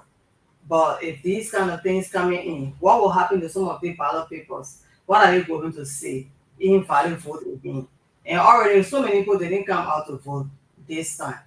You understand? And if 2 or 3 persons, name marked already, all of these things raise concern. It is serious. Look at what happened now. The woman says she doesn't even know how it happened, that mistake. How do you know that mistake? Did you prepare the Who is mistake she? that you will be the one speaking? And James, if you're reaching out to somebody from NEC, one of the officials, so that they can address some of these issues. Yeah, I'm trying to get Mr. Flomo. At the same time, if you are there, you are listening to Spoon 107.5 FM. We are also on Fabric, we are on Punch 106.7, we are on Support 95.5. We are also live on Trust FM 88.7. In Bong County, Premium FM 98.1, in Bong, in Lofa, and Wapolo, Nimba counties, GBFM 90.0, Radio Bezu 88.9, Makibi 10 Radio 104.7 FM, and Grand Crew, plus a host of other stations across Liberia. We are also live on Spoon TV, on Spoon Talk Live. We are everywhere. So listen to the radio. At the same time, you watch Spoon TV so you can get all the information you need from around. My people, I'm encouraging you, all my sisters and brothers, my uncles, my aunties, that stay home. Yeah, James? James, I can hear you. Okay, so. All right, I'm begging you, my people. Your please don't go food. Even though and right now you're not even struggling. So many people went. The people are there waiting for you to go vote. And I'm hoping that, NEC workers will remain to all the voting centers. People coming, people not coming, you need to remain there until the time for you to sign up. Yes, because we don't want people saying, because people not coming, so we want to leave. Somebody will start coming by 4 o'clock, 4:30. Let the people vote until the time to shut down. Yeah. James. So I called Mr. Flomo and I also shared a video with him. Not just calling him, but I shared a video with him. So he's reviewing the video. I hope after reviewing the video, he will do the necessary check and then call us to tell us exactly what really happening. And it's Mr. Gray in that video, one Marvin Gray. He's in that video. He did that video. So we are now awaiting the National Elections Commission to speak to it. And this is happening in the capital, in the heart of the capital. Let's think about what's happening in other parts of Liberia, like Lofa County. We'll get more complaints from them. Yeah, so I think the Election Commission will have to speak to these issues immediately. Yeah, go ahead. No, I'm saying that they should speak immediately. They wouldn't wait tomorrow or the after tomorrow before they say, they will address things that happen already today. Okay. Yeah, go ahead. I'm trying to get Aaron Talu. Aaron Talu is from Iran and there as well. We want to get to our reporter. Though we got that from a citizen journalist, we want to speak to our reporter who is also around that location to bring us up to speed. So if you are out there and you getting information like this, send it to us. It is not from us, and we will tell the public that this is from a citizen or from an observer who sent us this information. If you don't want us to call your name, we're not going to call your name, and the public will get to know. We want real-time information. Send us pictures or you send us videos, and we will play them, okay? I have another one also where there are individuals in the vehicle, they confirm that they are seditions. They are dishing out voter cards, telling Liberians to go and vote the CDC. I'm also sending out video to Magic so we can play it. These videos will come in and we will play them for Liberians to know what's happening. And again, this video is not from us, it's from Liberians who went there, and they were part of them though, but it did not go by their tune. They did a secret recording and send the video to us. So we're also going to play that video. You're going to listen. And these videos are coming in If you want to send some again, you can go on Spoon TV. We have our WhatsApp number there, and click the WhatsApp number and send the video to us, or you can send it to plus 555 11 11. That is plus 231 555 11 11 99. 555 11 11 99. You can send your video to it, whatever you have observed, and we will add it so the National Elections Commission can do something about it. We all have to help and safeguard this process if we want a very free, fair election. Yes, go ahead. Welcome, Jeff Jefferson. Thank you so kindly. Good day. How are you doing today? Come on me, Baba. I can't complain. Okay, that's good. Lorena, good afternoon too. Good afternoon, Jeff. Welcome. Have you voted? Yes, I've done mine. Okay. Okay. Yeah, so Lorena, you and Jeff can take it there. Let me. All right, Jeff. So what did you observe when you went to vote?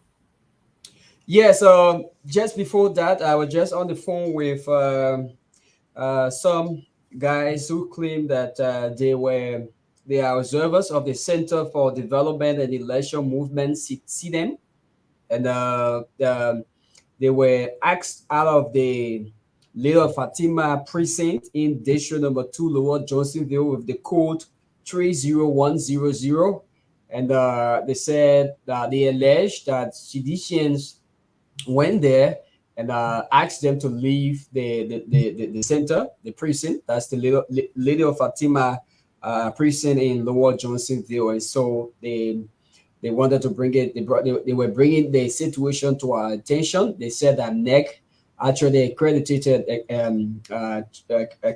them to form part of the observation missions that carry on observation with the runoff election. So this is the second call. This morning we got another call, I think from is it District 10 area, that these observers from the Center for Development and Election Movement, the observers are also asked by seditionists to leave the precinct. We'll try to get the name of that precinct and the call as well. So that just to bring that to the attention of the public and NEC. I think if NEC did extend accreditation to these people, they should be allowed to form part of the process. This is the second complaint.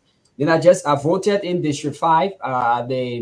That's the 72nd public school precinct that has, I think, but have 7 polling places. I voted in polling place number 3. I met 5 persons ahead of me, and so after the 5 persons I voted, what I heard after I voted, there were commotion between quote unquote supporters of Unity Party and the CDC. They were accusing the citizens were accusing a police officer that he was allegedly orchestrating something. Somebody went and was giving money to people and to come and vote to facilitate a crime. I didn't really. So what I didn't pay more attention to it, because if what people attention are only on pre-marked ballot papers now, but to say somebody went somewhere and give people money to go vote, it might be a concern. But again, with the person, is the intent of the money to say receive this money and vote for Unity Party or vote for the CDC. So they accused the police of conniving with the person who was giving out money to allow those people to go and vote. So that was it.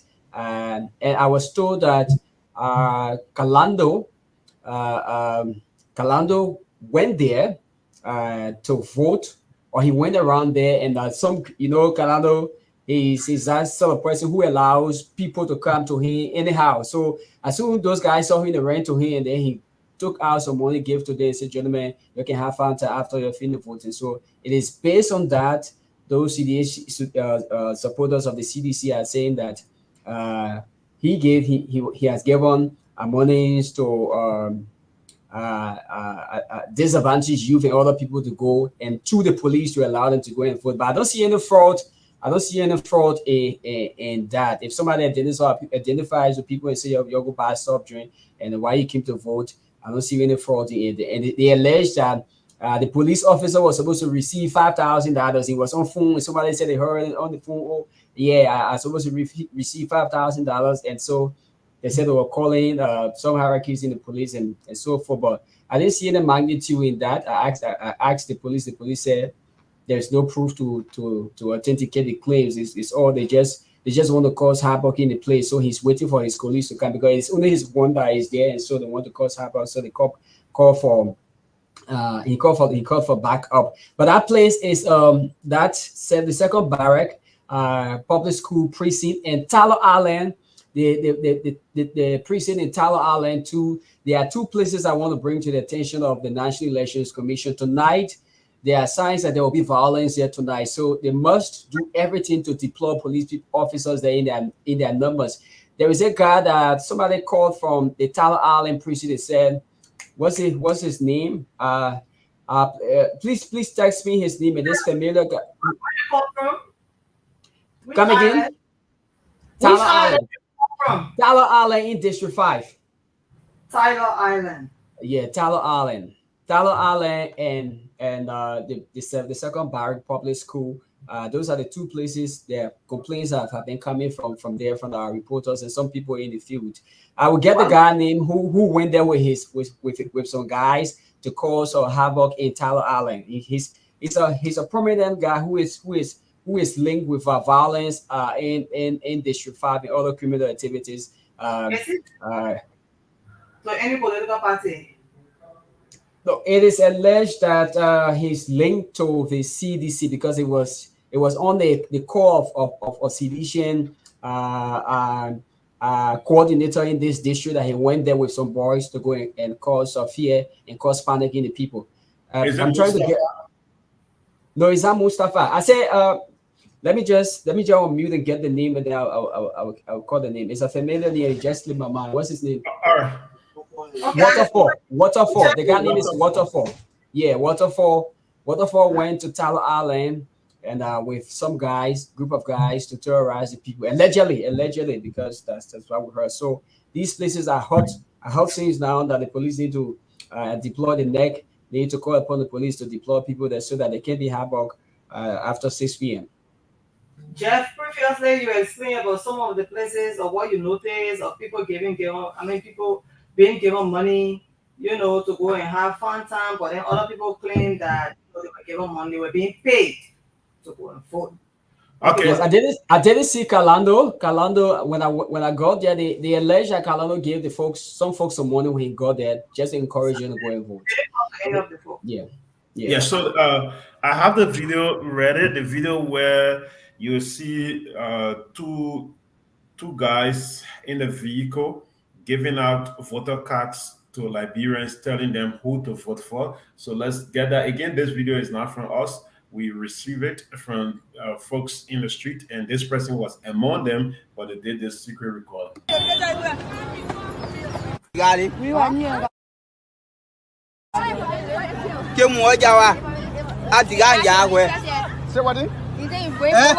I went for me. Anybody?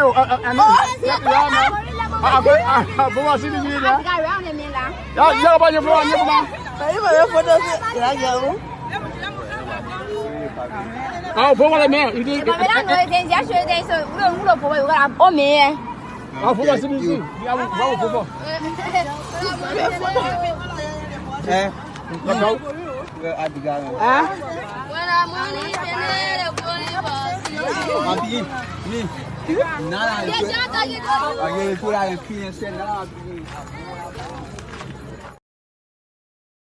Wow.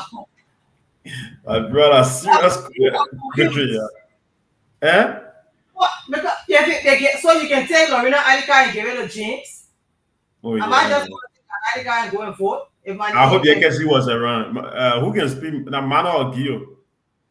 That's Mana, right? Paso. Now, Paso? Yeah. Oh, okay. Yeah. I hope we have Paso present to interpret that. All right, so go ahead. Let me try to. I just want to emphasize this. the process is slow, but it's fast. The more when it's faster, and you see people that you obviously going to get more people voting than people coming and standing in queue, and the process is not fast. The more people vote, the faster they vote, the more votes will come out. So the concern about people not turning out, I want to little bit disagree with that. The faster the process is, you get more people voting. The people coming in normal and standing, and they are not actually voting, and then they are there till 6 o'clock. I think that's something we need to, because I think some people are running with the information that people are not turning out, but I think people are actually turning out, because when I met 5 persons ahead of me, before I could even vote, another 5 persons were behind me. So I think the faster the process is, you complete, you deal with more people, and then the space is open, and others will come into the picture to do their voting as well. So I think to some extent people are turning out, and it's encouraging them to discourage people to say that people are not turning out. Those of you that are at home, you need to do the same. People are going to do their voting is actually good. And James, similar to you, the video you just played, there are allegations, there are complaints allegedly of several of those of actions taking place across the country. And this is where we need to call the attention of the National Elections Commission to take these claims and allegations very seriously. And that too, because if these things are happening, imagine that they're taking the old people voter registration cards from them. You're depriving them of exercising their democratic rights, their constitutional right. That's being an enemy to the state and to yourself, because you get deprived that old man of his right, who was speaking about the CDC or this one, to go and vote for who he wants to vote for. So those things are not called for. They're actually against the state, and these people should be arrested, and they should be dealt with according to the law. Yes, Chef, thank you. You know, all of these things are concerns. 2 persons voting for a person, and then at the same time, voters card being, given to people to go and vote. It's kind of confusing, because even if you take the voters card, it's not your card, you didn't register. But yet you will take these cards to go and vote. How is it going to happen? And who is going to vote with it? That all the cards that you brought here to understand, they can be used. Like Jeff just said, person even confused. Yeah, there's somebody saying, yeah, I will vote for this, I will vote for that. I mean, I like the way the citizens themselves are, on top of it. Because these videos that we're receiving, it is not, that our reporters are not the ones sending them in. So they tell you that people are protecting their vote. They vote, and then shenanigans, I'm sorry if I can speak that word here now. They observe, they kind of, make sure they have their smartphones, they get it on videos and the audios, and then the reporters are out there reporting as well what they are saying. All of these things are important, so people understand some of the things that happen today, because it is today that we have to make this decision for the next 6 years. So if you went out there to vote and then you notice something that you are not satisfied with, of course, report it. We are here to make sure that people see them, so we know. And then at the same time, we have our eyes open and listening for the NEC to investigate immediately. James, one thing I can have problem with is when they say, oh, it will be investigated, then it kind of just weaken the process, because people will not, later on, most Liberians, they kind of let it go. But let us know today, after, the whole process, that, oh, you found out that these things happen and the investigations are going on. How can people come out and say they are observers? And they are not observers. They have ID cards, they have NEC cards, but it is signed by different people or different person. Where did they get it from? How did they get there? We have our reporter, Aaron Talu, who is in a few. Remember, we played this video. Let's play it again before we bring Aaron Talu. He's going to speak to this directly. Oh, yeah, when you see it, because there's a serious thing we're coming to this place here. And I told the PO I wanted to talk to you this morning when I was sharing my observer. You see? It's an issue. Why would the ballot be marked before time? We don't know what a mistake coming from. What do you mean what a mistake coming from? Why should it be marked to George Weah? It was marked. It's not a mistake. It can't be a mistake. This is not a mistake. You said a mistake? This is not mistake, oh. People, this is not mistake. This is not mistake. No, you cannot talk on camera. We need to know why it was marked. I am the supervisor here. And I told you this morning, I saw criminals and passing here. And I will let this go viral. No ballot should be marked. No ballot should be marked.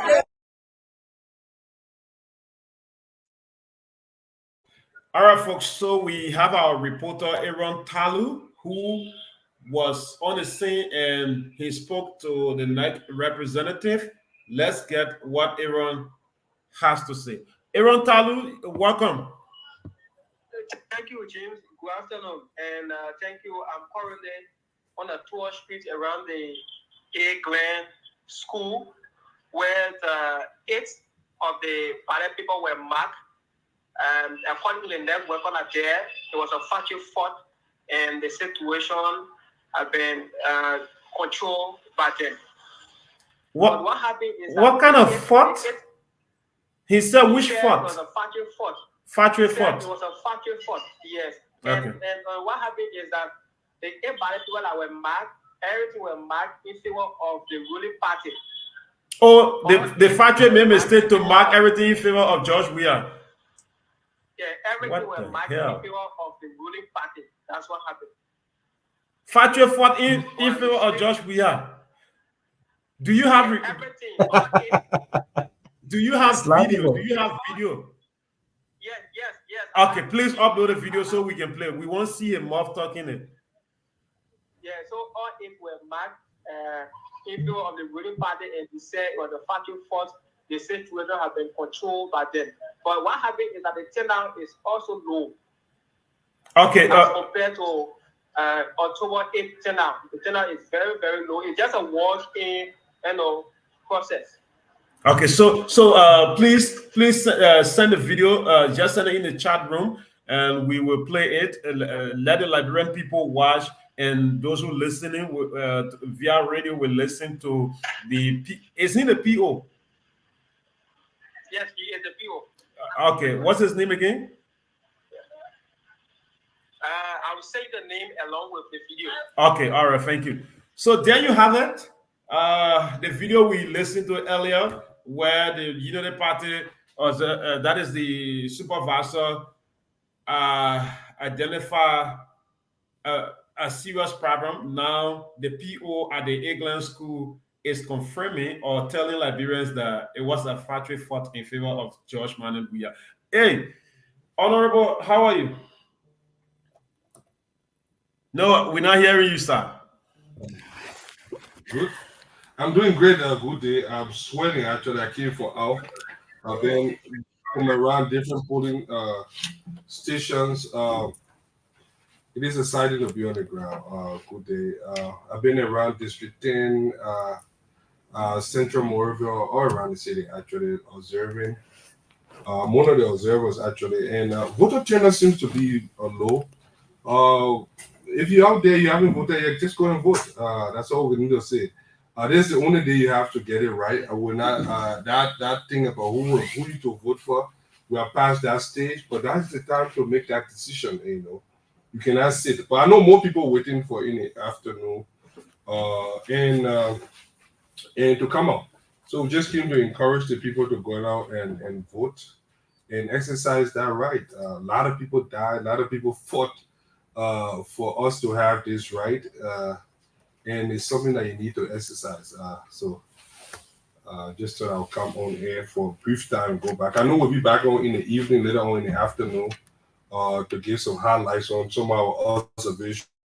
Yes, I was at one of the precincts, some guys in black. When I arrived there, they said they had just left.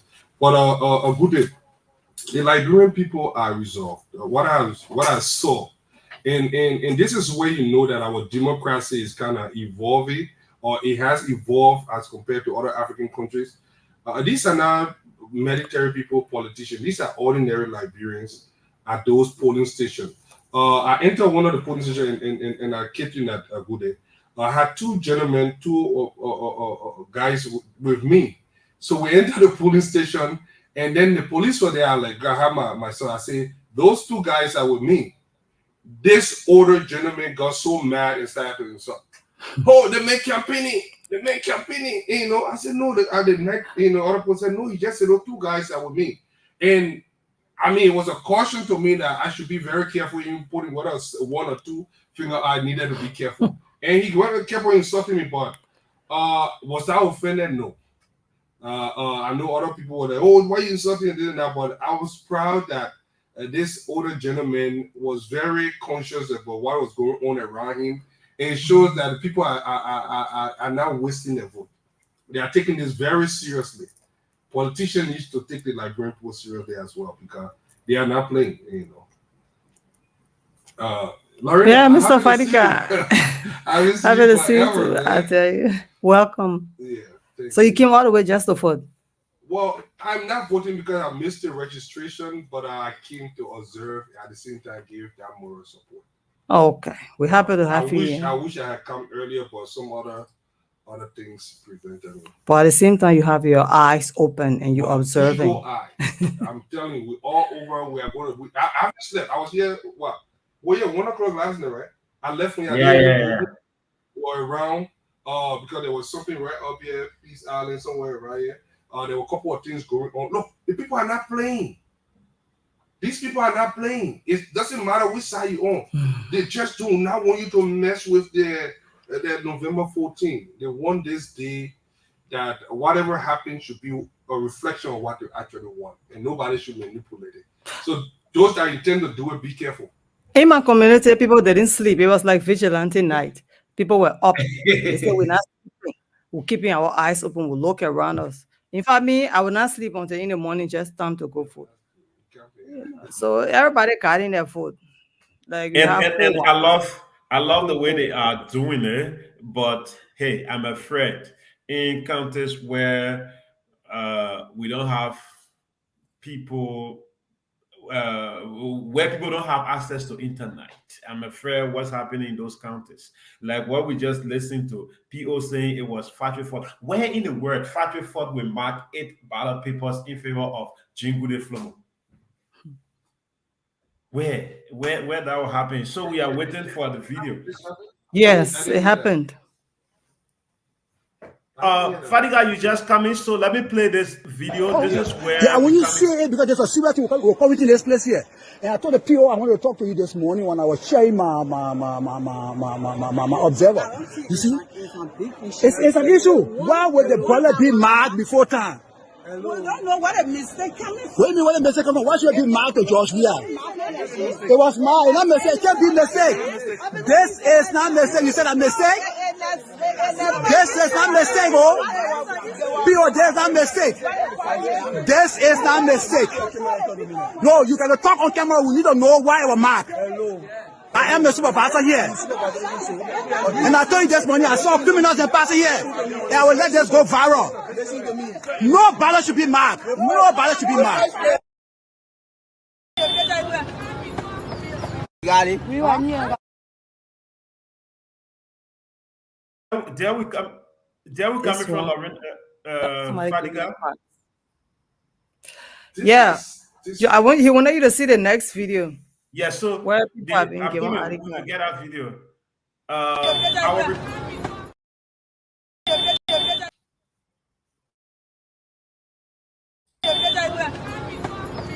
Got it. We want here.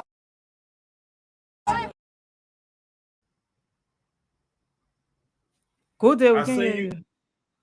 You're not hearing me? Okay, yeah, go ahead. Yeah, Magic, forget about the video you were playing. Fadiga, we got our video from England on 12th Street, and our reporter then spoke to the PO, and we're getting that video also ready to be played.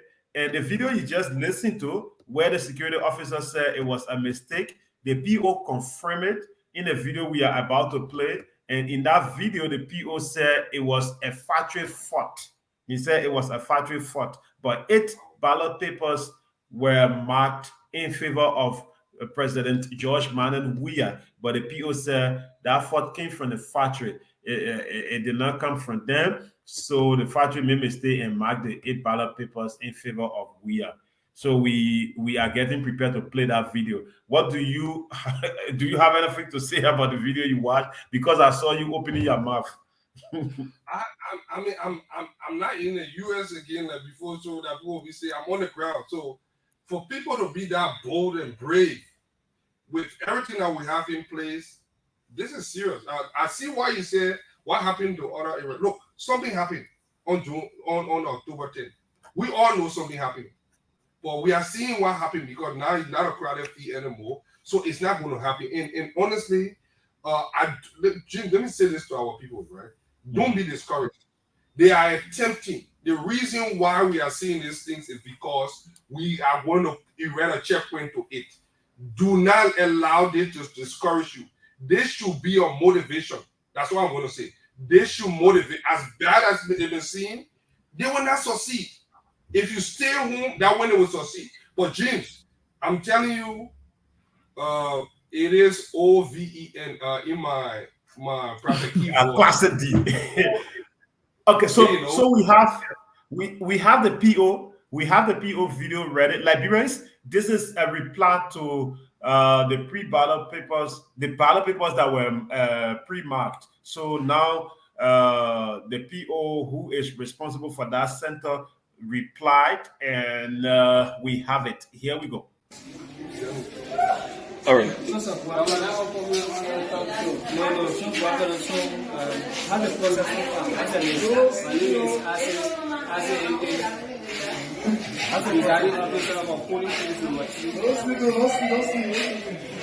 9.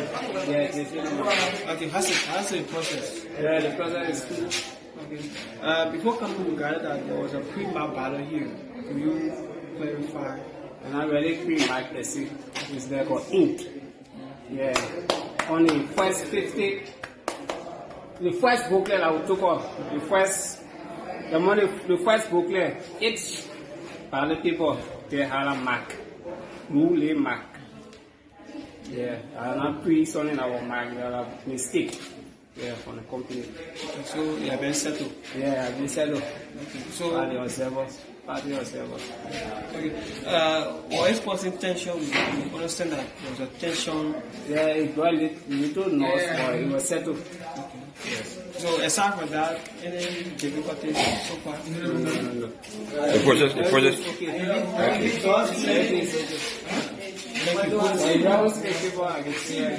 Okay, so please. Yeah. So we're going. Yeah, that's fine. There we go. He said our mistake. Sorry. They need to tell the faction that made that they actually made that mistake because but Gedeh, do you have a picture of or what it looked like that era or what it Yes, I'm bringing it up. I'm sending it. We have a few ways that you can vote. If either one not there, if it's either check fingerprint or something, they will know that it's real something. So we need to know what that mark is. But this is not just a mere coincidence, though. Yeah. No, it's not. And that is not the first complaint coming in. We have been having different complaints coming in. You know, citizens themselves doing the videos, recording and sending them in to us. So it's not like, oh, it's spoon out there just catching what is going on. You just saw people being given ID cards. The lady previously said that when she went to vote, somebody had already voted for her. And she saw 2 other names marked besides her name. But she was still... Yeah, she was still given a ballot paper to vote. So I'm saying now 2 ballot papers to one person or 2 check mark in front of that person's name. You know, there's a saying in Liberia, say first food and not food, but second food, you know. So maybe that's why people keeping their eyes open, the back of their head. Every corner you turn, people are observers. The people minding their vote, James. Yeah, they are minding their vote. And those who are listening, please go and vote. Stop sitting home. Go vote. This is the time you have to change the dynamic in the country. We need you out there. If you want to vote, now go. Because the place is not packed. We saw people during the first round fighting, climbing on each other backs and so forth. But today, the entire place is empty. So go and vote, Liberians. You have the time to change the future, to set a new path for your children. So we are looking up to you. I'm taking a break to use the bathroom. I'll be right back. Yeah, so I'm so the vigilance of these supervisors or unity partisans is something that cannot be overemphasized. And I also believe that CDCs are also on the other end. Like I said, Lorena, the last place I was as the second public school. The CDCs were the one who were raising the issue that money was playing for people, money was paid to citizens to go and vote in favor of the Unity Party. But again, the police said that was not the case. The Honorable Kalando only identified with the folks to go and buy soft drink. He could attest to go and vote. He did not say to any of them go and vote Joseph Boakai or go and vote President George Weah. So the citizens at that point, at that moment, they also showed the sign of they are also vigilant. But the vigilance of the Unity Party supporters is overwhelming to be able to detect all of these incidents. But mind you, if the ballot papers are pre-marked, they should not only stop at calling the attention of the public. They should make sure that it is destroyed.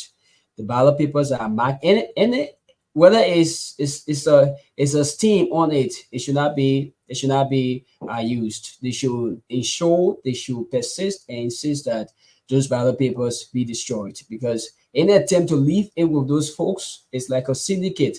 Like the first video that I'll play, the guy, the police staff who was telling the supervisor to put his camera down, like he knows something about that pre-marked ballot papers. And so they all are in something. So like a syndicate, they know what's happening. And so they whenever these ballot papers, pre-marked ballot papers are detected, they should be given to the officers, or some way, somehow they can expose it so that it can form part of the ballot papers are being counted after 6. I think this is very important. Yeah.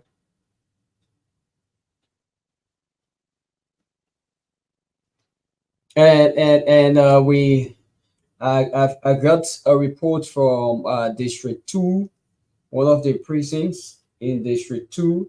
But I want a normal thing to have both the supporters or the pool watchers of the CDC and the Unity Party having some exchanges with the networkers is something that is normal. Even though the reporter has not stated why they had the exchanges, but normally people will have exchanges on something. So I'm waiting for him to state why there were exchanges between supporters or pool watchers of both the Unity Party and the CDC with networkers. Why were they having the exchanges? As soon as he sent me the information, I also make it available.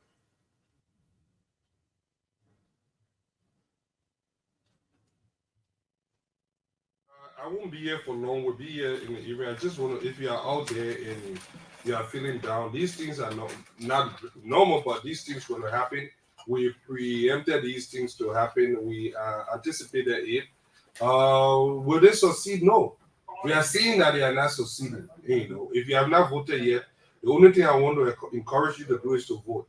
This is the only way we can prevent this from ever happening again. I love what you are doing. I'm so excited going around to the various precinct and watching our people exercise their right. You know, it's a beautiful thing when people believe in the system, even though people may try to change it.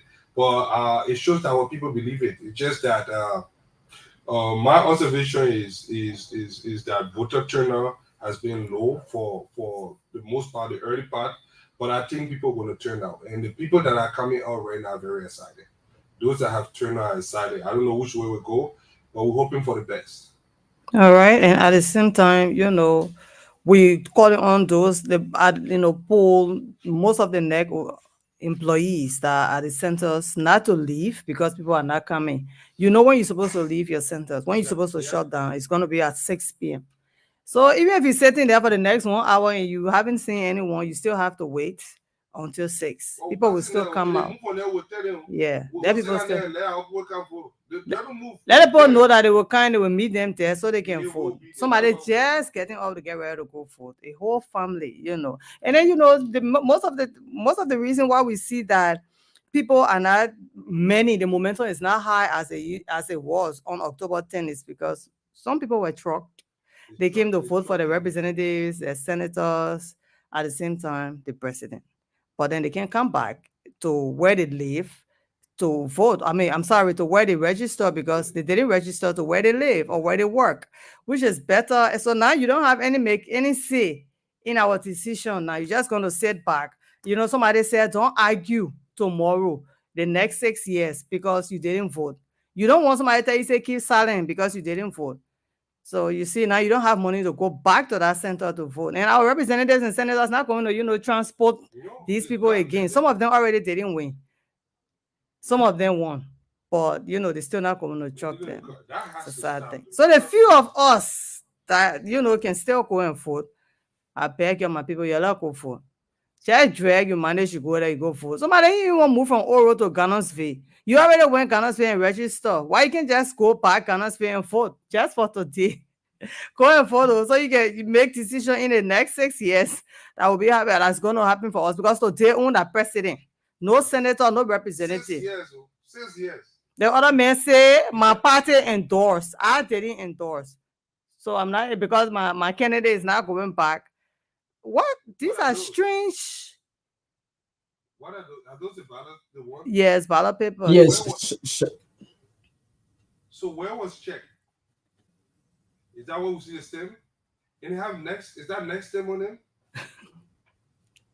Wow, so what we see here, there were attempts to mark these ballots in favor of the CTC. So he's saying some kind of way they were managing to pre-mark them, but they're not very clear. They are coming faintly. So there were attempts, and the attempts were to mark these ballots in favor of the CBC. That's what we're saying. That's what I'm trying to understand.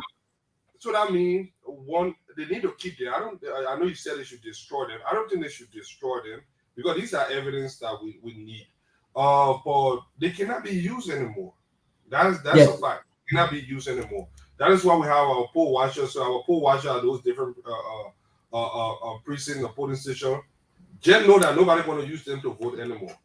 They are non-usable anymore. So just be vigilant on that.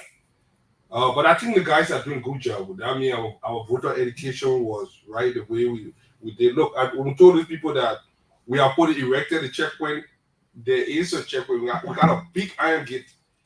It's not going to happen. Just get out to vote. I just want to encourage you. I want to be out there. A lot of our observers are out there. See something, say something. See something, say something. If you have evidence, use your smartphone. Use whatever means, audio, video. We need some. Don't just say it. Yeah. If you get a means of getting evidence, we need those hard evidence. It will come in play later on. But for now, get out and vote, my Liberian people. Baking your leader, Tobogi, Kasawa Lee, all the food in there. Go out and vote one day. And this thing will be over by after 6 p.m. And the other plot I am sensing here is that those ballot papers pre-marked to some extent, if they are given to if a unity partisan votes using that ballot paper will be considered invalid vote because there is a mark there. That's why I'm also thinking that someone there is a mark and they observe that it's a unity party, it's a Boakai vote, is eventually it's going to be considered an invalid vote. But it's at the other way around, it's never going to be considered. From they should be extra. I mean, they can just make the exact. So I'm sure it should have extra papers. So those that are already damaged that we have observed, there should be a way that I can remove them and replace them with some of the new ballot papers. New ballot papers. I think so. Yeah, that's possible. Yeah, but this is why we also Go ahead. We also said this is why before October 10th we told the people don't be shocked because the repercussions of you being struck, you will not know how it will happen because you have so much faith in somebody that they will win. If they don't win, even if the person is an incumbent, they don't win. There is no you are not given that assurance that that person is going to take you. And even if the person wins, there's still not an assurance that the person is going to take you again to go and vote. That's why people will keep saying, do not allow yourself to be choked for $20. Yeah. Yes, let me say this. Look, what we want to tell our people, these things will happen. Is our election system perfect? No. No, I've never seen one, even in the great United States. There will be some irregularity, but will it be enough to change the outcome of this election? That is why we are trying to prevent it. Will not happen. So get out and vote. You know, I'm hearing something. Some of the news we have to. If I tell you, I woke up this morning with almost 1,000 inbox messages. Some of them we have to filter, and some of them we have to say, you know what, it can be. You know, we cannot allow this to intimidate us. They are going all around with a black uniform. They're going all around with look. Some of us in the country today, you know what to do? They're going in the ground or do they want. Everybody can be afraid. We cannot do that. I see Liberians. They don't have gun. They don't have nothing. They are at these polling stations mending their vote. So, you know, it will happen. I do agree that it will happen, but I'm not allowing this to frustrate me. Honestly, the fact that we are catching it, I'm excited. Get out and vote. You know, get out and vote. If you have not voted yet, I saw the. Oh, let me say this. Let me say that one. Go ahead. At the gas station at my mama's house. I was just, you know, trying to get gas. He said, "Oh my kid, and I ain't never said get out voting." I said, "Man, you got 2 more there. Choose one and vote." Oh, and the people will rake the election. I said, "That's speculation. That's speculation. Nobody. Our electoral system. I think if I want to give it credit, it's almost better than the U.S. system because you know what? That human being calculated. That thing when you see 111, you cannot fake it. All the other things that they try to do on the corner, they say when they want people to watch it. We got enough thousands, almost 14 to 20,000 people watching all around the country. They are going to protect your vote. Rest assured. That is why we have political institutions. That's why we have different people to make sure that it happens. It is going to happen. This time, today, it is going to happen. Just do your part. Go to vote. I'll see you guys at about 3. Okay, we appreciate you. So we have our reporter, Aaron Kuben. Aaron Kuben is there in district number 11. Aaron, you have to unmute. Aaron wants to bring us update from district number 11, where he has been stationed since the start of the entire process. So, Aaron, are you there? Oh, Aaron. I don't even know whether Aaron a pastor man or what kind of man mute the call. So let me try to get Aaron Kuben again. Good afternoon, Aaron. Yeah, good afternoon, James. Yeah, welcome. Good afternoon. Yeah, so are you still in District 11? Earlier on, I was in District number 13. I passed through District number 11, but I toured District number 12 and District number 13. I've not really gone to most of the polling places in District number 11, but I'm also, as part of my assignment, I'm also part of to cover District number 11. But so far, I've witnessed, like many people are saying, not long queues, like in the case of the first round, not many people. I want to be very careful when I mention the word low voter turnout because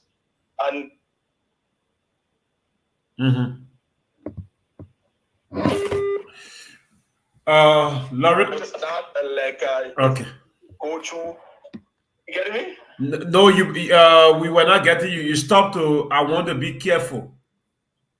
Yeah, I said I want to be very careful when I'm mentioning the word low voter turnout because let us not forget now that unlike the first round, this is a process only between 2 tickets, and so people are now going through long process of voting where you have to choose between representatives, senators, and other people, and so the process is very, very much fast. People come, walk into the place, stand in the queues, and they are told. Unlike when you had the first round where people were asking, where should I go and stand, which queue I should stand in, this time around, you are told the same place you voted, there where you should stand. So people are not searching for queues anymore. Okay. That's what I've been saying. I don't think there is okay. Yes, they are going directly to the polling rooms to cast their vote. So just one issue I observed, a polling precinct in district number 12 on the Swagger Island area, there where I voted. But when I went there, I noticed that yes, in the polling room there are 4 polling rooms there. All the 4 polling rooms are observers for the both parties. That those are political parties observers. They were there, but I didn't. I think the network, everyone keep breaking in. Yeah. So you want us calling from this side? Yeah. So Lorena, come on and call Aaron. Yeah, somebody keep calling me. Yeah. Are you getting me? Somebody keep calling me. That's the problem. Yeah. So Lorena is going to call you from studio. Lorena is going to call you from studio. Lorena is going to call you from studio. She needs to call me because. Yeah. So, Gedeh, I will keep saying, they say about low turnout. I don't think it is the case. This is a runoff election, and you're going to have 2 candidates. What's happening? What were you saying? Yeah, so I was saying that the independent observers, not, when the person was not really seen in number, from like the first one when you had each of the polling places, they were not there polling political parties observers to each and so in the 4 polling rooms. And I started to inquire to the presiding officers there, why did they have observers that said they were not at their discretion, maybe those independent observers to establish 2 observers there, which of course they cannot be all the forums.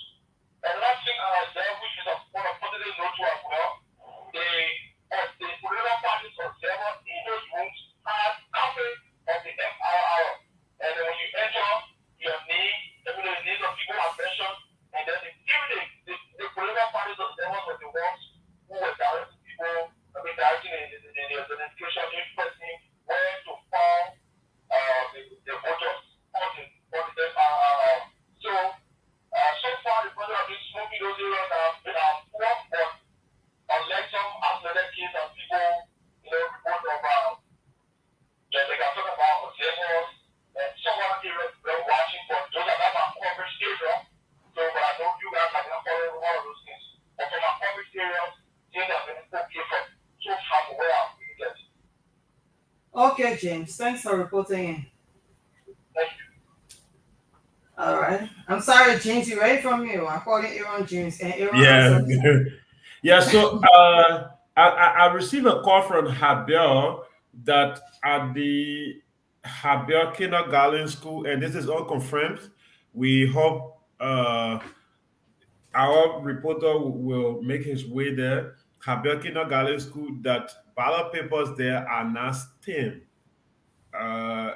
A voter who just from voting called me and he gave me that information. It is also unconfirmed, so we hope we will get a report from them later. The Habel Kindergarten School is ballot papers there are not stamped according to him. Okay, so go ahead. James, he was never supposed to vote if the ballot paper was not stamped. He's supposed to demand that it be stamped before he votes. So now, why would he vote? I said that when these things are happening in Montserrado, in other places where people are not educated on these things, they don't have a time, bro. Unlike there is a mistake that the networkers maybe misplaced the stamp or the ink in the stamp, or it is not part of it, then you can say let's vote like that, because you don't have the time to come to Monrovia or call these people to say we don't have our ink here. If that is the case, that should be established that this is the case. We did not come with it. But if it is there And if you ascertain that it's not there, they explain to you and it's established that they don't have it there at all, then you can take the risks of voting. But if it is there, you must demand, firstly, you must demand that it be stamped. But when it's established that they don't have the stamp there at all, they don't want to waste your effort now. Just go and vote, and they can assure you that they are. Then you go back in the evening and make sure that they count your vote. Don't be surprised that and the ballot papers were even sent, but they didn't notice it. So there will be a press conference. NAG will be speaking at 4:30 p.m. today. Okay. I hope that 4:30 will not be 5:30. But we still want to encourage voters, people that are still home, lying down, enjoying our show. They tell them to feel that movies too. When the children sit in front of you, they won't move from there. I don't know what kind of momentum they want for people to encourage them to come for food. You won't make me a little bit, Lorena, a little bit disagree with you. My reliance is that when I left from the station, when I went, all the people asked, I finished voting. Even the old man said, I finished voting. All the people, my neighbors, many of them have voted. So I don't know why we say there is people in my neighborhood who all of them have voted. Yeah, we are not seeing that queue. The queue we saw during the first round, we're not seeing it. But I don't think queue should mean that people have turned out. When they say faster, the faster the process, the more people, when the process is easier and faster, you get people voting. And that's thing. I didn't make more than 10 minutes, 5 minutes in the queue. I get it right. Right. You have about four things to do. For me, I didn't even know as maybe to that extent, I didn't even know why I was voting. I still had to go and ask. But I knew that today I'm going to put in place TV. I don't have to go ask you where I'm going again. So it makes it simple for you to just go and vote. Go where you read what your police center, the first place you went, and go and vote and leave the place. I think for me, I think people are turning out. District, don't say somebody should transport you to go back to vote. Be a part of the process. Make sure you go and vote, exercise your right. Today you are the most important person in Liberia because powerful. Very important. Not important, no, but powerful. You can even the president who be president can kneel down to you now for that power, so you can exercise it for them. Implore your president. Today the president, whoever is going to win, is just sitting with them for Liberian people to implore him. All right, so please come out and vote. Still, Jeff said, everybody voted, but I'm saying, try and make the effort, come out and vote. All right, and at the same time, can we check with Afra-Collie? Let's check with Afra-Collie. Yeah, I'm trying to get Afra, but I'm not seeing him. I don't know. Afra, please hit me up. I'm trying to get Afra, but I'm not getting him. Yes, and I also spoke with Chokon.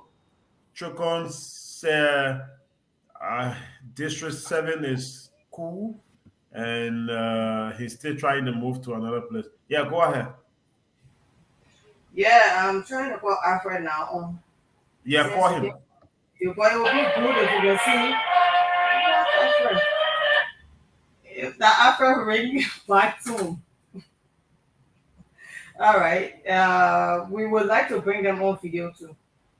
We want to see their location, what they are doing, how is it going. That will viewers be able to see them as well. Alfred is not picking the call. And we have our reporters in different counties as well. I know James is going to check with them. As soon as Diamond comes on, I'm taking Prince Hammond, DJ Magic Fingers to go and vote. I don't want this other photo to just sit in the studio here. You understand? Alfred is still not picking our call. We have Shannon Weah, we have Sylvester Cholope. These guys are roaming all of the voting centers, so we can see how many of them we can call. But at the same time, if you are there, you're tuned to Spoon 107.5 FM. We are right here in Congo Town, Monrovia. In fact, the whole country knows Spoon. You can say that. You can say for your station, Jeff, but I know the whole country knows Spoon. Yeah, Network. and so that drum broadcaster realized so we say that Spoon and Punch. Everybody want you with a spoon. We also there is fair weather today in Monrovia, in Montserrado, so to speak. I think it's fair. There is no rain. The sun is not too hot. It's just at that level, and so it makes it all easy for people to just go there, do your stuff, and walk away and go home. And people are going to go back. Some people will say, okay, I voted. Let me go rest when I come out to mind my vote. We'll make sure that the right things are done. This is the turn Liberia's democracy is taking. I think is Hello. good. Let me interrupt you a bit.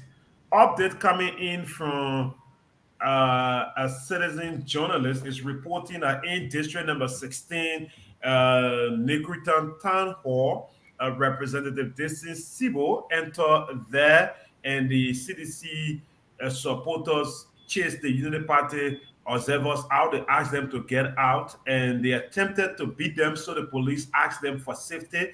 They should leave the place, and the Unity Party observers left. So it means that place we don't have. So Unity Party will now have to move in morally. You guys will have to move in quickly to make sure that your observers return. This is not from us. It is not confirmed, but I have him on the line if we can talk to him. I'm coming. We will get to that person in District 10. Let's talk to this guy quickly. Hello.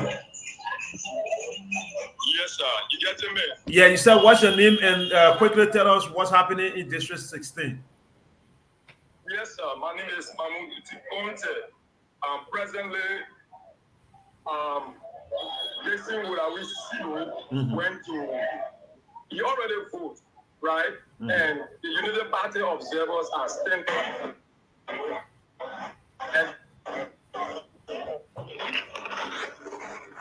Okay, we will get to him. Let's get this interview. The network. And we waiting. So, we waiting. Yeah, we waiting. What's the name of this center? What's the name of this center? This is District 10, and this is how to call it, open by our school. So what do you suspect?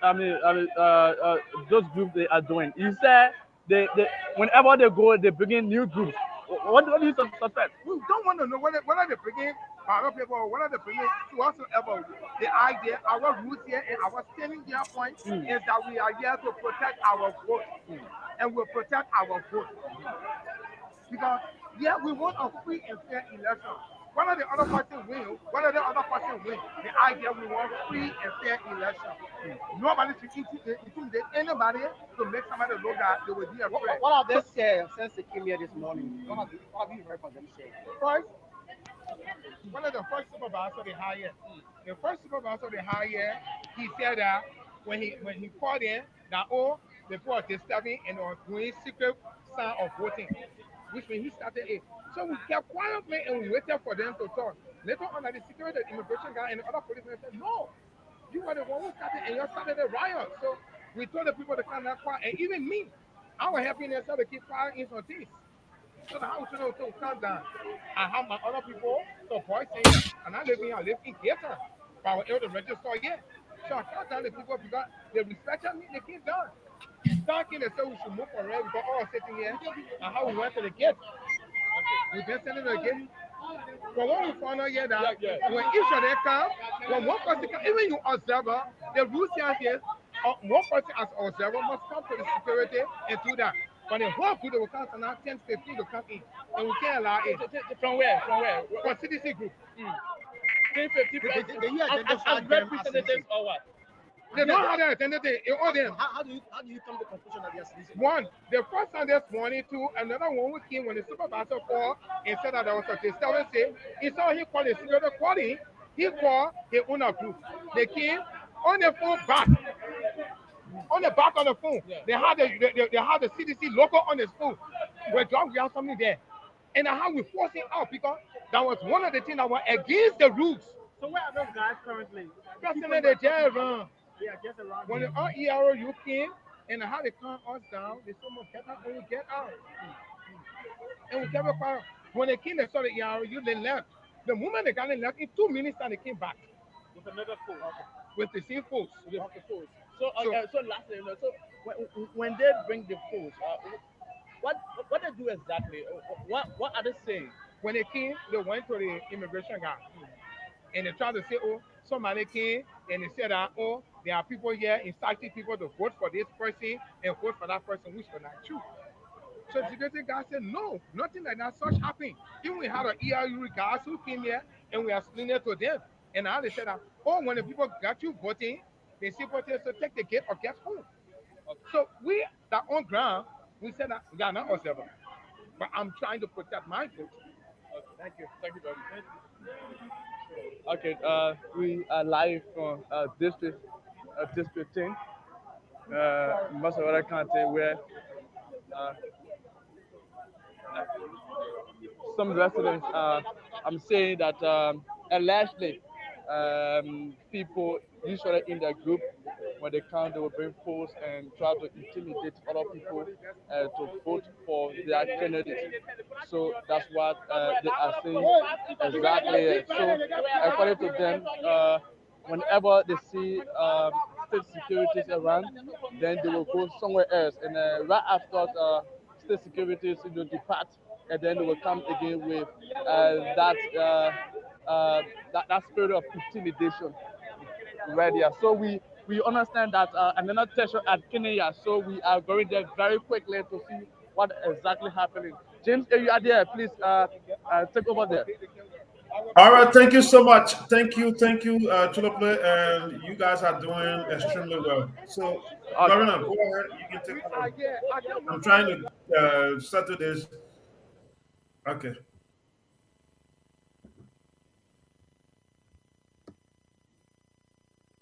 Know from him what was his own experience when he went to vote. Damo, what was your experience? You asking me? Yeah, I'm asking you what was your experience when you went to vote. All right. So I was just lecturing you as to how my experience did go when I went to cast my ballot. Matter of fact, Mr. Cummings and I voted in the same precinct. So I'm in presidential or presidential candidate company. I'm in that category, like thousands of other Liberians who registered at that center. So it was smooth. The place was relatively empty. There were people hanging around. I did see state security just to show that I voted, you see. Yeah. But there was a change. On the 10th of October, I voted in polling place 3. Yeah, but today I voted in polling place 4. So I initially walked straight to polling place 3. And then when I presented my card to the inspector, she then said, you should be in polling place 4. So whether again it was a method by NEC to decongest those polling places, to make use of more polling places rather than fewer polling places that would have had people queuing for a long period of time. Again, the next said that they were going to learn from the negatives of the October 10th, polls. Probably that's one. Again, they will speak to it at 4:30. Nelson and his team will be there. So it took me under a minute, to cast my ballot. It took me under a minute to cast my ballot. And likewise, everybody else there, it took them under a minute because the place was relatively empty. Again, I agree with Aaron Kuban not to use the word poll turnout because, again, the turnout has been affected by either the fast pace of the voting at the various precincts, that people are not queuing up for a very long period of time. And again, it could be affected mainly by this whole issue of cross-cutting, I like to call it, taking people from one place to another to go and register and vote. Many of them have been disenfranchised. Today, many of them are sitting at home. They can't go to where they registered to vote, whether they were induced, whether it was out of love for an individual, whatever reason that might have taken a large chunk of Liberians to move from one point to another to go and vote, and now they're unable to, has also contributed to the fact that we're now seeing long queues at the various voting precincts. But there are other places that are crowded along around district number 9. There are still places that still do have a large number of people still there to vote, probably due to the number of polling places. By where I voted, we now do have 4 polling places as compared to 10th of October that we had 3. So I was in after voting. Again, that was an issue of contention. During the first polls on the 10th of October, people were contending that they should be inked after voting.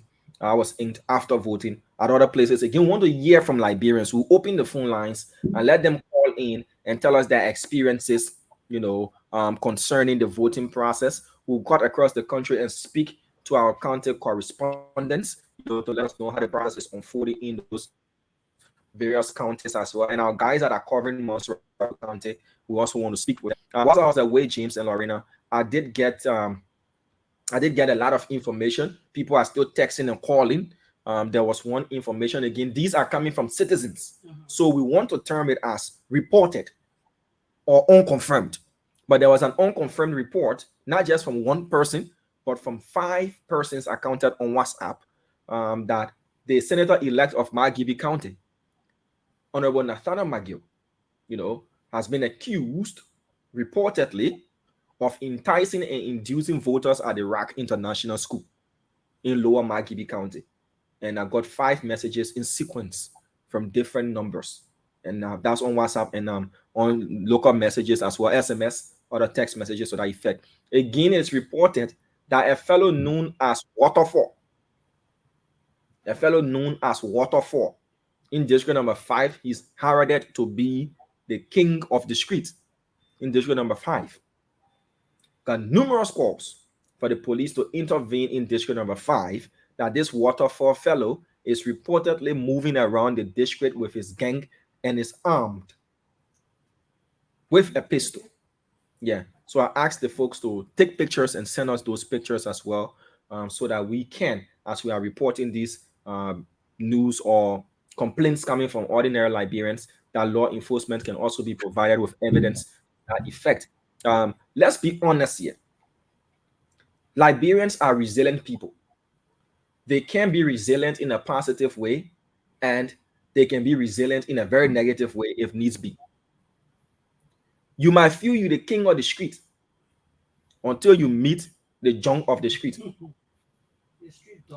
That junk can always pull down. That better keep brave man. Yeah, like belly. Belly. Yeah, can pull brave man in stock. Or to put in one very apartment and saying forever. That belly. So you find a lot of Liberians will be resilient to the effect that if you push them to the wall, they will bounce back, and they'll bounce back in a way that wouldn't be nice. So these reports are coming in. It's only fair that law enforcement should intervene, because if they don't and the citizens decide to take these matters into their hands, we wouldn't want to hear what we hear. So it is reported that this Waterfall fellow, when I mention any Waterfall, I thought about the karate show script, is said to be intimidating people reportedly in district number 5. He's moving around and he's armed. We cannot verify whether it's true or not, but these are unconfirmed reports, and the police should intervene. Yeah, the police should intervene. Yeah, so those are just reports. James, I'd love to tell you thank you for holding down the fort, as well as honor. And how are you? Yes, Darwin, good afternoon. And the last, I'm doing good by His grace. The last talking point you mentioned about Waterfall. This is the same Waterfall who this government has shielded. There's been lots and lots of allegations against this fellow.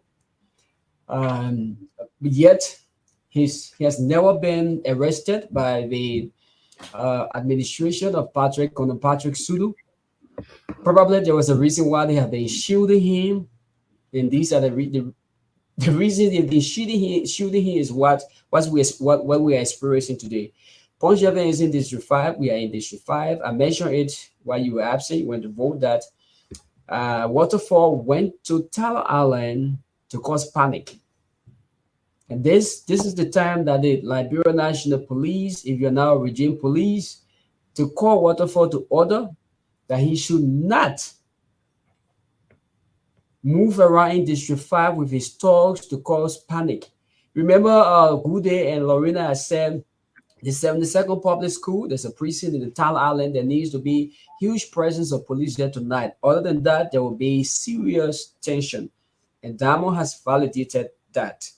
Waterfall has been shielded throughout the 6 years of the CDC-led regime.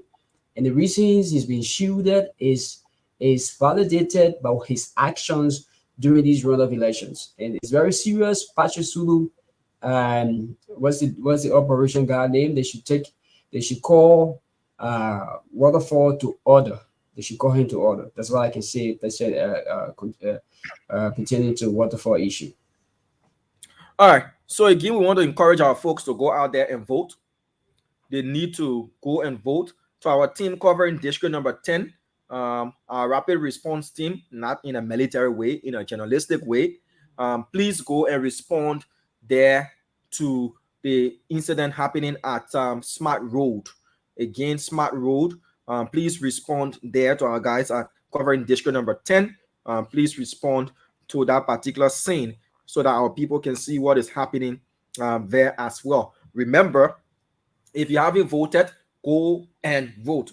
What we're telling you is to encourage you that if the place is not crowded, then what is stopping you from going there? That is the thing. If the place is not crowded, if I could walk in without showing any observer tag or any of that thing, just going with my ID to verify that I'm a registered voter. And one thing I failed to mention, and it really was the foremost thing on my mind, is I don't know if it's happening at other precincts or polling places, but when I went and I presented my ID, my name was announced very loud. Yes, for the observers, and I saw the Unity Party observer with what resembles the FRR. And when my name was mentioned, she then flipped through until she saw my name, and then she said yes. So that was how the NEC worker checked my name, and I was issued my ballot paper. So and that was just that. NEC has just released a statement against that. They said it should not be so. I sent a press statement right in the chat room. Okay. They just released a statement. They said they did not sign any MOU for your name to be called out loud. They said it's against the process. I sent the press statement.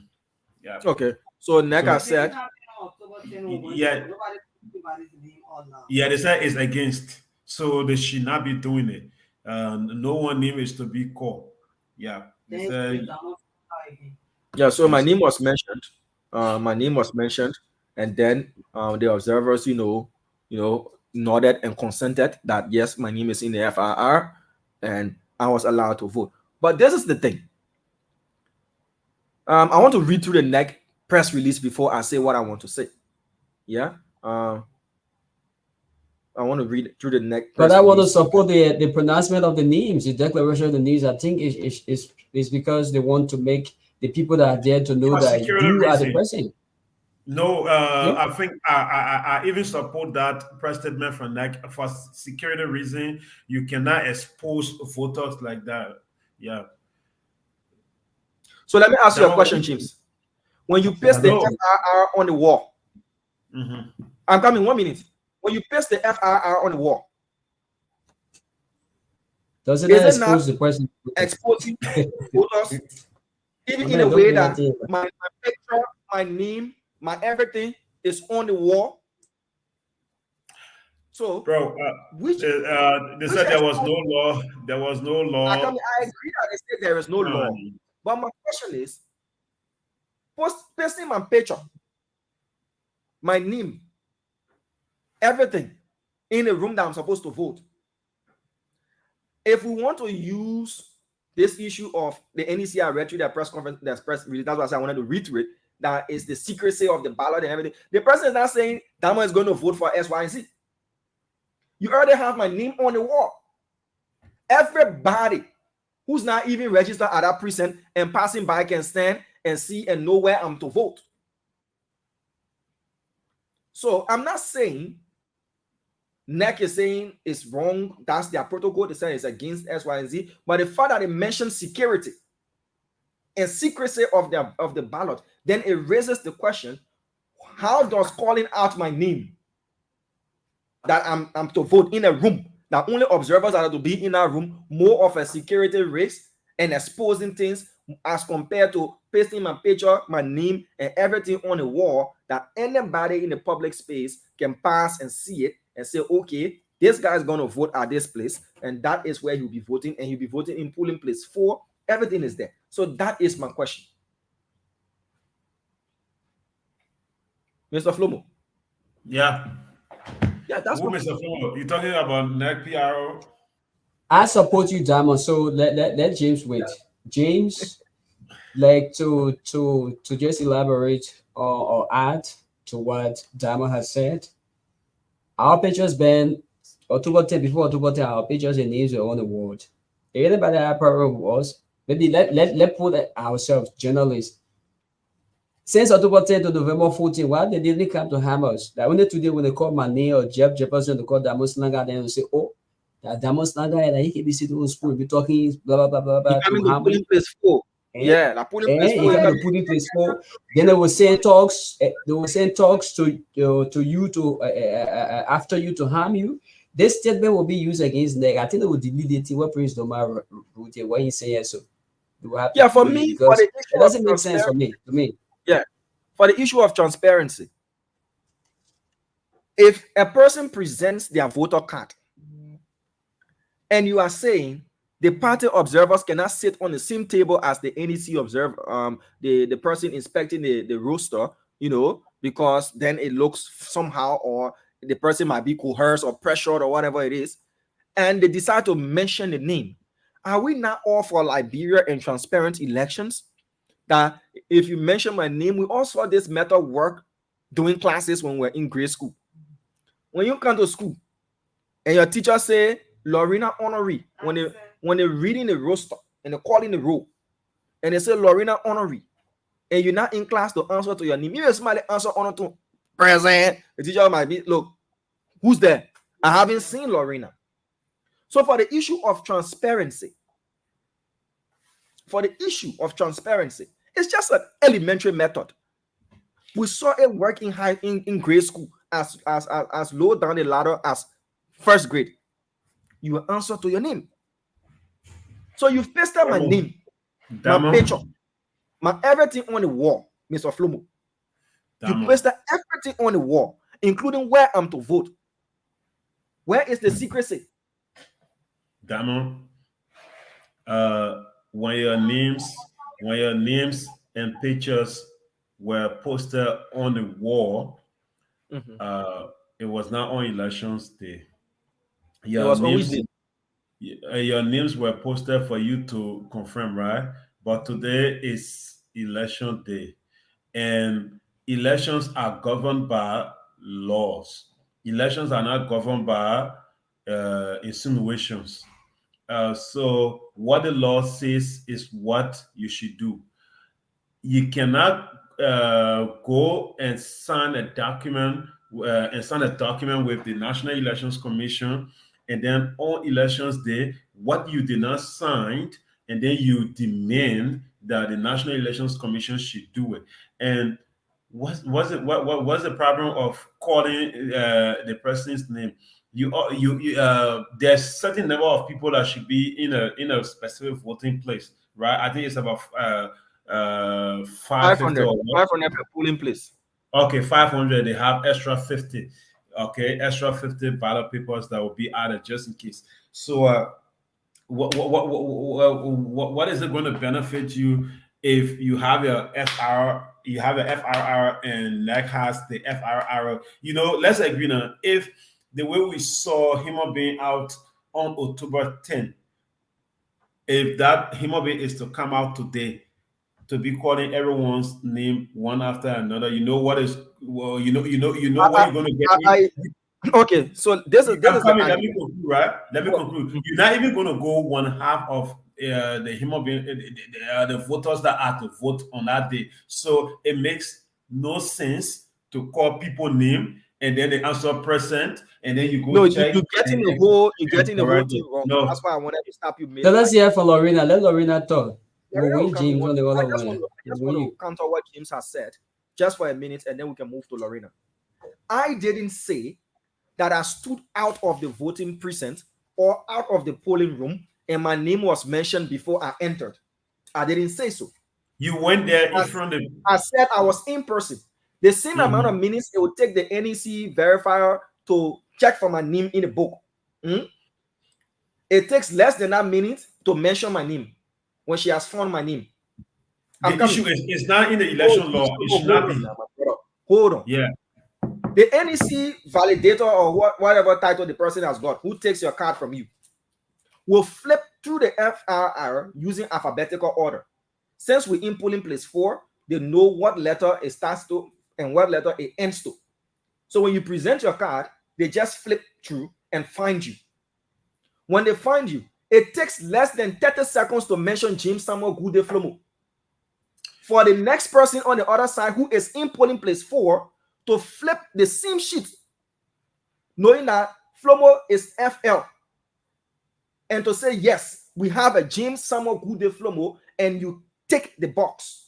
All of that. But why should we do something outside of the election law? So I'm not saying whether it's within or it's outside of election law. I'm speaking to the fact that NEC said the secrecy of protecting your ballot.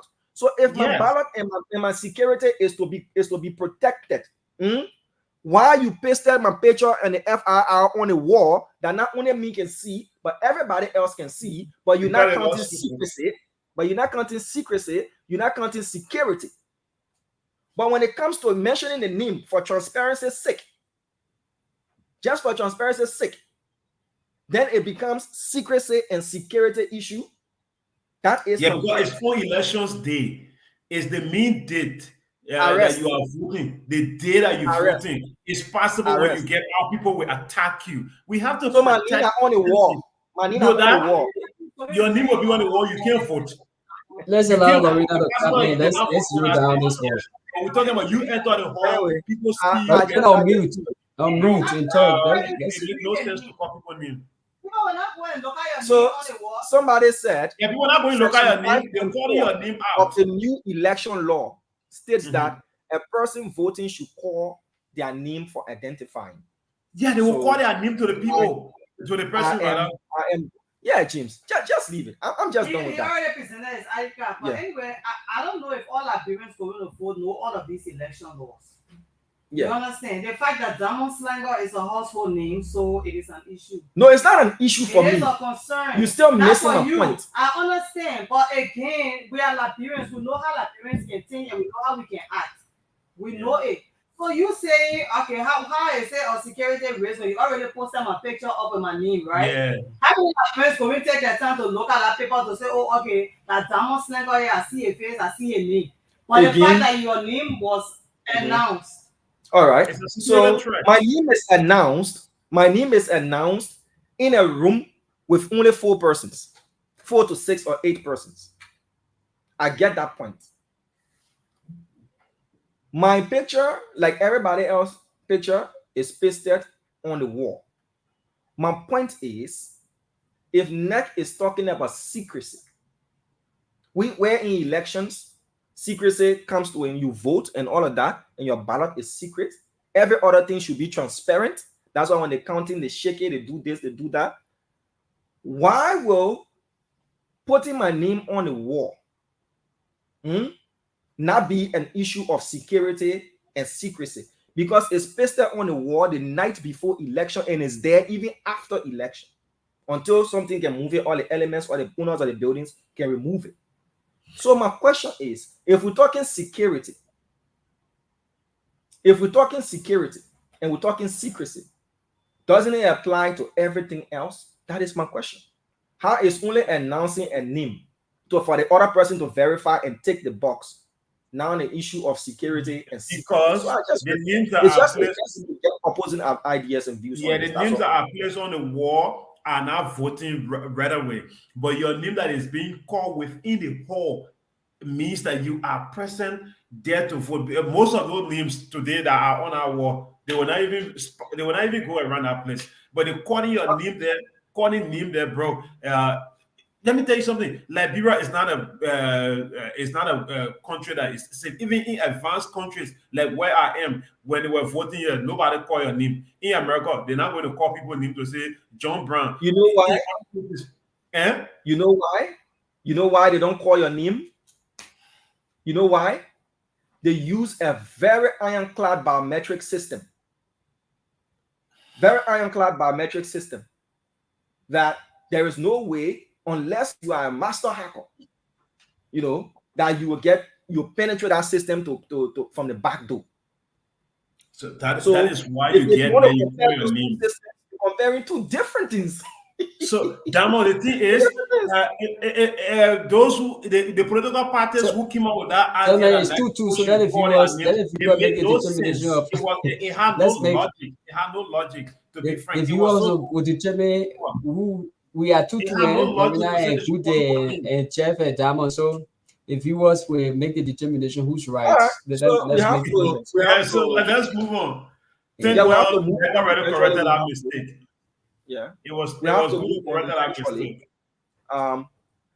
Let's go to the phone lines. As we said, we'll be cutting across the country, speaking to our correspondents and reporters all around. Let's see. So, Damo, before you go to the line, I think I will have to leave you guys. I left with like 38 minutes to leave. So I will be joining you guys maybe later this morning because I will be back around 12. I will be joining you guys later this morning. So it was good being with you, and I'll be following you online. My man, I need to go look for food money. Why I hope when I get white. It's necessary. It's necessary. Yeah, gentlemen, I have to go. It was good working with you guys, and I'll be following, but I have to get ready. All right. All right, so James is going to leave us. We'll keep tabs on the NEC. We'll also keep tabs on our correspondents and reporters all across the country so that we bring you up to speed with what's happening. That's the essence of us being here today on election day. Today is Runoff 2023, the 14th of November, the long-awaited day. The Liberians will finally elect their president who's going to lead them for the next 6 years. Either George Weah of the CDC or Joseph Boakai of the Unity Party. One of two men will eventually be declared president-elect of the Republic of Liberia. And that person is going to become the 26th president of this great nation. So everything is at stake. All of the cards are on the table. People have campaigned for the last 5 years plus. People have said all they could have said. At the end of the day, Liberians are going to decide who their leader will be. The press conference that you have on is not from the NEC, it's from the ECC, but we'll bring that press conference on because the ECC is a serious monitoring organization here, not just in Liberia, but let's bring on Mr. Oscar Bloch. He's addressing, they are giving their preliminary report on what they've observed since polls were opened across the country. Well, what has been said all around is that there isn't so much queuing up across Liberia because the process is very fast, if you want to remain on that, and there is a slow pace of voters turning up as well. Those factors contributing to queues not being so long at places, other places very empty. Let's bring on Mr. Oscar Bloch of the ECC.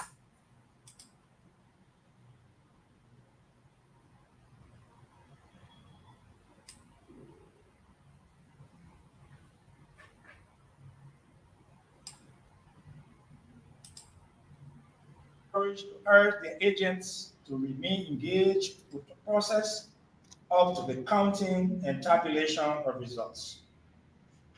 Political parties should respect the authority of the NEC to announce official election results. To security, remain vigilant as voting is on the way to counter any attempts of intimidation, threat, or harassment at the voting precincts. That they provide the required logistics for the safe transportation of election materials to the NEC offices after the closing and tabulation of results. To the general public, we urge you to remain calm as the process unfolds and while we await official results to be announced by the NEC. The ECC has deployed 1,738 trained observers.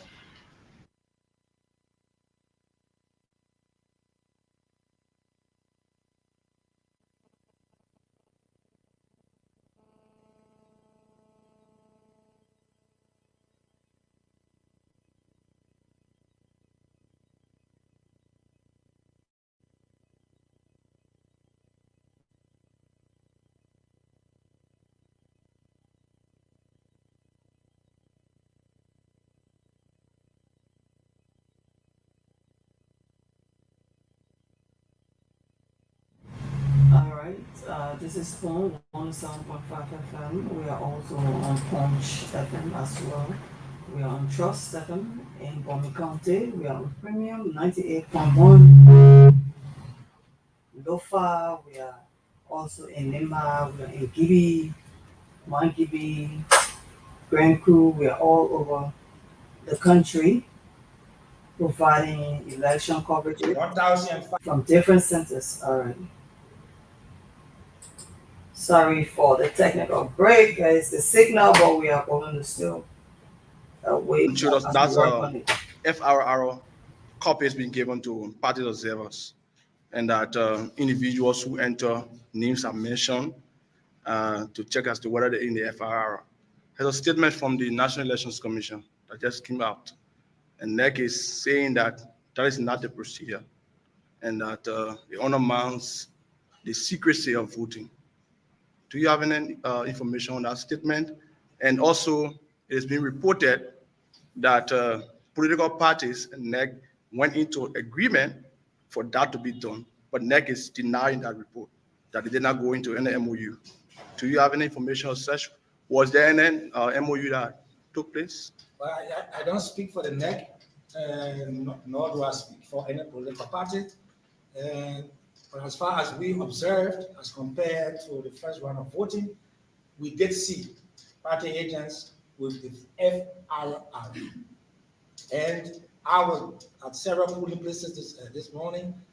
When the voters came in, their names were called, and the party agents verified those names in the FRR. How they got it, I don't know. And so if there's an existing MOU between the NEC and the political parties, I will refer you to the political parties for clarification. But in terms of the administration of the elections, we think that that has improved the quality of the voting and to build citizen trust in the process. Just a follow-up, sir. The aim of my question is that you work along as an observer together with the National Elections Commission to observe this entire process, though you are not a body within the NEC. I'm asking whether it is your knowledge of, whether you know of any MOU. The next aspect, the follow-up I want to put forward is that NEC is saying that that is not part of the procedure for voters' name to be mentioned. It goes against the rules of the procedure and is actually against the secrecy of vote. How do you see this? I cannot speak to that. Again, as I said, we were not present at any engagement between the NEC and political parties. Our observation is on the process. And we think the availability of the voter roll with the political parties helped to increase public trust in the process. Should we continue? That is not for me to say. Okay, sir. Thank you very much. So we take another question. Yeah, all right. Thank you so much. My name is Strugon from Fabric Radio. I am concerned in your update, did not hear you give any percentage or rating about voter turnout. I don't know what you observe as compared to the first round of the election.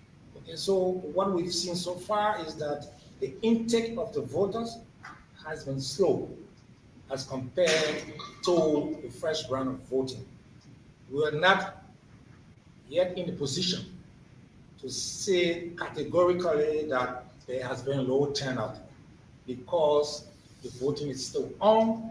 We don't have any figures. It will be not prudent for us to make a statement that there's low turnout.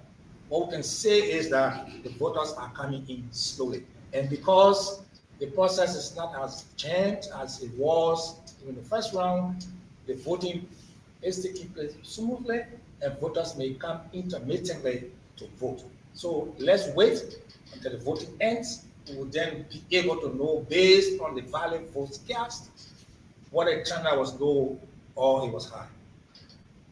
Thank you, Council. Take another question. Anyone? Okay, so thank you kindly. Thank you for coming today. Our partners from India, USA, Zimbabwe, South Africa. So there you have it, the head of the election coordinating committee, Mr. Oscar Blow, addressing the press. My name is Aaron Kuban. Thanks. We continue to provide coverage.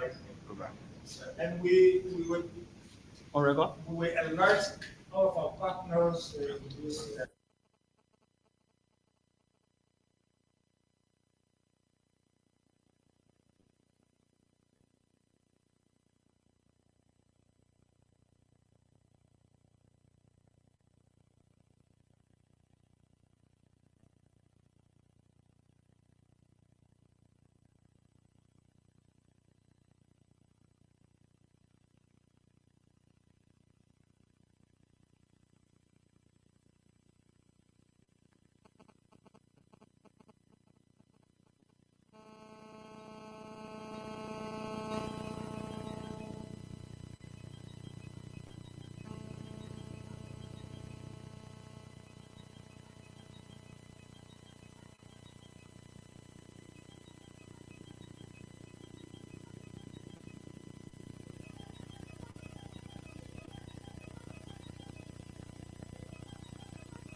Okay, folks, welcome back. This is Runoff 2023 Race to the Executive Mansion here on the Spoon Network. My name is Diamond Slanger. I'll be here until later. We'll be giving to you preliminary results, certified preliminary results coming from NEC, certified tally sheets that will be pasted on the walls of the various polling places. On today, Liberians are in fulfillment of the Constitution. They're going to select their government elect their leaders freely of their choice to lead them for the next 6 years. In this case, Liberians have been going to the polls since 8 a.m. this morning. Approximately 6 hours ago, polls opened across the country. Liberians have been going to exercise their democratic franchise in electing a president. Remember, the 10th of October polls did not meet the constitutional requirement of majority, that simple majority. According to the Constitution talks about absolute majority. But according to our election laws, absolute majority, means 50% of the total valid votes plus one single vote. 50% of the total valid votes plus one single vote. We had 20 presidential candidates vying to be elected president of the Republic of Liberia, vying to be the 26th president of the Republic of Liberia. Out of those 20 candidates, none out of the 20 were able to garner the required 50% plus one vote. Hence, the NEC, through its statutory power, announced, that there will be a runoff election on the 14th of November. And yes, today is November 14th, and Liberians have been going to the polls since 8 a.m. this morning. Others stood in queues, started lining up as early as 4, 5 a.m. because they needed to cast their ballots early and then to go and do other activities. But let me tell you what I've noticed, from my rounds around when I left the studio to go and vote and subsequently make some rounds, to see what was happening. As compared to the 10th of October, at this time, on the 10th of October, you rarely see vehicles plying the streets. The streets were relatively calmed as compared to today. So that tells you there is an air of calm around the country. On the 10th of October, there was this tense. You could feel it. It was thick. You could take a knife and cut it. That was how thick the tenseness was in this country. People were keeping to themselves. The road was virtually empty. Apart from one or two vehicles, plying the streets, everybody was like keeping to themselves. And there was this air of uncertainty. It was relatively peaceful though. But everybody was kind of on pins and needles. I've not experienced that today. The streets, people moving about, entertainment centers are open. Most of the places that I visited, even around the voting precincts, you find people selling roasted meat and all that kind of stuff. It is a big contrast to what we did witness on the 10th of October. That again is kudos to the Liberian people, that they have resolved to embrace peace. To everybody else, this is our win. And some of the reasons we go on the streets to do observations and all of these things is to compare and contrast. To compare and contrast. So today you found people moving about, having voted. People don't feel so tense like they felt on the 10th of October. It's a good sign. And we want it to remain that way. We want it to remain that way. Let everybody go out, vote, and go about their normal activities. If you don't have reasons for being on the street, you be at home.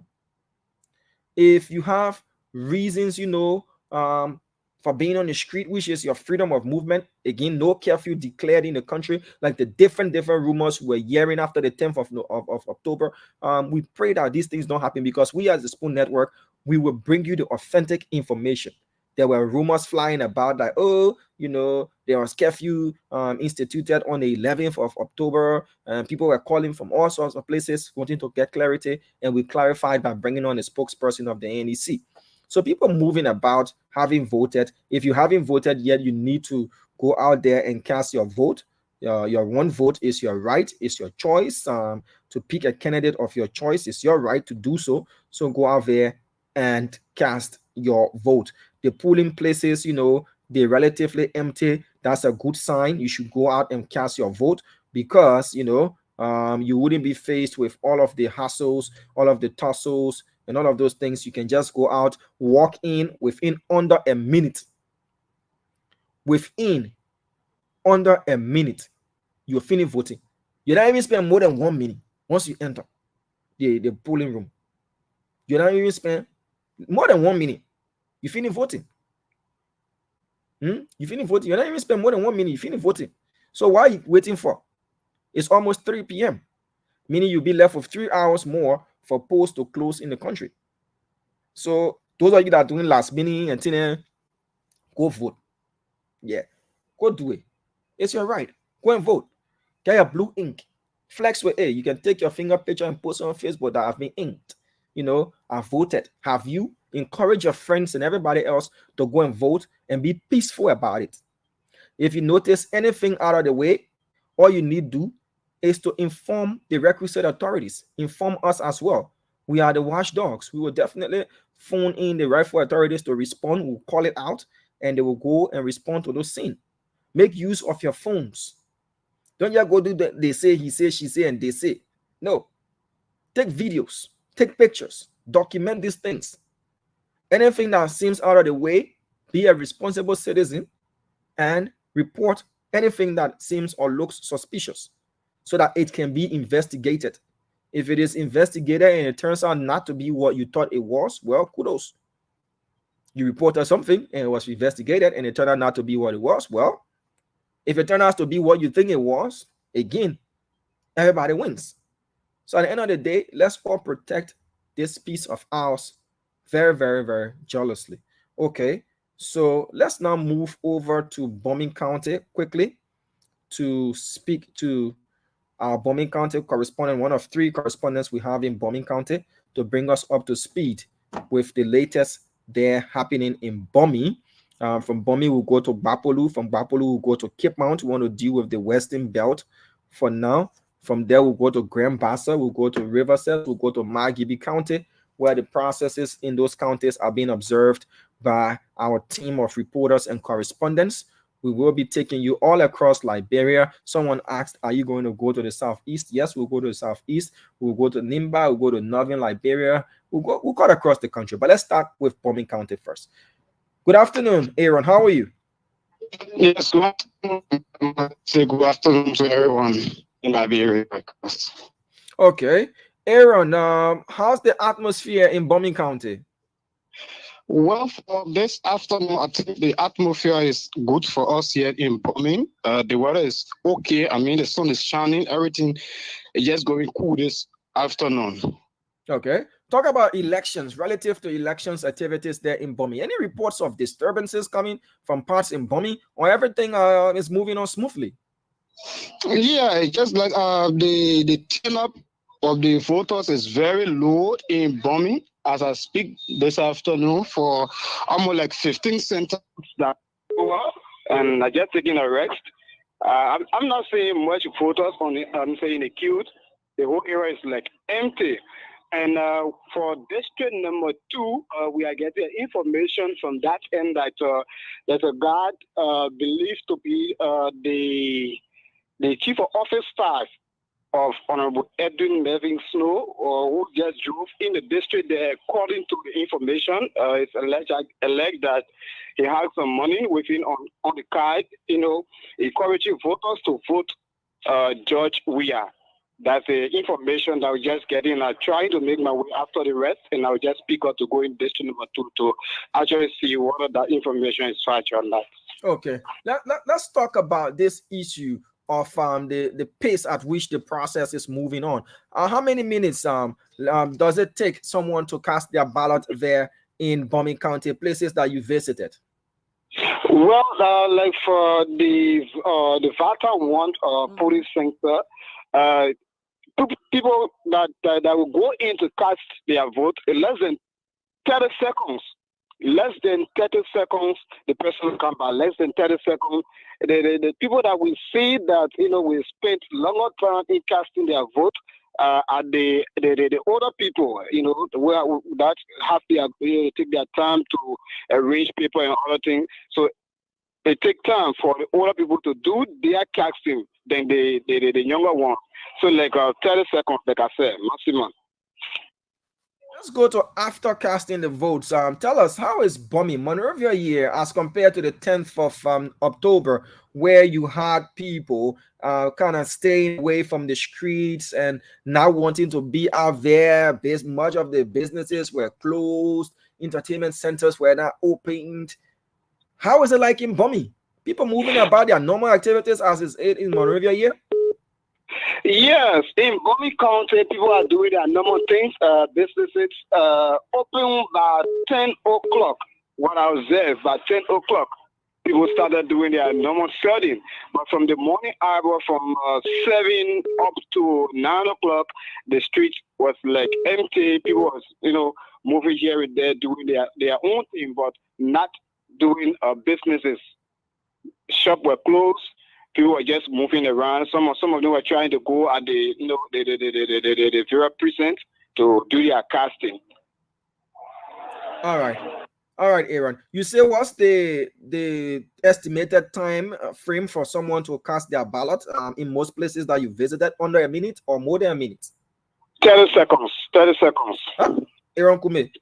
Yes. As of 30 you're talking seconds. about 30 seconds, like when you enter the polling room, between being issued your ballot to you marking it and casting it, and then your finger being inked, everything will happen in 30 seconds? No, I'm telling about if the person is already in the hall to come out. So if you're going through all of these processes, like 5 minutes. Okay. If you're going through all of the processes, 5 minutes. Yeah. Okay, but having voted and everything, just to walk out of the room outside, it will take you less than 30 seconds or 30 seconds.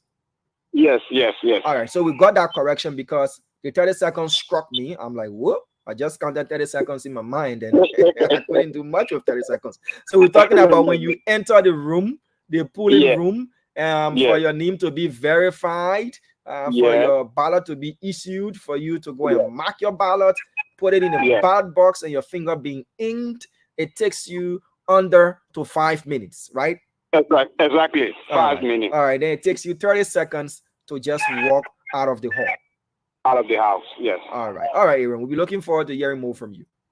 Okay, so I'm moving to my next destination now. All right, Chief. You know what to do to give us heads up.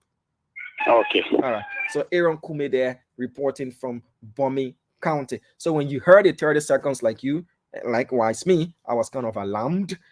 He now made the clarity that the 30 seconds might be time it would take you just to walk out of the hall, having done everything. But it takes you under 5 minutes or 5 minutes to be issued your ballot, having checked your name, verified your name, be issued your ballot. You go and cast your vote, you mark your ballot, you cast it into the ballot box, you are inked, and you walk out. Yeah, so that was that. Yes, so we got that right.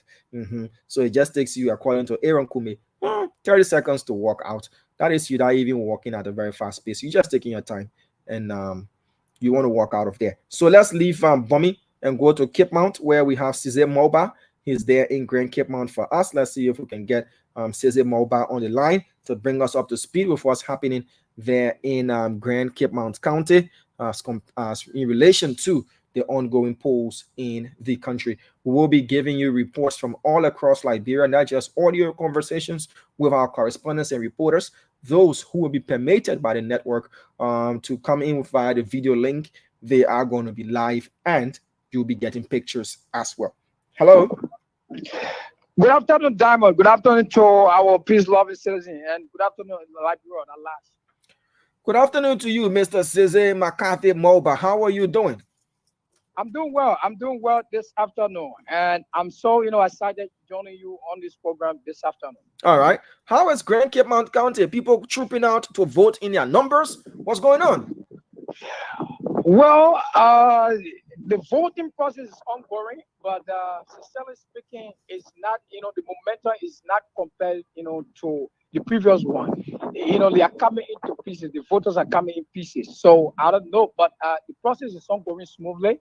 But only, I visited quite recently. I just from Mandina, and I'm from, how to call it, Bafubwe, and I'm heading down to Tierney and down to to King John. But I just make a stop by right to CJ, where there was a little tension, raised by some party observers and the magistrate. And the issue that was raised between them, the problem with revenue was, the magistrate said, according to the observer and according to what that was said by him as well, which is the magistrate, he said that the FRR that was given to party agents, should be taken away from them, and they should not allow them to take, to take it along with them in a, put in place. Why? And okay, that's the biggest question the party agents, begin to ask it. Why? That means you are saying that you don't want to bring any accountability to this effect or to this process. So that have been, they've been on a twist and turn, and they said the party agent, I don't want to be specific, but the party agent said that because of that utterance, the magistrate, pronounced they will make sure everywhere he goes this afternoon or today, they will follow him until he can revoke that particular statement, because they need accountability. So they should not stop them not to have the FRR on their own, or their party agents should not have the FRR. They should have it. The only thing what the VRO was taught during the training was, if a party agent have the FRR that can be able to identify a candidate or a voter, then you, the VRO, should be able to just pronounce the voter name louder. Don't hold on, Cesar Moba. Okay. So the VROs, okay, who are trained by the NEC, are telling journalists in Grand Cape Mount County that during their training, they were told to announce the name of voters. Sure. For the party agents to counter check using the FRR that they have. Yes. Okay, again, go ahead. yes. So that clarity was made, but then now the magistrate came with that, I don't know how should I term it, but he came up with that other, that mandate that he don't want to see any FRR in the put in place or whatever. So it caused little tension, but it has subsided already. They all left. They've all gone to whatever. I don't know where they're going again, because they said they're going to twist the magistrate wherever he goes today. So are there still the party agents, the party representatives in the various polling places there, are those voting precincts that you visited, are they still in possession of the FRR? Yes. And are they still mentioning names? The VROs in Cape Mount, are they still mentioning names as voters enter the polling places? As well. They are still calling the names, they're calling the voter names, and the FRR is with the party agents and doing similar to whatever the VRO tells them or whatever the VRO pronounce. So they're just doing it. They're just doing it simultaneously as well. Is it causing any sort of delay in the process? It definitely caused a delay, because it was huge tension. But I'm not talking about the issue with the magistrate. I'm talking about if a voter enters the voting precinct, the polling place, and their name is mentioned by the VIO or whoever it is that does that, and the party agents. No, Diamond. Sorry, let me cut you up, but no, it's not causing any delay, because both of the places where I visited is half empty right now. Yeah, because they're receiving a slow numbers of voters. So the vote comes in once a while. So so that's just been the process. That's how the process is ongoing right now. What about the presence of state security? Earlier today, we got unconfirmed reports, and again, I'll be placing a call to the spokesperson of the Liberia Immigration Service, Mr. Dolly, Abraham Dolly. But there are reports that the Bowater side border crossing point has been opened. Have you gotten any reports about such? And if so, what are the authorities in Cape Mount saying concerning what is being reported, though unconfirmed? Well, I try to make a call, but the network issue, in Robertsport has been like twinkling. I don't know. But however the case may be, I'm heading there now, like I told you. I'm heading there to really confirm as to what is happening there right now. But to be frank, Diamond, the issue of photos coming from that angle, it have been just be a normal phenomenon. Because so I say that because Even the first time it happened, and even this time around, it's still happening as well. And with regards to voters, observers, we have international observers that's on ground. National observers are on ground too as well, and the U.S. embassy is also here. So I saw all of them in the field. We were all just meeting to some of those points.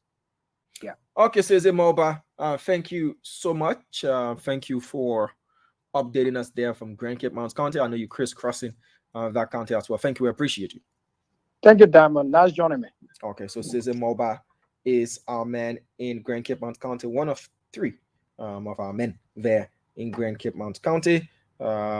We want to now, we'll read your text messages as they come in. We'll open the phone lines for you to tell us your experiences and encourage others to go and vote. But let's cut across the country first and speak to as many of our correspondents as we can. And as I promised, we'll remain in the Western Belt and complete the Western Belt before we cut across other regions of the country. Let's now go to Bapolu County, where Solomon Tabla is our man in that county. Once we can get Solomon Tabla on the line, we are going to hear the latest coming out of Bapolu County as to how the process has been unfolding so far in that county. From Bapolu, we'll make our way to Nimba, and then to Bong and to Lofa.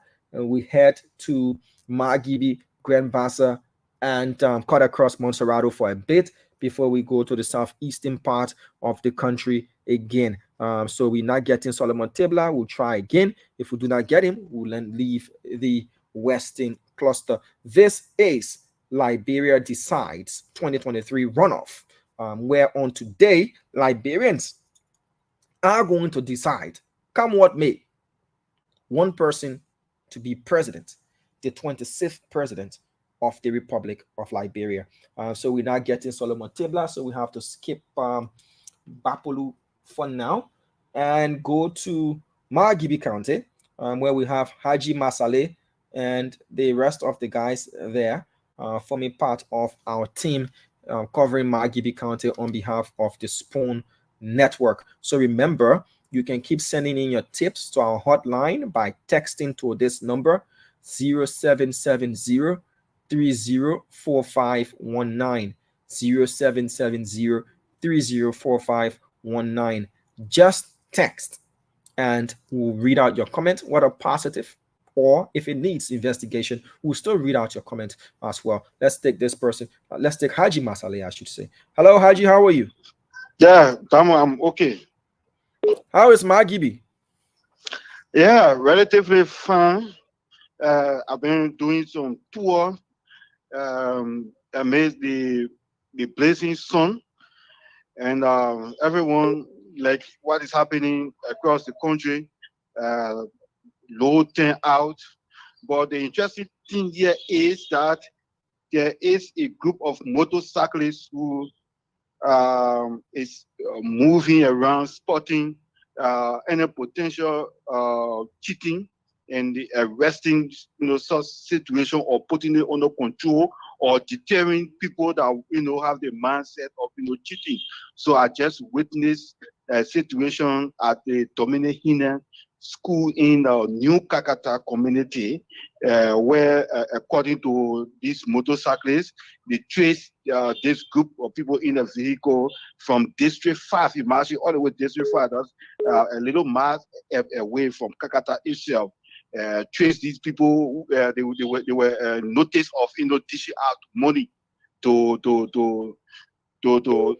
induce people to go and vote or to vote in favor of the ruling establishment. So they traced up that vehicle wherever the vehicle went to put in places. They stopped there and they ensure that nothing of such kind happen because they observe it at District 5, so they have to trace that particular vehicle. So and the vice president made a brief stop in Kakata, but she has not been stopping in Kakata. But today, surprisingly to the citizens, she made a brief stop. But she met a group of people who were already disenchanted, and when she made a stop, she was boo, and that's how her convoy already passed, and she's on her way to Bong County to cast her vote.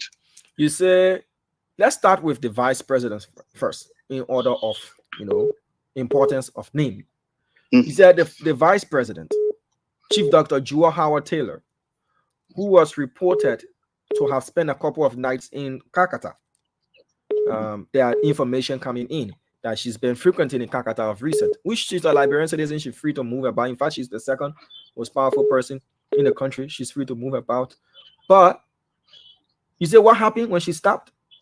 I got this intelligence from some journalists on the ground here, because I wasn't there, but this is a network of media police that filtering information. So one of a colleague of mine witnessed this scene, and he reported to me that the vice president, like the first round, myself saw her passing through Kakata, but she was in a heavy speed. She passed through and she went Banga to cast her vote. But this time around, she decided to stop in Kakata.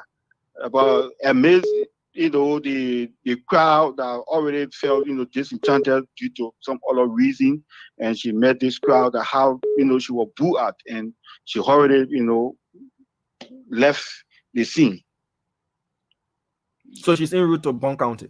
Yeah. She's en route to Bong County. Just about an hour or two ago that took place. So the main streets of Kakata, or in one of the main street of Kakata. That's the main street. Okay. Now let's go to the group of motorcyclists, as you said. They're seen out and about there in Kakata City, making sure anything that looks, seems, or smells suspicious, they follow up on it. How are they doing it? Because these things have the propensity of spilling over, and once there is resistance from one side or both sides start to resist, it may spill over from just being harmlessly trying to arrest a situation, and then it turning sour and going south. How are they going about it? Are they involving law enforcement? How are they doing it? There is a point where law enforcement officers came in to quiet a situation. I think they felt this was too much now, while these guys are telling them and kind of embarrassing them in that manner and form. So they had a scuffle, and the law enforcement came in. I have a video where one side was explaining what he noticed, and he tried to put a halt to it. So the other party felt aggrieved that why these guys are after them throughout, and they were not just satisfied with that. That's what brought a little commotion, but it was handled by the law enforcement officer. All right. Any other thing you want to report to us, Haji? Yeah, nothing much, but just to repeat that those who haven't gone to the voting centers, have you voted? It is an encouragement. No, I haven't, but I have the privilege to go at any moment, and just walk through the room to vote. So I'm not in a hurry, but it's to encourage people who are sitting home and waiting for the last minute. But you have a time now to do that. A man who's waiting for the last minute is encouraging others not to wait for the last minute. Yeah, because I will be given some preferential treatment. Not the other people that I'm encouraging who will not be. So why given can't you make use of your preferential treatment now and go and cast your ballot, and then you'll be in right standing and give us the message? You are right in terms of morality, but this is far beyond that, and I just want to say that the queue is virtually empty, that anyone can just walk through and just go and do that thing and go back home. They don't have to wait for the last hour before they have a floodgate at the polling centers. That's the thing. Why wait to be in a hurry when you can walk? Take all of the time you want, walk slowly, go there, face no hurdles, nothing. The place is empty. My people, I always like to put it one in clear for everybody to understand it. Yeah. They don't no bluffing bid it. Now no wasting time bidding. Now no last prayer bidding. Oh, when the time reaching closer, then I think the prayers will drop. No Black Friday business. And Damo, the important thing is that when you cast your ballot, even before 6, the networkers and the party observers will have sufficient time to count the ballot. Before 8 o'clock, they will have completed everything, and maybe provisional results will start or coming in. preliminary reports will be coming out, and you'll be home listening and enjoying. That's a very, very smart point there from you, Haji.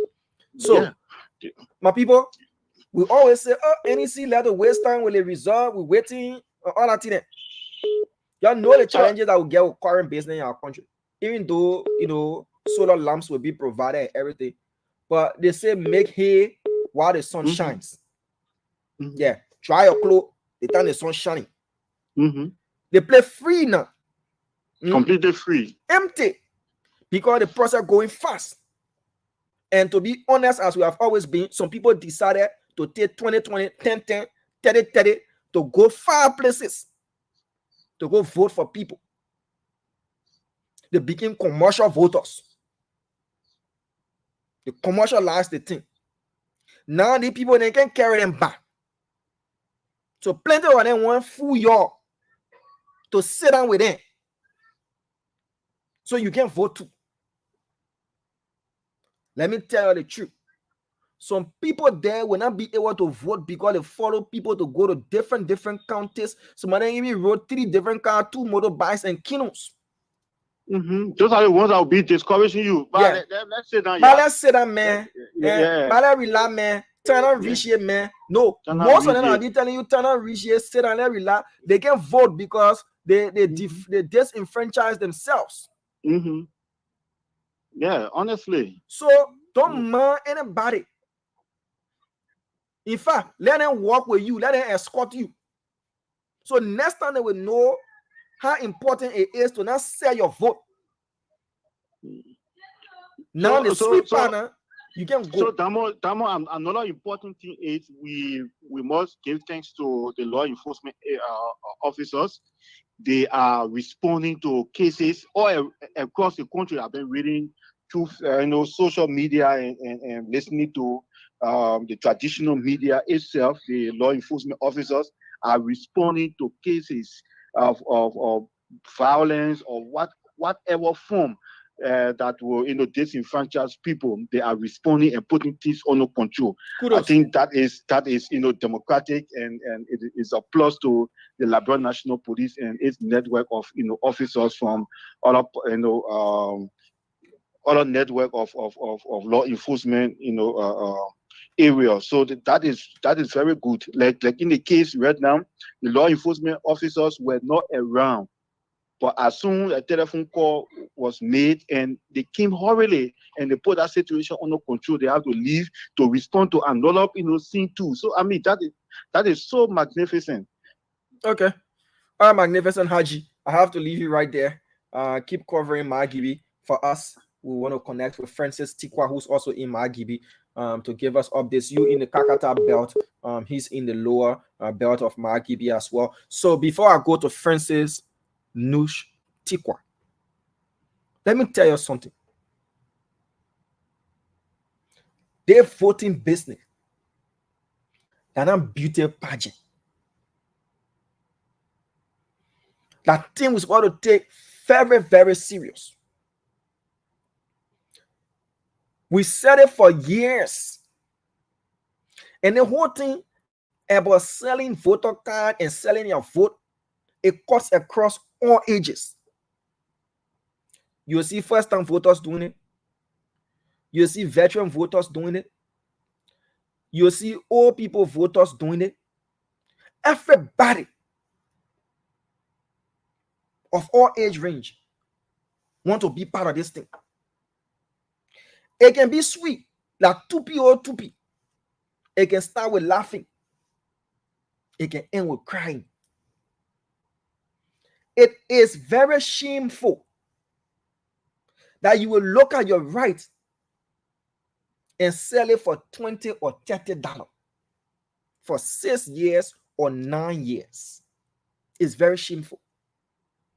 It is equally very dangerous that people who don't reside in a community or a district or a county will go and make decisions for those who reside there and leave those people with the trouble. That is why we found out that most lawmakers do not feel accountable to their electorates.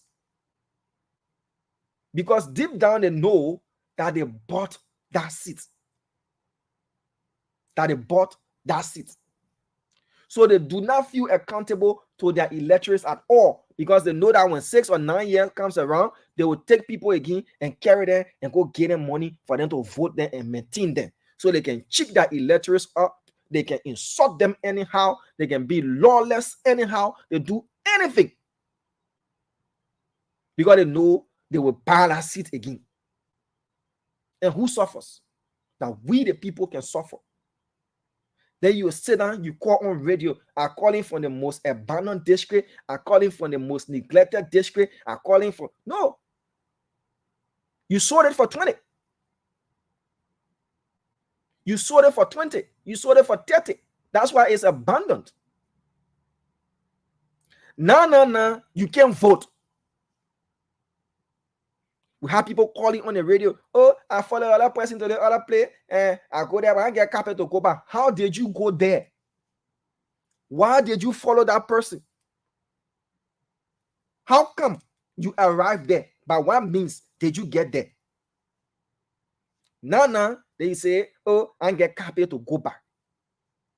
When the truth of the matter is, you were paid. It was not a favor that you did. Only a minute portion of you did favors and say, oh, I let a person, I'm a relative, I'm a sister, I will go there.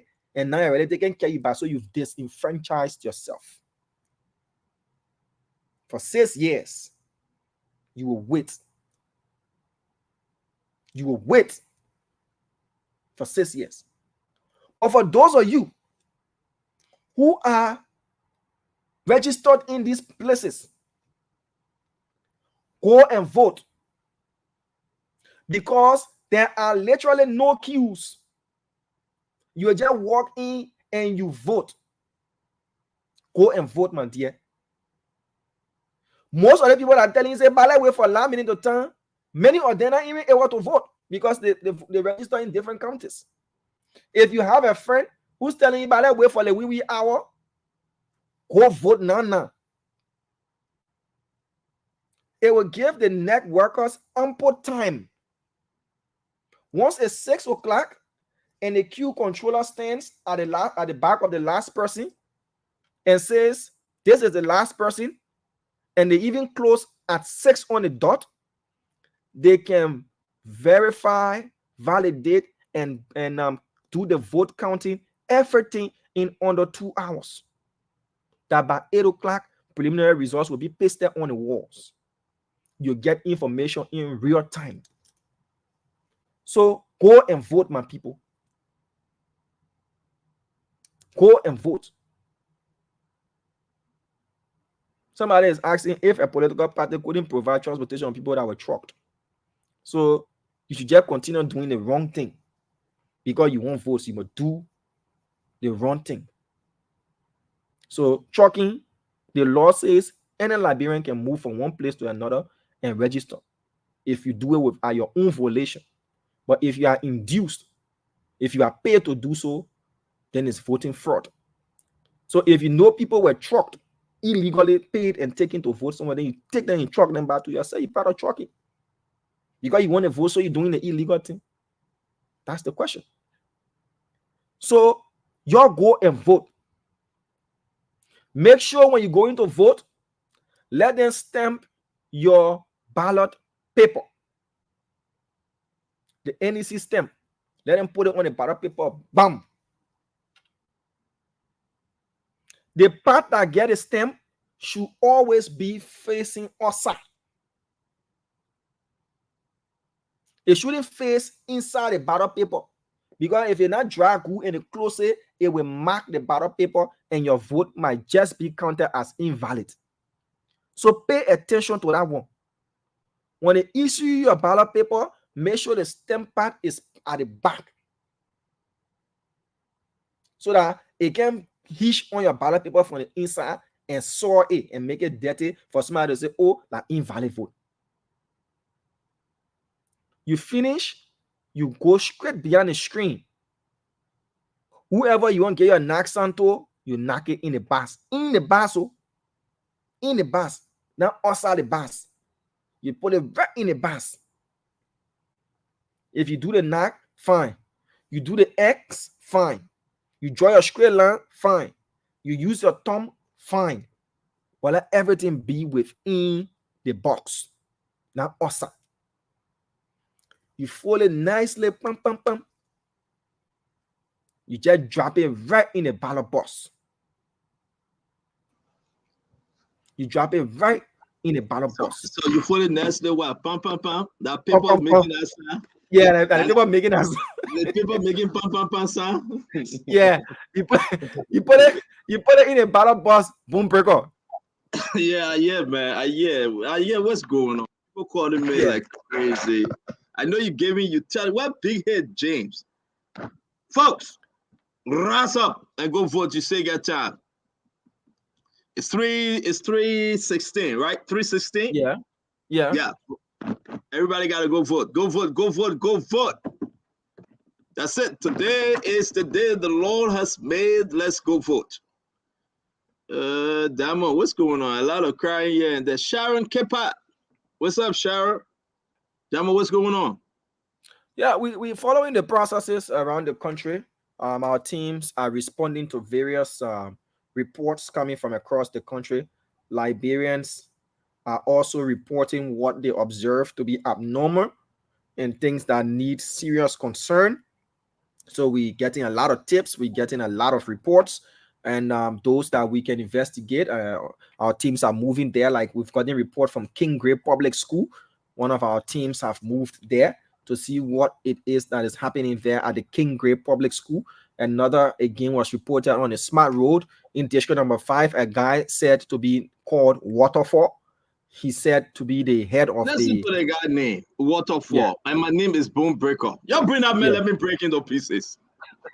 That's Shaolin Waterfall. Come on, man, guys. Yeah, just tell the people to go vote. This thing is Y'all go over. vote. Yeah, tell them. Yo, listen, open the phone line. Let's hear people.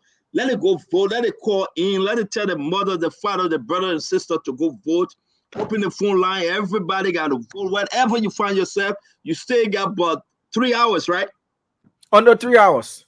Under 3 hours. Under 3 hours. 3 hours. Yeah. You say your time. Say your time. Go vote. Go vote. Go vote. You know, go out and vote. Damn about open the line. Let's hear the people. Those that voted already, they can encourage other people to vote. If you have not voted, come on, rise up, and go vote. This is what we need to do. This is you speaking. You got to listen. I heard that Cummings voted today. I thought Cummings was neutral. And that is no, I asked you to talk. Don't put air in the thing. Let me do the one. Let me do the talking. I thought Dr. Richardson say she and Cummings were neutral. But Cummings want to vote today. Where is that? Dr. Richardson, where you at? Where is Dr. Richardson? Richardson in class. Oh yeah, to the what? To the Tuesday? Yeah, Dr. Richardson in class, I think.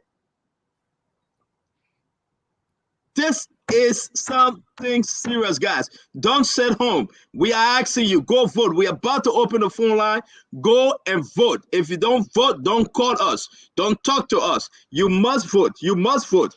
You see, I take it in my jacket, but man, cool, bye with us. Well, what's all you and the Milano team? If not white and black.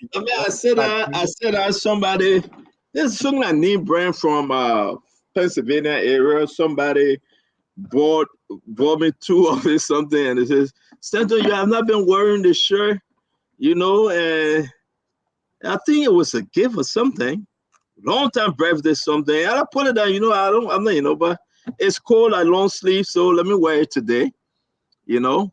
Don't hit the player, Dama, just hit the game. Dama, go vote. Don't hit the I just asked a question as to whether or not No, you're trying to put me in situation. Don't put me in situation, because I know your speed. I know your speed. Looks like you signed some endorsement deal. Because No. You see, I know where you're coming from. I know you very well. And, you know, I'm a journalist myself. No, I'm not a journalist. No, I'm not a journalist. You confess? No, I'm not a journalist. No, I'm not a journalist. No, I'm not.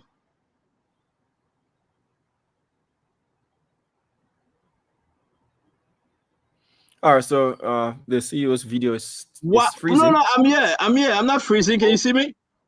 I can see you now, by the way you I'll read something. Why CDC flying the helicopter over bombing Cape Man and Bapalo? Are they scared? Why they can't get a helicopter back to Lofa? Let the EFF guy then grab it.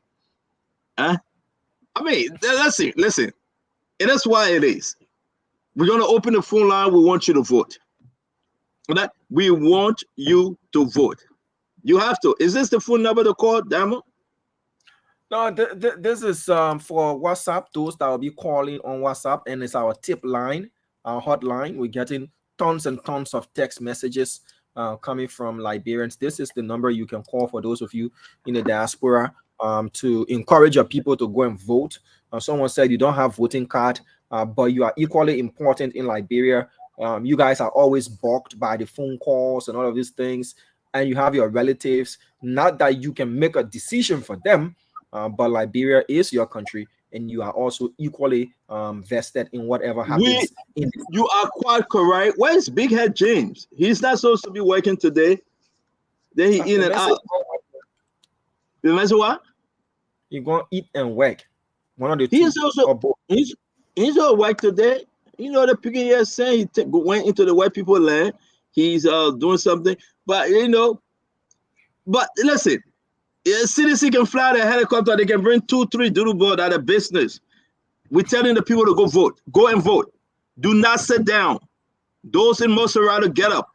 Bombing, Grand Cape Man, Bapolu, Lofa, Nimba, Bong County, River G, Sando, Maryland, Grand Crew, McGibby, Montserrado, Grand Bassa. Which one I didn't call?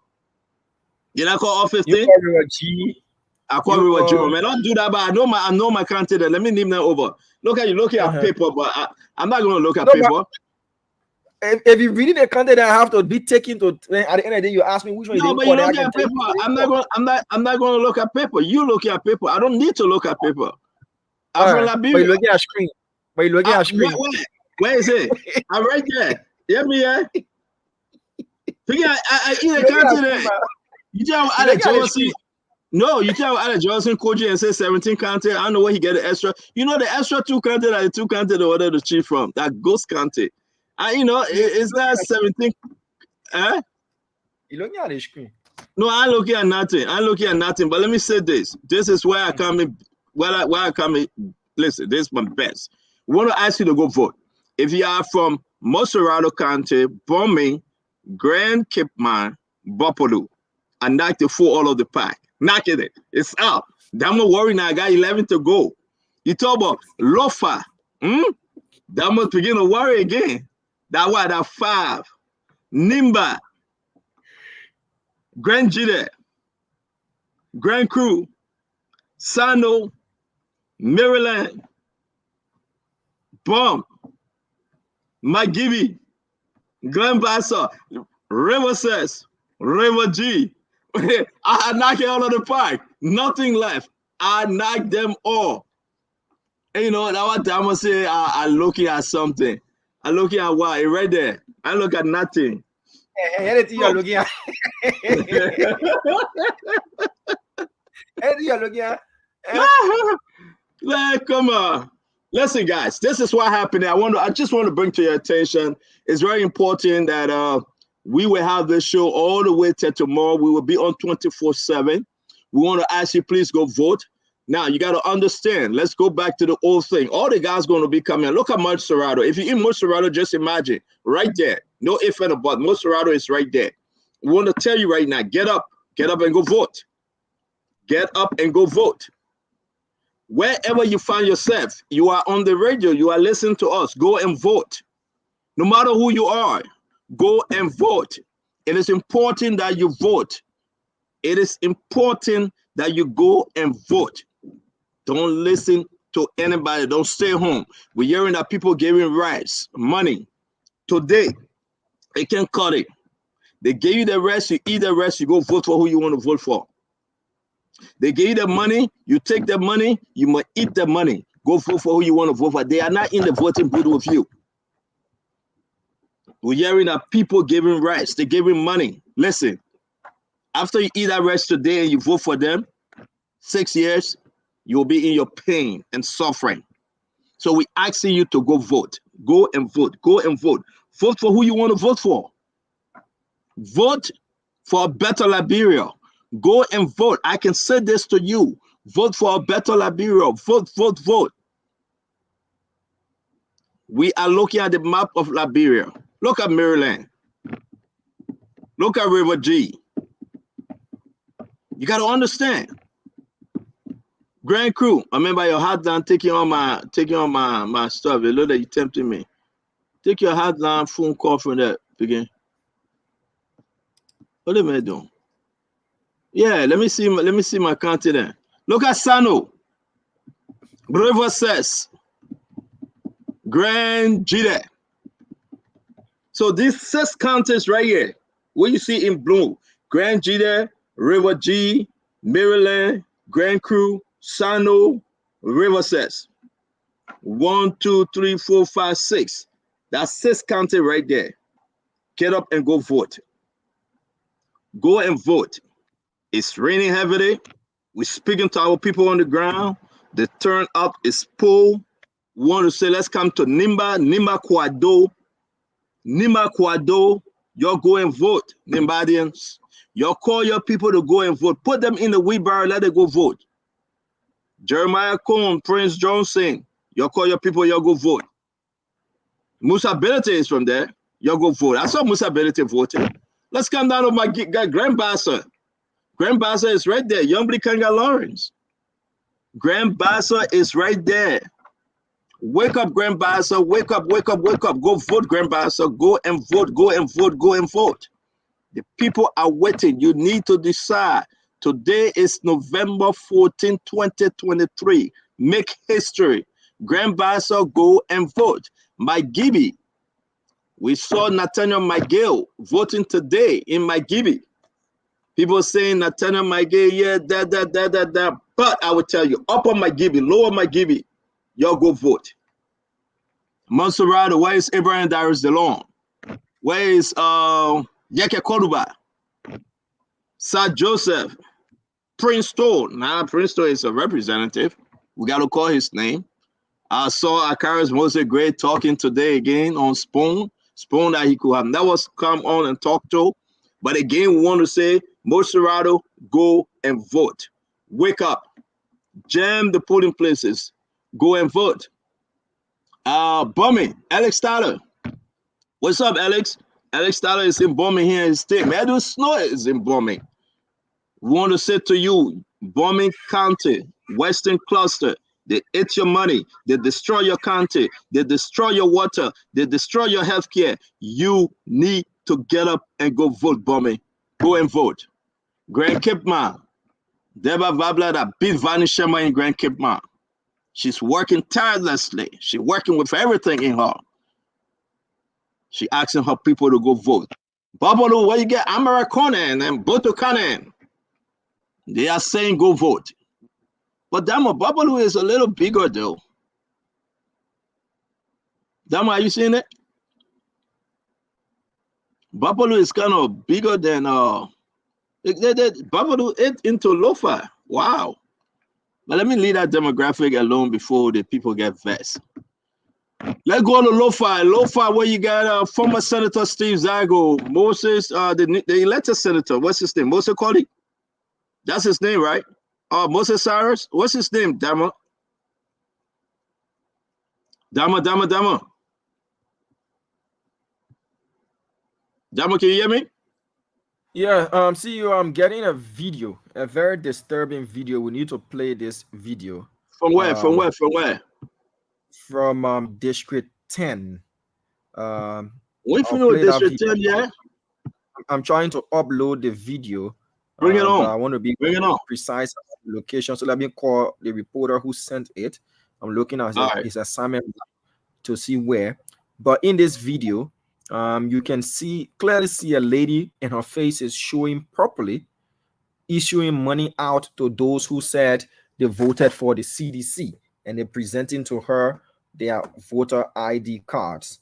So I want to put that video up, but before I do, let me call the reporter who sent it. to know where did he record the video. So But let me understand you. You said somebody would show the voter registration card and the people gave them money? After voting, they went to the vehicle. This lady is seated in the vehicle, on board the vehicle, and she asking them questions, and they're responding, and then they will show their voter card that they did vote in their finger and tell them that they voted for the CDC, and then she would take 20 USD and give it to them. So I want to upload that video, but I want the actual location. Let me ask you: are they showing her the voter ballot, or just showing her only their voter registration card? Only the card and their finger to authenticate that, to allow her know that they voted. So if I go in there and vote for UP, I can come outside and show my card and my finger and say I voted. I want to be able to convince her that yes, indeed, you voted for the party she wants you to vote for. That free money. She will then give it to you. That free money. Go ahead, find it. Let's just, man, that's stupidity, man. So there's no wise person in the organization. Go ahead. Yeah, so I'll leave you for a minute. I want to place that call to find out where the video was recorded. But just mute yourself. Don't leave the show. All right. So we want to say this is good for our people. We want to say to all of you, welcome, a special edition to the Spoon Talk. Everybody going to be coming on.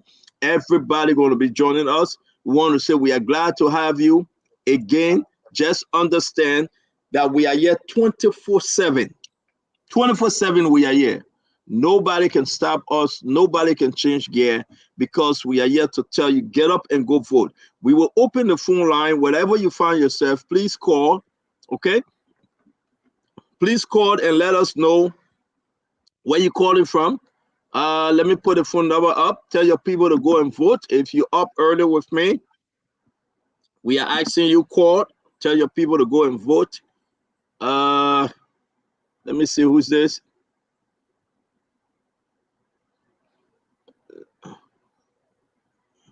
Let me see who's this. Hold on 1 minute. We're going to start taking calls shortly. Wherever you are, get up and go vote. You need to vote. We need you to vote. Guys, let me start from Liberia first. I see that folks are calling. Let me take the call from Liberia first. You know my number 609. I'm trying to find it over here and put it up. I don't know where Damo put it. Where Damo, where you put my number? We gotta put the phone number up. Go and vote. Go and vote. Go and vote. So wherever you are, we want to bring you a video. Somebody decided that if you show them your voter registration card and your finger, they will give you $20 US. I want to hear you, wherever you are. What's the situation at your polling places? Where you voted? Where's the situation? All right, this is my number. Call me and let's talk while we get Diamond, James, Fagon, and the rest of them. 649-649-4206. Call me. I'd like to hear from you. If you're just waking up here in America or in Europe, wherever you may find yourself, you need to come up and encourage your folks to vote. There we go. Good morning, my friend. Good morning. Your name and where you calling from? Hi, my name is Edwin Sonja. I'm calling from Burlington, New Jersey. Edwin, you told your people to vote today? Yes, we have been talking about this in advance, and I just called to also say a big thank you to Damon. He has been very emphatic and has been very clear, telling people about some of these little discrepancies that may invalidate their vote. So I think that's a message. Spoon, one of our favorite, should continue pounding on today. Some of these little mistakes, make sure when they stamp your voter card, they stamp it on the outside and not on the inside. Thank you. Diamond has been saying it the best way. Thank you so very much to Diamond. And Thank to you. Thank you, boss. Thank you. Yeah, hello, your name and where you calling from? Where you joining us from? Yeah, good morning. My name is Morris Iselif. I'm calling from Iowa, USA. Morris, talk to us, Morris. Did you tell your folks to go out there and vote today? Yes, I'd like to encourage all of my friends and brothers in Liberia This is not time to sit back and relax and say, oh yeah, it is a people thing. Get out there and vote. Thank you. Go out there and vote. Thank you. Now you are Vote talking for to your those. future. Where in Liberia are you from? I used to live in the Pennsylvania, SD Cooper Road. SD Cooper, rise up. SD Cooper Road, get up and vote. Thank you. Let me take the next one. Your name and where you calling us from? Oh, hi, this is Princess. I'm calling from Columbus, Ohio. Princess, where in Liberia are you from? I'm from Grand Bassa. Grand Bassa, talk to Grand Bassa. Tell them to go vote. You see, you're laughing, or they say talk to the people that are laughing. No, I was speaking Bassa. Speak Bassa. Yeah, but I just want to say something before I tell my people to vote. I'll finish up with that. Okay. Thank you so much to the Strong family.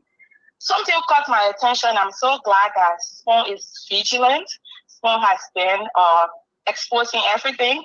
Where on this planet you will see a sitting lawmaker will go to polling centers as a political observer. Akara's Gray is lawless. I don't even know the adjective to describe him. I'm so glad that he is no longer going back. And that's one of the reasons why we need to vote out this government, because Akara's Gray is doing everything to get position again. Thank you. And because of how lawless he is, he has to go. Thank you. So speak Bassa real quick now. I got to go to the other people. You don't know how to speak Bassa. Okay, vote. That all you know? Nah, shit. That all you know. Hey, call me Bassa Young Way. Bye. Hello. Your name and where you calling from? Hey, Sam, how you doing, man? I'm here. Who's this? And this is your papa, man. Papa, your man voted today. Oh. Where were you? Who? I beg you, tell your own. What you telling your people? Man, I'm right here. I was in Liberia. I was calling you through, or you didn't pick up my phone. So that's it. But I know you're in Liberia. I spoke to a lot of my people this morning when I saw the irregularities that were taking place. So you telling your people where are you from in Liberia? You telling your folks to go vote? I'm from Zoge. I'm from Tapeta. Tapeta, Nimba County. So talk to your people in Nimba and tell them, Tapeta, get up, go vote, Tapeta. Get up and go vote. All right, go to the center. Mekazo. Mekazo. But don't make me laugh, man. Bato. Meka Kago Teaple, Kago District. Emma Patria de Bangunte as Guaba. Emma Patria de Bacagansa. Thank you.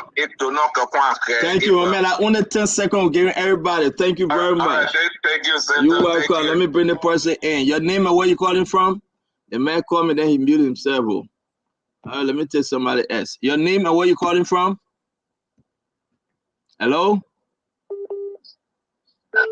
Hello? I'm Jala Kekula from Chuba. Jala Kekula, talk to people from Chuba. I'm asking all the Chubarians to go and vote now. Thank you, Jala. Thank you very much. Thank you. Hello, your name and where you calling from?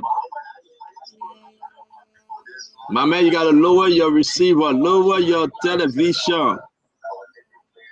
All right, we'll come back to you. Hello, your name and where you calling from?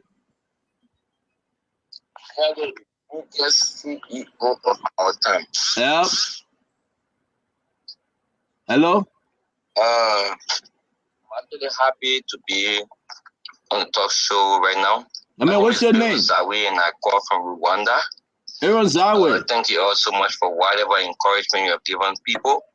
And at this time, I would like to say in you, me aye, e ka do kun ka kingi ziribe kan ka gun ka do kwa gun ko de aboa ka be ka do ka be ka kopi me ka tom me gbe ya ka kopi ya bum ka vo be ka sie to ka po me gbe ya kun ka bo ka Thank you all so much. Thank you very much, my brother. Thank you very much. Now we're going to move on to this person. Hello, your name and where are you calling from? Yes, hello, my name is Matthew Kekula. Matthew, you're calling from Liberia, right? Yeah. Have you voted already? Yes, I just came from the polling center. Okay. How was it? Yeah, it was fine, and everything is normal. Where I voted, everything is on coast. The Liberian people turned up. I voted in Montserrado District 1. Okay. Thank you very much. District number 1, wake up, District number 1.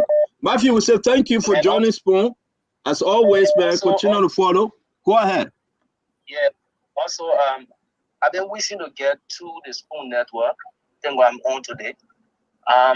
District number 1, there have been issues that we've been fighting to address, basically when it comes to education. So we'll talk about that later. Let's talk about the voting today, my brother. It's a good thing that you call Spawn. Let's keep our focus on the voting today, okay? Let me take another person. Oh, yeah, we still have you. Got my number already. Just save my number and text me. Hello, your name and where you calling from? Hello, your name and where you calling from? Hello? Yes, talk to us. Yes, my name is Otello too. I'm calling from Minnesota. Otello. Yes, how you doing? Where in Liberia you from? Oh, no, I'm not Liberia. Oh, well, okay. Oh, I'm boy. from the old Liberia, all over Liberia, but maybe the old road. So you related to Uncle P, the man from All County. But what's your message to the people today? Exactly. But I'm just calling to encourage all of my people, myself, that I'm speaking to their friends, they talk to them in the line. You need to get out and vote. We need change in Liberia, and I'm so excited for the change that is coming about. Thank you. People go out and vote, go vote. Dama, you ready? Thank you, guys. Thank you. Folks, we're going to pause a little bit. Let's say, is it necessary to bring that person on? Who said we're giving free money? Oh, no, but the person is even in a car with a customized plate.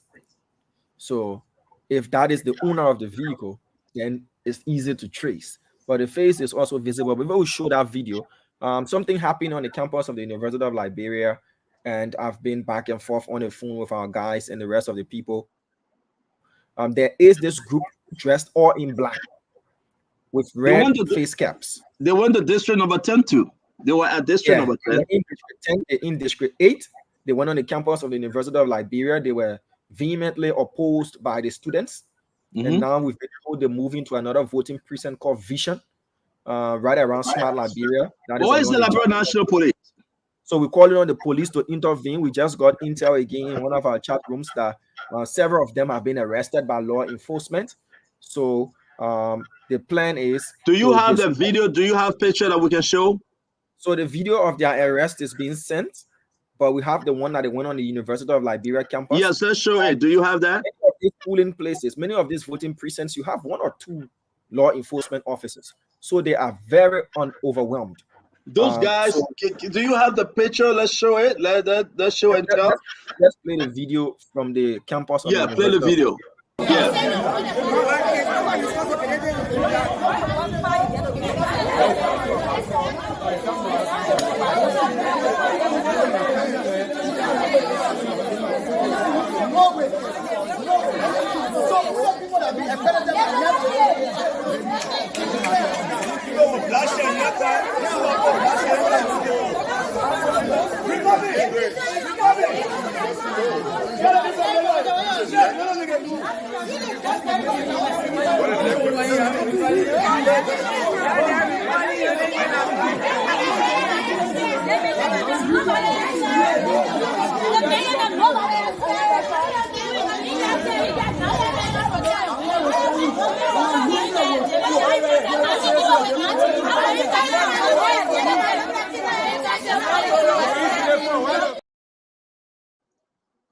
What kind of nonsense is that, Damo? Why did Liberia National Police can't arrest these guys and just lock them up after the election? Yeah, he's there. Someone else, another police lady, because they can do nothing. So they stand there, and the best they can do is try to mitigate. They can do nothing. folks. So you heard the citizens saying, you have no tags, you have nothing, you have no accreditation. Nothing. We are not going to allow you, to come in and disrupt. You're not supposed to be here. And it's the ordinary Liberians that are standing up. They are the ones that are standing I will up. tell you though, I want to speak to some folks. I will tell you seriously. Everybody I reached out to, people are all over Diamond. The United Party get grouped into two. They're moving around and observing this thing. Once you call the hotline, they will respond and respond quickly. And again, listen, the overall, Diamond, the overall. Let's take more calls. I want you to take calls from Liberia themselves, and let's just hear the people. Let's hear them. Let me bring this one in. Hello, your name and where you calling from? Hello. Yes, your name and where you calling from? Joseph Johnson. I'm calling from Minnesota. Joseph, where in Liberia are you from? Cummings. Talk to your people in Bong, wake them up to go vote. Dapana Sano Johnson. Why you aka a voting? Ko Bombing at Tolo, then it gay. The mana ke ke. If voting a votation, if a way or Zoban and Boakai. Thank you. You gotta be fast. Give it your best shot. You gotta be fast. But we said thank you very much. Let me take this other person. Your name and where are you joining us from? Hello? Hello? Yeah, your name, please. Can you speak up? Yes, I'm Maka. I'm calling from Minnesota. Maka, what's up? Not bad. Where in Liberia are you from? Thank you for the show. I'm from both Lofa and Nimba. So take one. Who are you talking to today, Lofa or Nimba? I'm really calling everybody. They have gone to the pool. They have voted. Good. And at least I'm satisfied. Thank you for the show. Thank you very much, Mama. Thank you. Dama, if you get somebody, let's take. Yes. Go ahead, Dama. Let me take. We have to take calls. One of our reporters is also reporting that these same guys dressed in black with red face caps are seen to be moving all about. The video of those that were arrested. We are going to play that video. Go ahead. On it to drop. So I'm calling one of our reporters who's on the scene, who was on one of those scenes, to report as well. Alfred, how are you, Chief? Good afternoon. Good afternoon, Damo, and let me say good afternoon to our many listeners. You're welcome. Well, go ahead. What have you witnessed concerning men dressed in black trying to cause commotion around at various voting precincts? Okay, thank you. Damo, around 1 this afternoon, I visited the University of Liberia campus. And then when I got there, I saw these guys. They were in numbers. They were in black jean trousers, black T-shirts, with some of them carrying a red header on their neck, some of them carrying a hat on their head as well. So we tried to observe them keenly. We observed them, and then the police came in and asked all of them outside of the premises of the University of Liberia campus. So when they got outside, luckily the guy and I who were together, he got a motorbike. So they left. I didn't know the side they actually took. So when we got so when we got on the back, we tried to move to Pinsville, Cinco Way. So while coming right after Cathay Junction, we saw them. They were in numbers as well. They were over motorbike, two, some of them 3. So after Nigeria House, we saw them bending to enter the NPP headquarters in Congo Town. All of them is like those that were riding the ball. They knew exactly what they were going. So all of them enter the NPP compound right after the German embassy, and I had all of them enter. So I managed, I did a short video recording of them while they were entering the compound of the NPP. So I tried to send a video in the chat room, but it's still rolling. So after that, we left. We came to the place, district number 3, to be specific, the Morrissey Farm community. So in Morrissey Farm community, one of the polling centers we visited, we saw citizens at the back of the building. So when we went to ask what were they doing there, they said, oh, someone from in the fence gave them information that, oh, some people were at the back of the fence. So we asked them, but when you went there, what happened? They said, oh, they only saw one person. So we asked them, and then what next? They said, in fact, they won't go. They will be there throughout the night. They will protect the Liberian people vote. Come what may, they will not leave. And they even asked the LNP officers that are assigned there that, hey, we need one officer to be at the back of the fence. So we asked them what happened. They said in October last month. So let's wrap up the story now. So they don't want to be clear to say, hey, this is what happened. But this time around, they say the will of the Liberian people should prevail. And what happened, whosoever will win the election, that the person win free and fair, but they will not sit there to allow someone coming to manipulate the entire process, be it from the opposition or from the ruling party. They said it will be there. They will not move until all of the results from that center is placed on the world and before the police. All right. All right.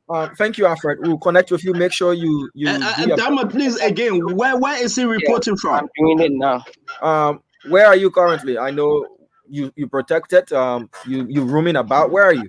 Okay. I'm currently in district number 3, Montserrado, Morris's farm community. Okay, Alfred. Do your best. You guys safe. Be safe. And guys, we want to say thank you. All of our guys have the motor bag. They are 2 each. You know, you will not find them because we asked them not to show any identity. You know how it is. It's very tense. But our guys will travel from one police station to another police station, one precinct to another precinct. It is very important. We say thank you. We received up to 8 motorbags, and that was so great. We are good with our internet, thank God. And we will have a beautiful program tonight like you have never seen before. We're going to run this 24/7 the entire week. Spoon Talk will not go off. We will be on 24/7. Okay? We will be on 24/7. We have to give you the news. We are all over Rise and Show. Damo, what you have? So I have the video of some of these gentlemen being arrested. I'm trying to upload it. Being arrested by officers of the Liberian National Police. While you do that, can we take some calls? Yeah, we have to take calls from Liberia. Yes, Liberian people eagerly want to speak. We want to hear them. Please bring them in. Chokon Flammer, one of our reporters, is also calling in. Let me take Chokon on the basis of importance. Not that the other calls are not important, but he's a reporter. Reporting. Correct. Yeah, he wants to report. Hello, Chokon. Good afternoon. Good afternoon, Damo, and good afternoon to the many listeners following our program. Yes, Chokon. Where exactly are you, and what are you phoning in to report? What are you observing and where you at? Damo, since morning, me and my colleagues, we have been touring District 7, 8, and 9, but relatively, the polling places are very kind. But what we just observed is that Representative Moses Akara's Gray of District 8 has been going across District 8. According to him, he's an observer from the ruling coalition for Democratic Change. He has some men with him. On 10th Street, he attempted making his way into the voting place, along with his men. And there were about 12 men. But the officer said, no matter what, you cannot have access to this place along with your men. They are many, and as such, you will only have to take in 2 with you who have identities. That is accredited. Trokon, we lost Trokon due to network issue. Let me call Trokon directly whilst the video is being uploaded. Let me call Trokon Flammer directly. Their lines are buzzing. See you again. Yeah, I'm gonna say I gotta take calls. Why are you calling Trokon? Hello, your name and where you calling from? Hello. I'm Francis Kemaba calling from the UAE. To be specific, Dubai State. Dubai State, talk to us. What's your message for your folks in Liberia today? My message to the Liberians is just for us to go and vote. No one can sit because the suffering is too much in Liberia. If we sit today, it's another 6 years. So I'm appealing to them. Let them stand up on their feet and go. By all costs, let them go and vote. Thank you. Let them vote their choice. Let them vote. Thank you very much. Dama, take it away. I want to say a special thanks to Damo in studio. Damo, you are doing it pretty well. May God bless you. Thank you. Thank you. But So CEO, can it send wave bless him too? CEO, go ahead. So we get information from within. Yes, sir. And the information I'm about to read out is from within. You want to send it to me first? I'll send it to you, but it's about something that we talked about. You're allowed to read it out, then read it out. Yeah. So earlier this morning, whilst we were on the show, there were reports coming from Habel, the Habel Kindergarten School, that ballot papers that were being issued to electorates were not being stamped. They were not being stamped. And by the ADC regulation, they should be stamped. So someone from within sent this message, and this person is a high-ranking member.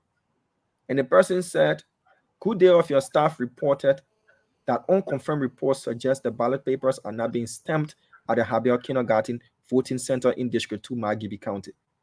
I checked to confirm the information, after which I gathered that the CDC election observers observed that the stamp used on the ballots were not clear. However, the issue was resolved."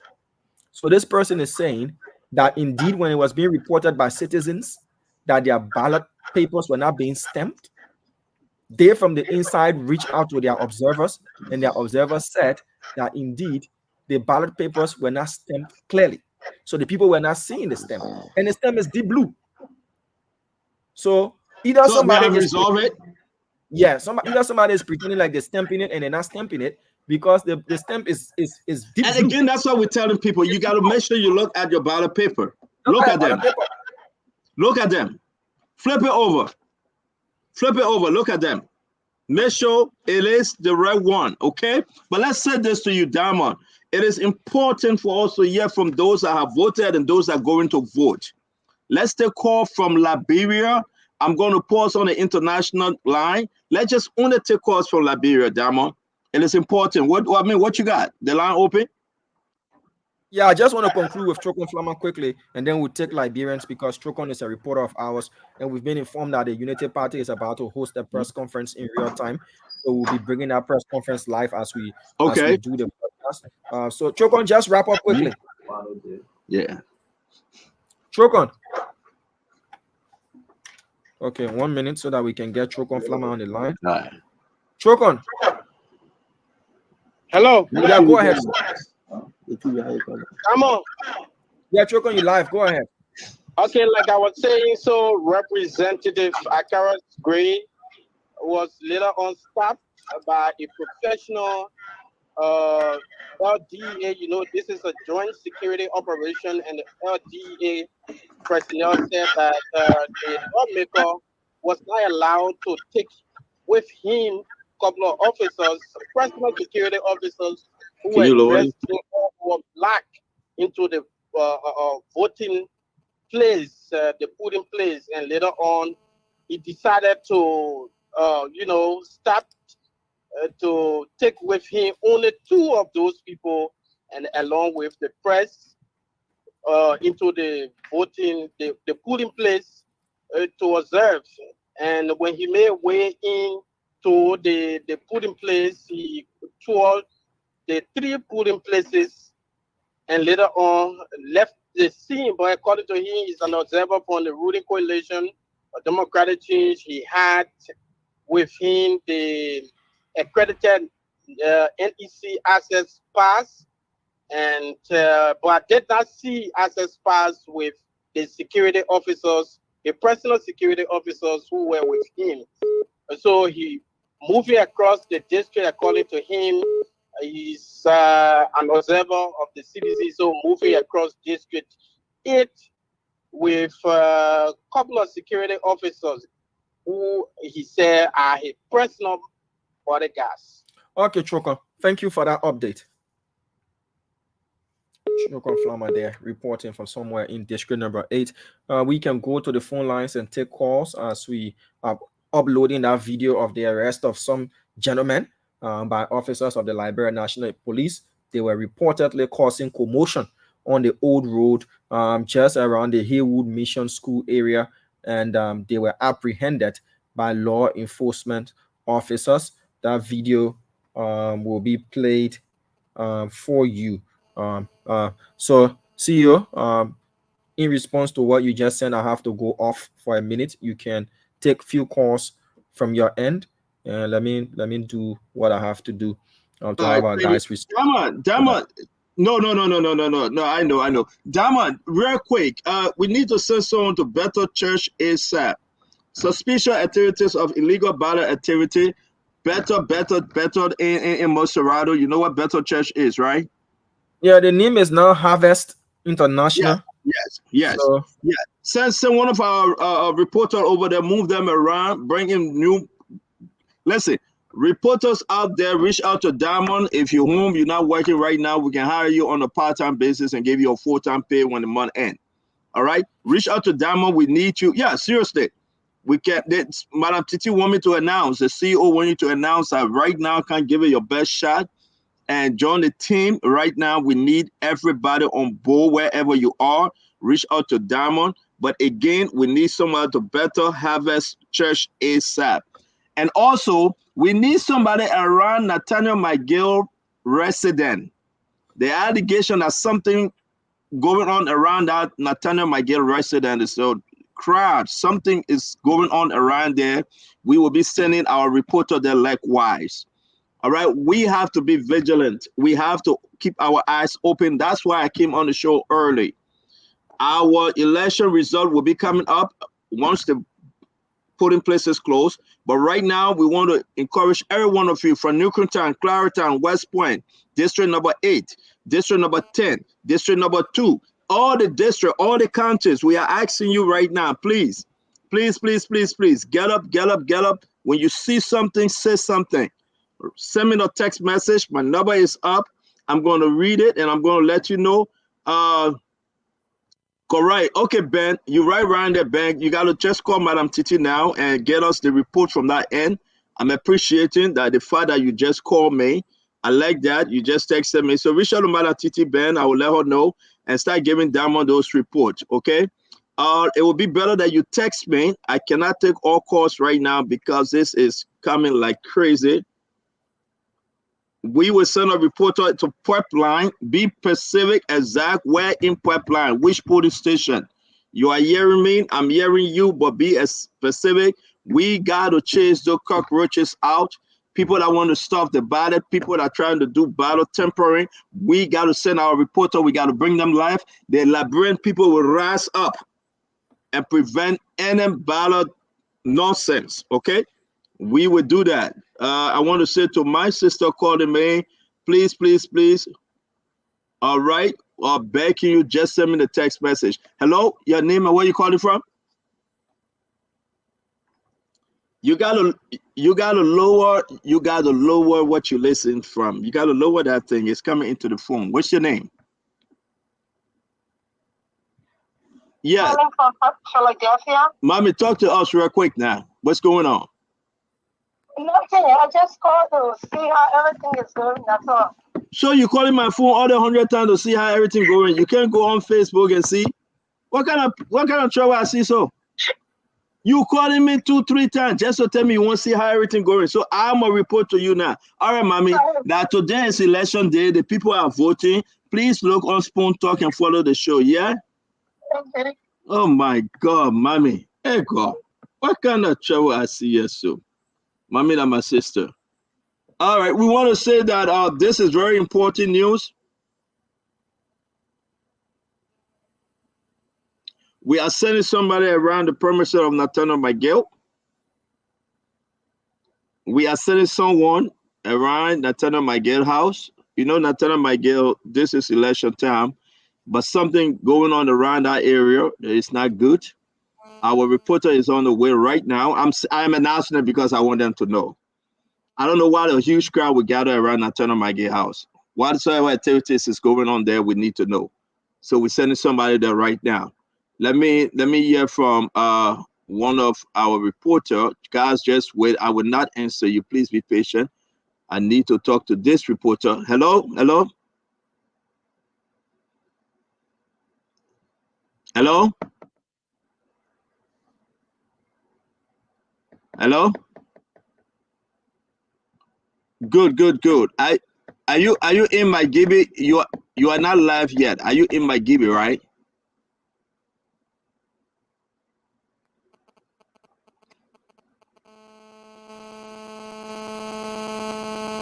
Okay, let me bring you live. I'm gonna bring you live on, okay? All right, so you don't have to call your name, just talk to what's the activities around attending my gay house while you're on your way back there? Well, since last night.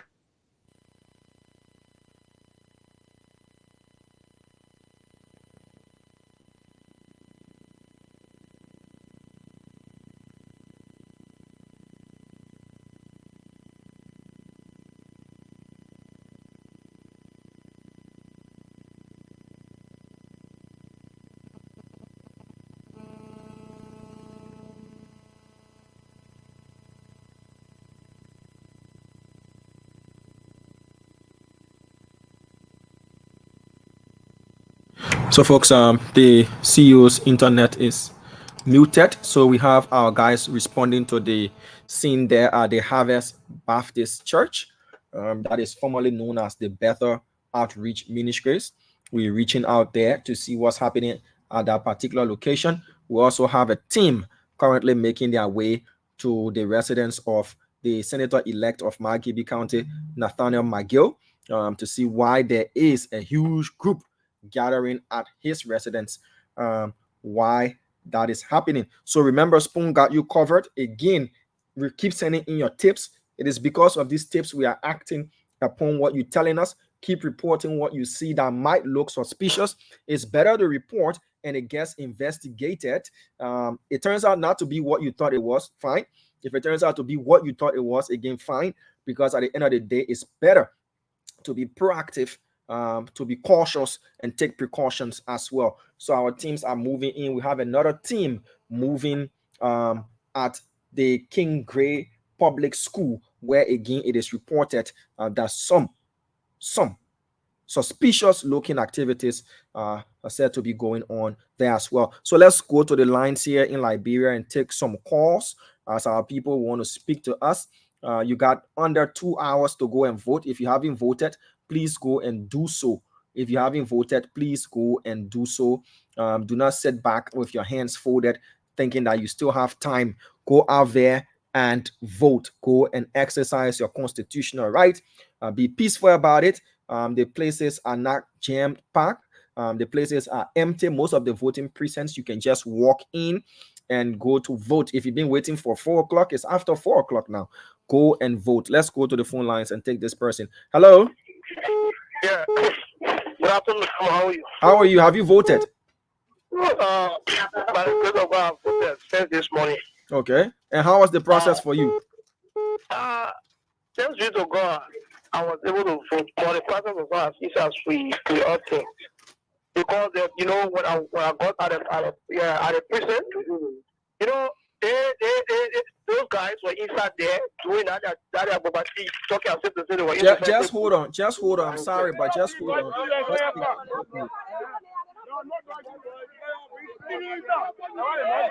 What's going on here to you, Samuel and his team? What's going on? I should be telling you, after my friend. I should be telling you, I'm talking to you. I'm not talking to you. I want them country passing around. How are you? I see you. You are very angry. I'm disappointed in the National Elections Commission in the first place, as relates to.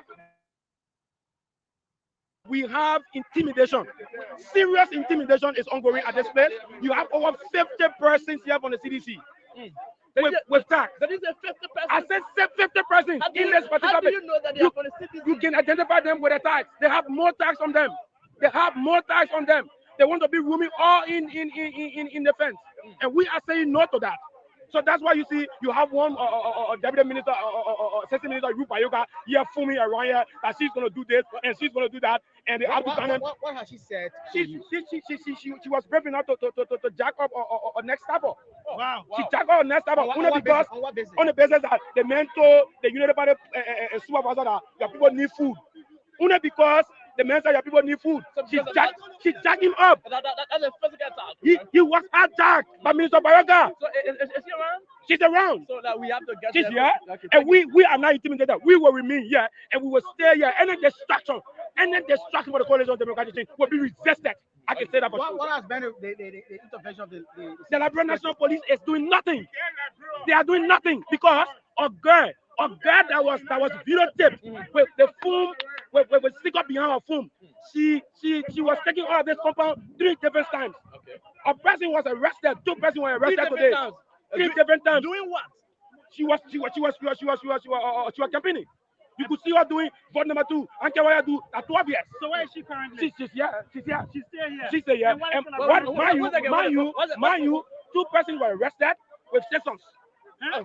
Yes. 2 persons were arrested. I said 2 persons were arrested. You can confirm from the chief security here. You can go there and confirm. So where's the Gedeh that you are talking about? Yeah, she's right here with the long hair. You see her water. Let's try to talk to this unit where we see state securities that are already here. I think this is the Gedeh they are referring to. How are you, sister? How are you? How are you doing? What's happening here? You've been accused of some folks from the Unity Party. What's exactly? That you are showing your 2 fingers and asking people to campaign. I mean, you are campaigning. I don't know.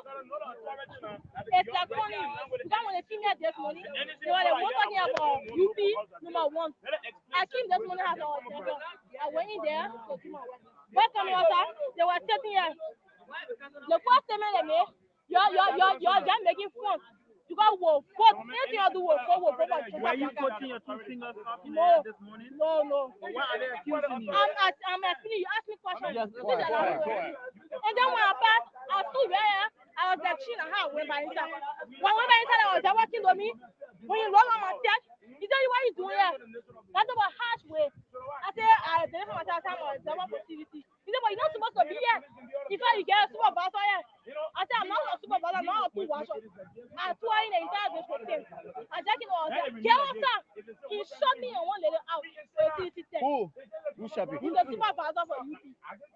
For this police center. So what's going on, sir? Oh, guy was saying there was UP tapping him. Sitting right beside him. The guy sitting in front of him. I said, but if you want to do that, you want to everybody. I've already talked with the supervisor. Yeah, okay. Oh, so we also want to talk to, can we talk to maybe the officers? We understand that 2 persons were arrested. On what basis and why? So maybe let's talk to the head of the officers right there. Right there. How are you, Chief? How are you doing?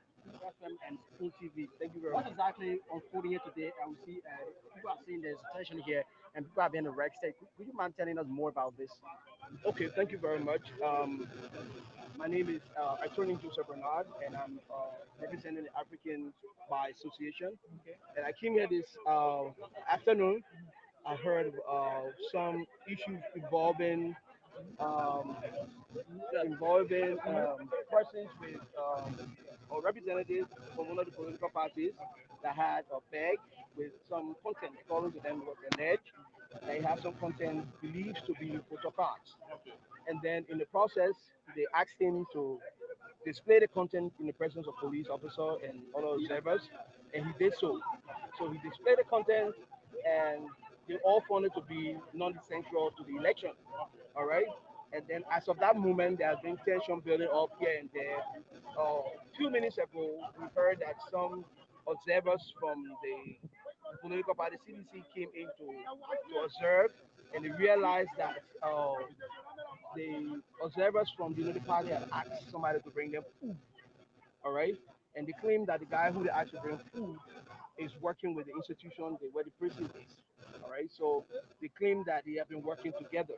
And there's a big commotion amongst them. And so we try to resolve it. So the Liberia National Police came on the scene, the joint security, and they have been very instrumental in this process.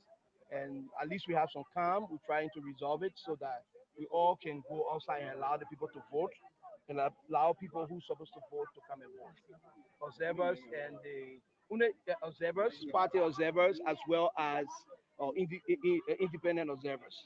All right, and international observers can come in and Yeah, observe the process. so we understand that 2 persons were arrested during this process. Can you confirm that, sir? Well, I know one. I saw one person was asked to go outside the fence, and eventually she came back. She's a pool observer from the CDC.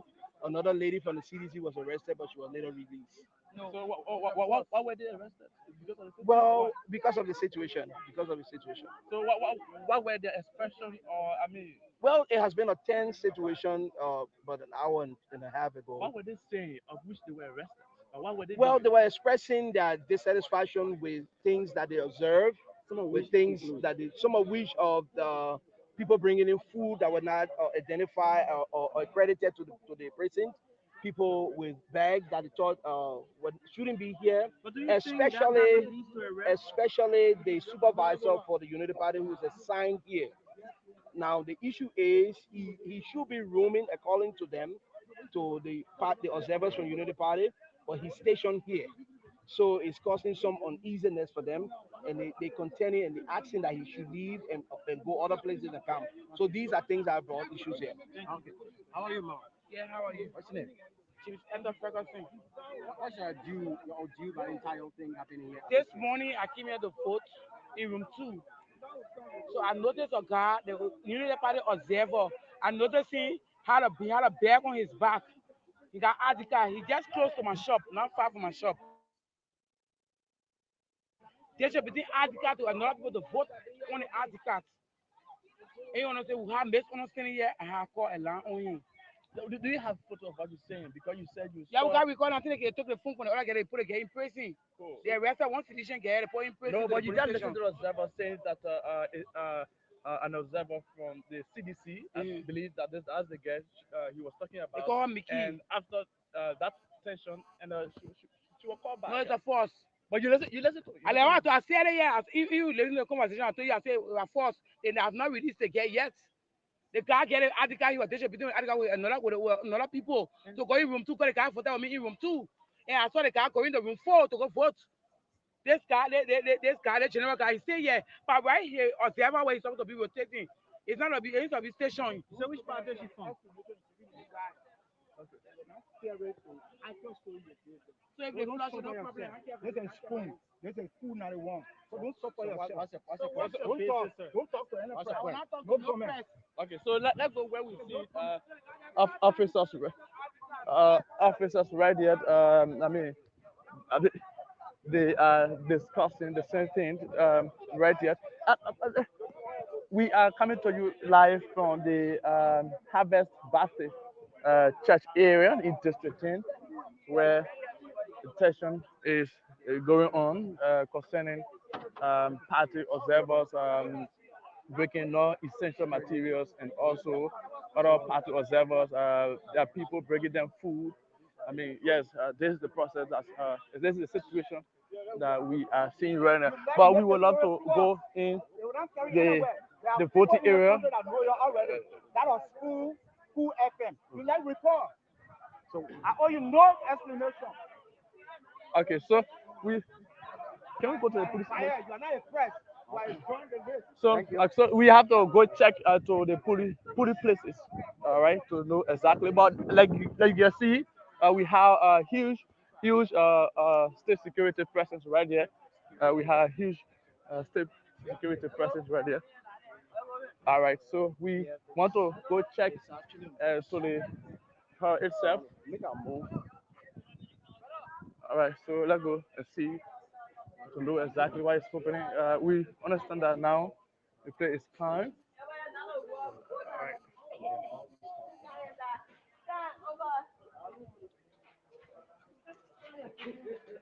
All right, so folks. So we see you right here.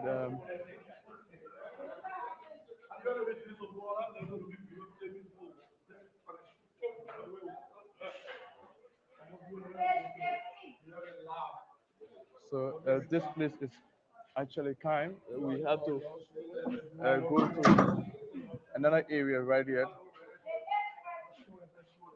So let's try to go to the last area and to see.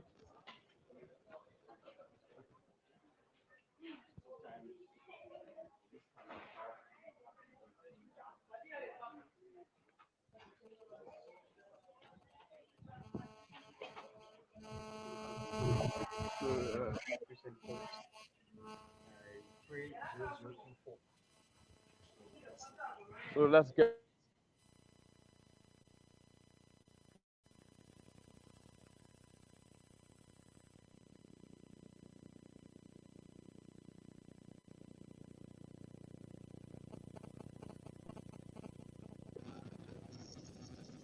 All right, so let's try to talk to one or two persons right here. How are you, bro? Okay, good. Um, so you better so like no, we have to go to talk to the president. Oh, okay, so like, we try to talk to at least one or two persons from right here to know exactly how is the situation right here. You know, since they are. How are you, bro? Okay, good. I see. Okay, you familiar? Yeah, today like okay.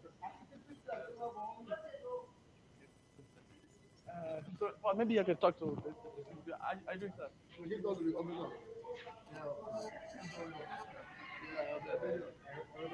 So, no, but we just want to know because you, state security right there, wanted to confirm from you exactly what's happening because out there we seeing people, you know, expressing themselves, this at the fashion. So we just want to know exactly, you know, you on ground.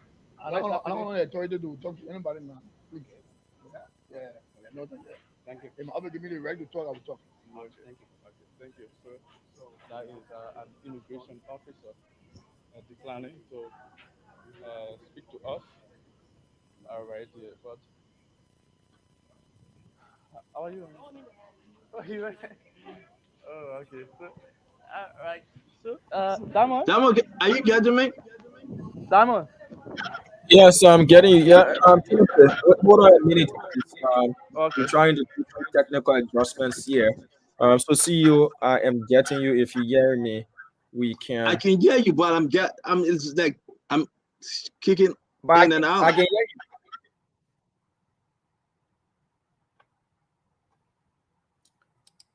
So again, he's got some issues with his internet. He will sort that out. So this is one of the videos we want to share with you. Remember, you have to go out there to vote. Please go out and vote. You need to go out and vote. Do not feel intimidated. If you haven't done your voting yet, time is not in your favor. If you feel like it's you still got like an hour plus to go and vote, please go and vote. Go out there and vote. Yeah. While we sort out our internet issue, let's rejoin Choloplay to see what the situation is like at the Harvest Church.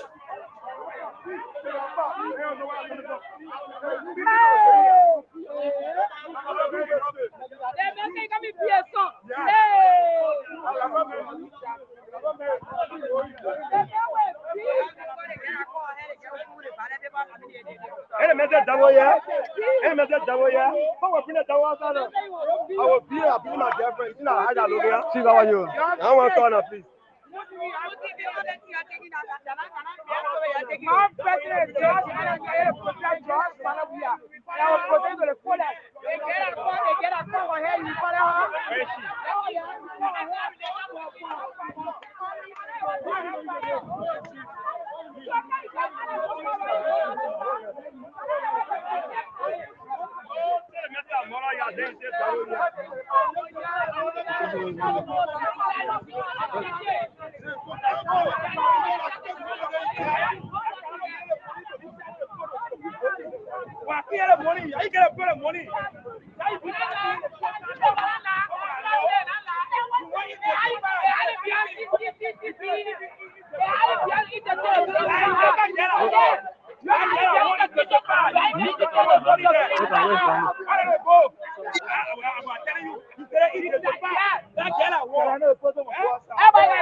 Mr.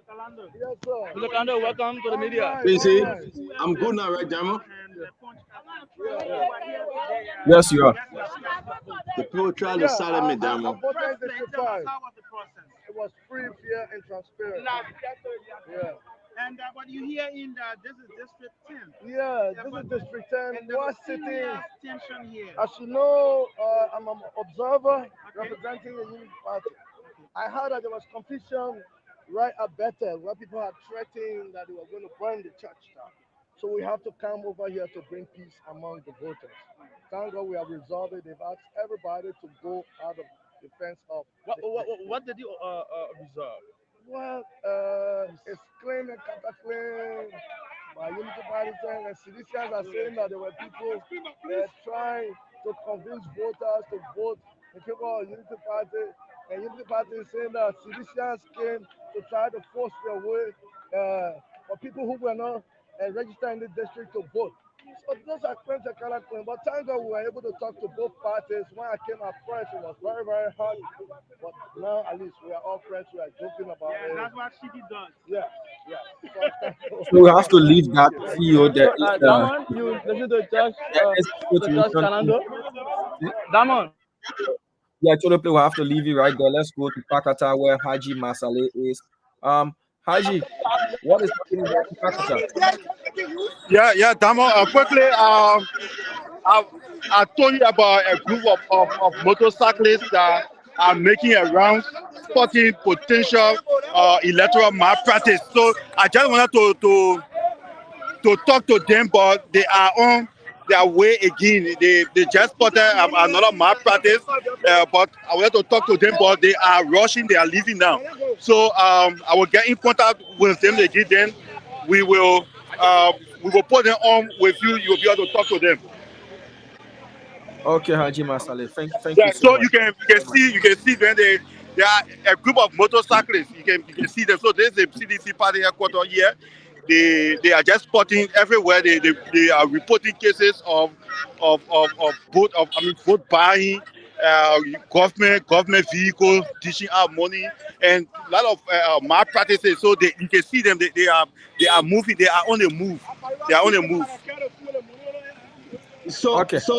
So Damon, I want to bring in this person that we had before I went out, but we got to announce this.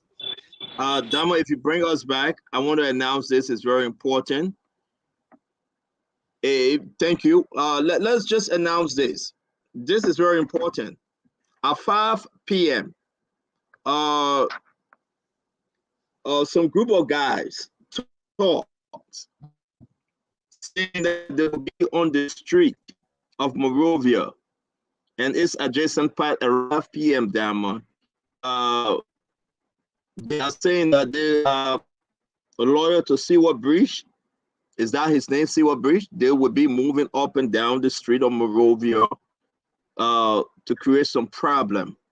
Again, at 5 p.m., I believe the Liberia National Police fully aware of this. I believe they are on top of the game, the joint security.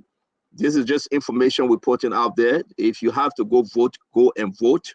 Do not be afraid. Go and vote. You need to vote. Don't listen to the noise in the market. You need to vote. We will be bringing in Mike Jabate shortly. I'm also sending you some press statement, Diamond, that we need to read on air. These press statements, we need to read them. Once you upload them, I just send them to you. And then I will be bringing in one of our reporters from around Nathaniel McGill resident.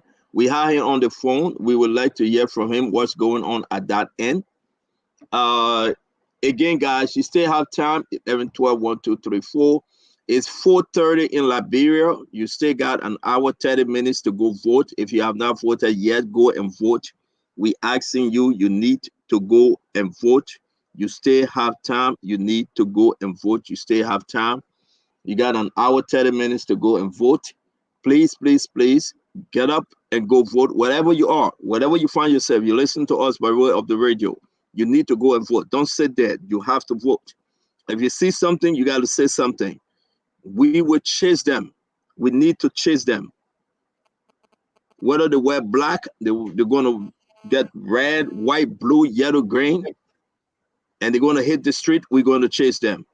This time around, no sleeping. We have to chase them. If you see something, you say something.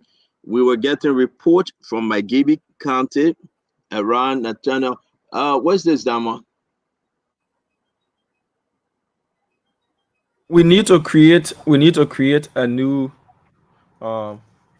screen. We need to log out and log in again to start. What happened with this one? This one has reached the allowed time frame, the time span. Okay. So let's go, guys. Yeah, let's go. Yep, that's fine. Yeah. So folks will be back in a minute. We'll have to create. So send me the link. We'll be back. Yeah, send me the link. Yeah, let me do that quick so that we can continue. All right, so I'm getting off. Or you just want to end this, right? Yes, yes. All right.